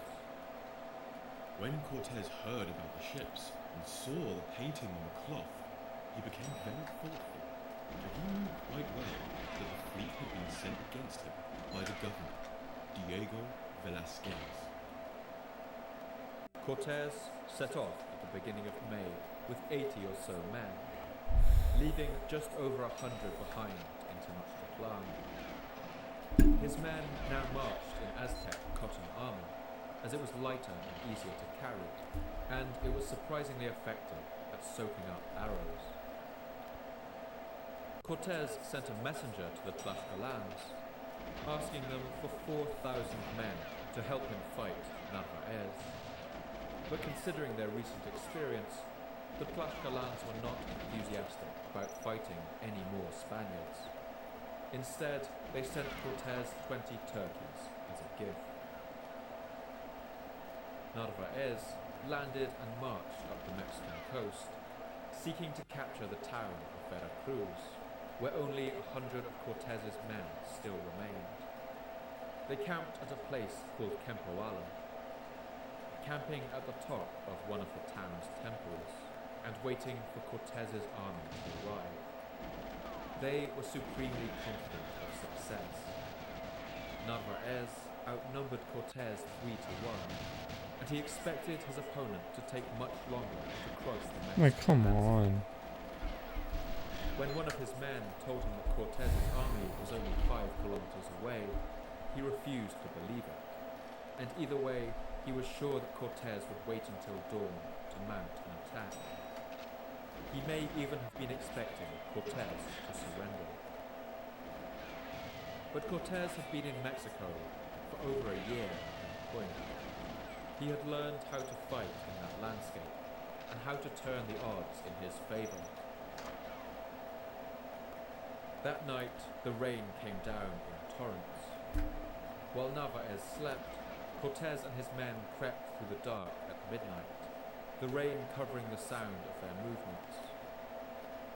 They climbed the pyramid stealthily and quickly dispatched the guards outside Narvaez's chamber, setting the temple on fire as they went. Narvaez sounded the alarm, his men rushing from their beds and putting on their armor. We came with such stealth that when they observed us and sounded the alarm, I was already inside the courtyard of the camp. On the steps of the tower where Narvaez was quartered, some 19 guns. We climbed the steps so quickly, they had time to fire only one. They fought up and down the steps of the pyramid, swords clashing and flashing in the moonlight and the fires of the burning temple, the rain still pouring down. One of Cortez's pikemen jabbed at Narvaez and took out his right eye. With blood gushing down his face and neck, Narvaez surrendered and was put in chains. His soldiers were mercenaries who had been promised gold if they followed him and had no particular loyalty. They surrendered, and when Cortez promised them vast mountains of gold in Tenochtitlan, they agreed to join his company, as Bernal Diaz records. Cortez promised to make them rich. He was so persuasive, in fact, that every one of them offered to come with us. But if they had known the Mexican strength, I believe not one of them would have volunteered. Far from defeating Cortez, the governor of Cuba had actually delivered fresh reinforcements right to him. He was now more powerful than ever, and set his sights on returning to the city of Tenochtitlan. But without his knowledge, events in the city had taken a dark turn.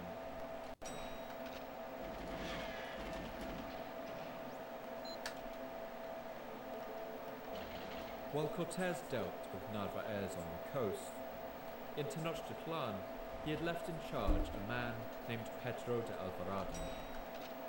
Alvarado continued to control Moctezuma as the emperor went about his daily business, but his situation was precarious. He had only 100 or so men and some assorted Tlaxcalan allies, but they were ruling over a city with a population of well over 200,000. One event would soon test the resolve of the Spanish to its utmost.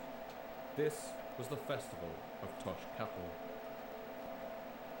The Toxcatl ceremony was once intended to bring rain to the lands of the Mexica, but like most festivals in Tenochtitlan, it had been taken over during the time of Tlaxcalero by the warlike god Huitzilopochtli.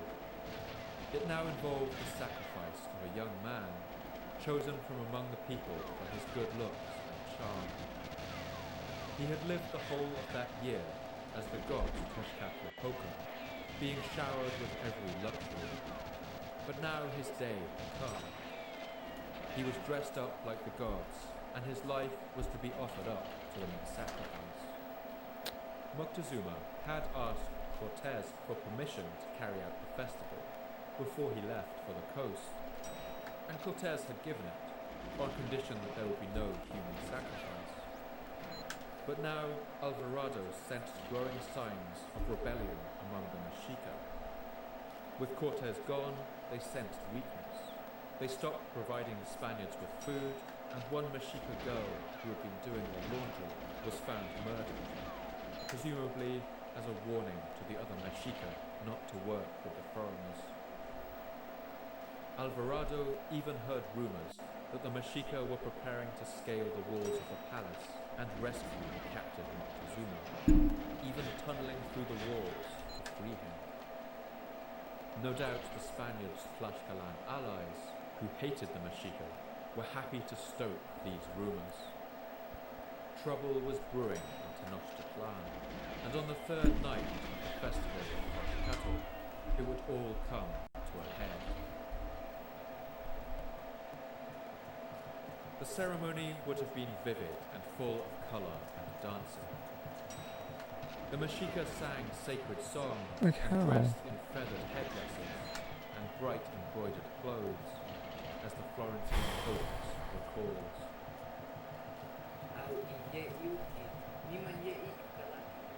When things were already going on, when the festivity was being observed and there was dancing and singing, with voices raised in song, the singing was like the noise of waves breaking against the rocks.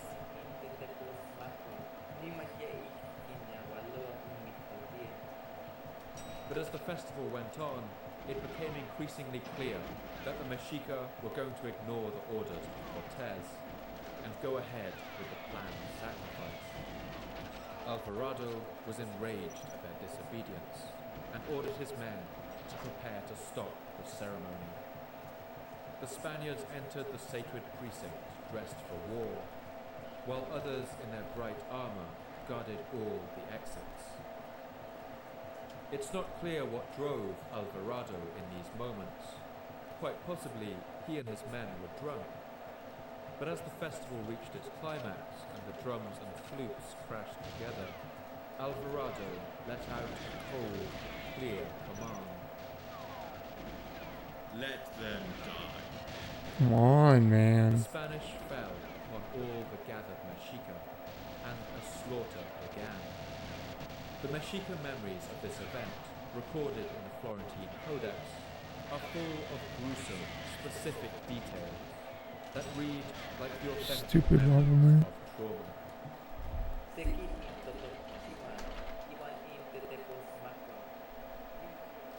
When this had been done, they went into the temple courtyard to kill people. Those whose assignment it was to do the killing just went on foot, each with his metal sword and his leather shield, some of them iron studded. Then they surrounded those who were dancing, going among the cylindrical drums. They struck a drummer's arms, both of his hands were severed. Then they struck his neck, his head landed far away. Then they stabbed everyone with iron lances and struck them with the iron swords. They struck some in the belly and their entrails came spilling out. They split open the heads of some.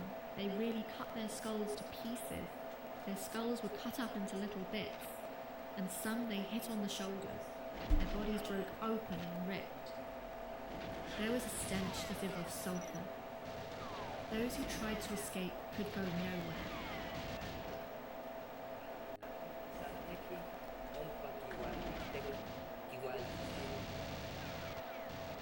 The Spaniards began to loot and burn the temples of the city, lost in a frenzy of destruction. This act had turned the whole city against them, and the Mexica of Tenochtitlan realized that this was their chance to regain their freedom. The drums at the top of the great temples began to beat, and an Aztec priest is said to have cried out this bellowing declaration. Mexica! Are we not going to war? Have courage! Come on, man. Mexica commoners and soldiers alike grabbed their weapons and flooded the street. The Spanish were forced to retreat to the palace, where they locked themselves in with a number of their Tlaxcalan allies and the Emperor Moctezuma. The Mexica tried to burn down the palace doors.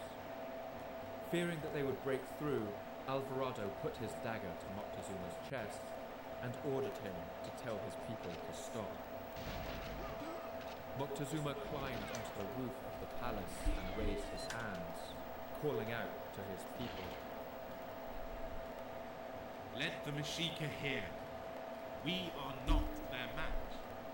Please, stop the fighting. They only pelted him with stones, and the Spanish had to step in to guard him with their shields. It was clear that Moctezuma's authority over the Mexica had ended, and with it, the power the Spanish had over the city had gone too. Alvarado and his men settled down for a siege, trapped in the palace without food, fighting off constant attacks, and waiting for Cortez to return. It would take 23 days before Cortez once again arrived, back at the shores of Lake Texcoco, his forces now swelled by Narvaez's men, He now commanded about 1,000 Spaniards and many thousands more Tlaxcalan soldiers who had joined him on his return journey. The Tlaxcalans had heard about the setbacks in Tenochtitlan, but by this point they had gambled everything on Cortés. If the Spanish were defeated, they knew that the vengeance of Tenochtitlan would be fearsome, and so their fates and the fate of the Spaniards were now intertwined. But Cortés had other problems. He had told wonderful tales to his new recruits about a glittering golden city on the lake, where the markets held every luxury, and they would find plenty of food. But when he arrived back in Tenochtitlan, he found it a very different place. Bodies were hanging from the gates and towers, apparently Mexica, who had been killed for collaborating with the Spanish. The streets were deserted, and the great markets were closed. There were disgruntled murmurings among his new soldiers. Cortés found Alvarado and his men holed up. Yo, that ending was so ridiculous. On the edge of starvation. Come on, man. The garrison in the fortress received us with such joy. It seemed we had given back to them their lives, which they had lost. That day and night we passed rejoicing. These men were naturally delighted to see him, but the city was still in open revolt, and the crowds came out every day to batter on the palace doors and break through cracks in the walls. Cortés ordered Moctezuma to once again go out and speak to his people. The emperor at first refused, remembering what had happened the first time he tried it, but he had no choice. He went out onto the terrace of the palace, and the crowd stretched out beneath him. 17 years ago, a similar crowd had watched his coronation in glorious ceremony, but now their faces were set hard and unforgiving on their captive king. Instead of the cheers and raucous music that had once graced his coronation, sources say that the Mexica met the sight of their king with utter silence. Moctezuma called out over the stony crowd, repeating his earlier words, that they were no match for the Spanish, and that it would be better to surrender. We are not their match. Let there be no more fighting. One source, known as Like the what? Codex Ramirez, includes an Aztec warrior in the crowd, shouting back to Moctezuma. What is being said by this scoundrel Moctezuma, roar of the Spaniards? Does he think he can call to us with his woman-like soul to fight for the empire which he has abandoned out of fright? We do not want to obey him because he is no longer our king. Whether or not these words were actually said, this was certainly the spirit in which the king's words were received. It's not long before the first stones began to rain down on the helpless figure of the king. First one stone, then another, fell until the whole crowd was pelting him, and arrows began to fly too. Moctezuma was struck several times before the Spanish were able to rescue him and pull him back into the palace. Inside, he refused any treatment for his wounds. Moctezuma died on the morning of the 30th of June, 1520.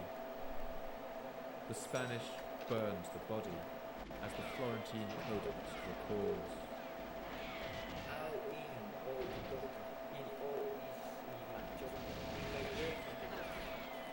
They hastened to take Moctezuma up in their arms and brought him to the place called Capulco.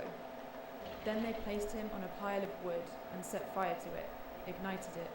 Then the fire crackled and roared with many tongues of flame like tassels rising up, and Moctezuma's body lay sizzling, and it let off a stench as it burned.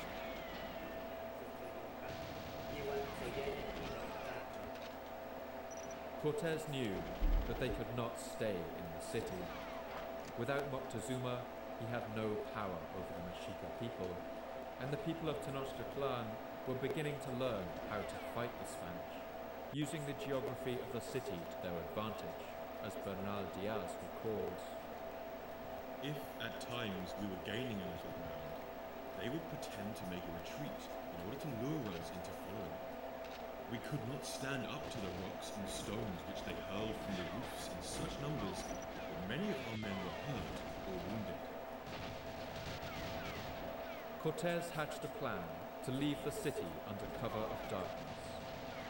They would sneak through the streets while the Mexica slept and slip across the western causeway. But it wouldn't be easy. The city's series of interconnected islands were joined by drawbridges that the Mexica could raise at will, easily cutting off the Spanish and surrounding them. Cortés and his men packed all the gold they could carry into their bags and muffled the hooves of their horses so they would make no noise from the stone streets. Then they prepared to leave. It was midnight, and there was a mist hanging over the lake. Everything went to plan at first. They snuck out of the palace and through the dark streets of the silent city.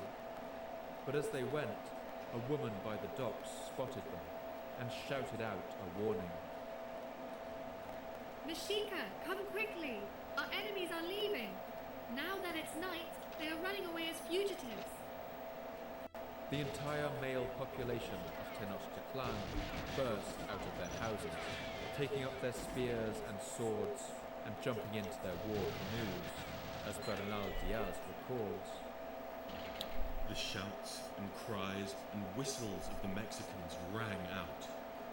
Then, all of a sudden, we saw many bands of warriors descending on us, and the whole lake so thick with canoes that we could not defend ourselves. On open ground, with their horses and cannons, the Spanish were unbeatable. But in the narrow streets, on the islands broken by bridges and canals, the Aztecs knew exactly how to fight. They massed around the Spanish in their canoes, pelting them with countless arrows, while warriors ran them down from the rear. The Mexica hatred of the Spanish was by this time so intense that they gave up their usual code of honor surrounding the war. They no longer tried to capture the Europeans for sacrifice, and went straight in for the kill instead.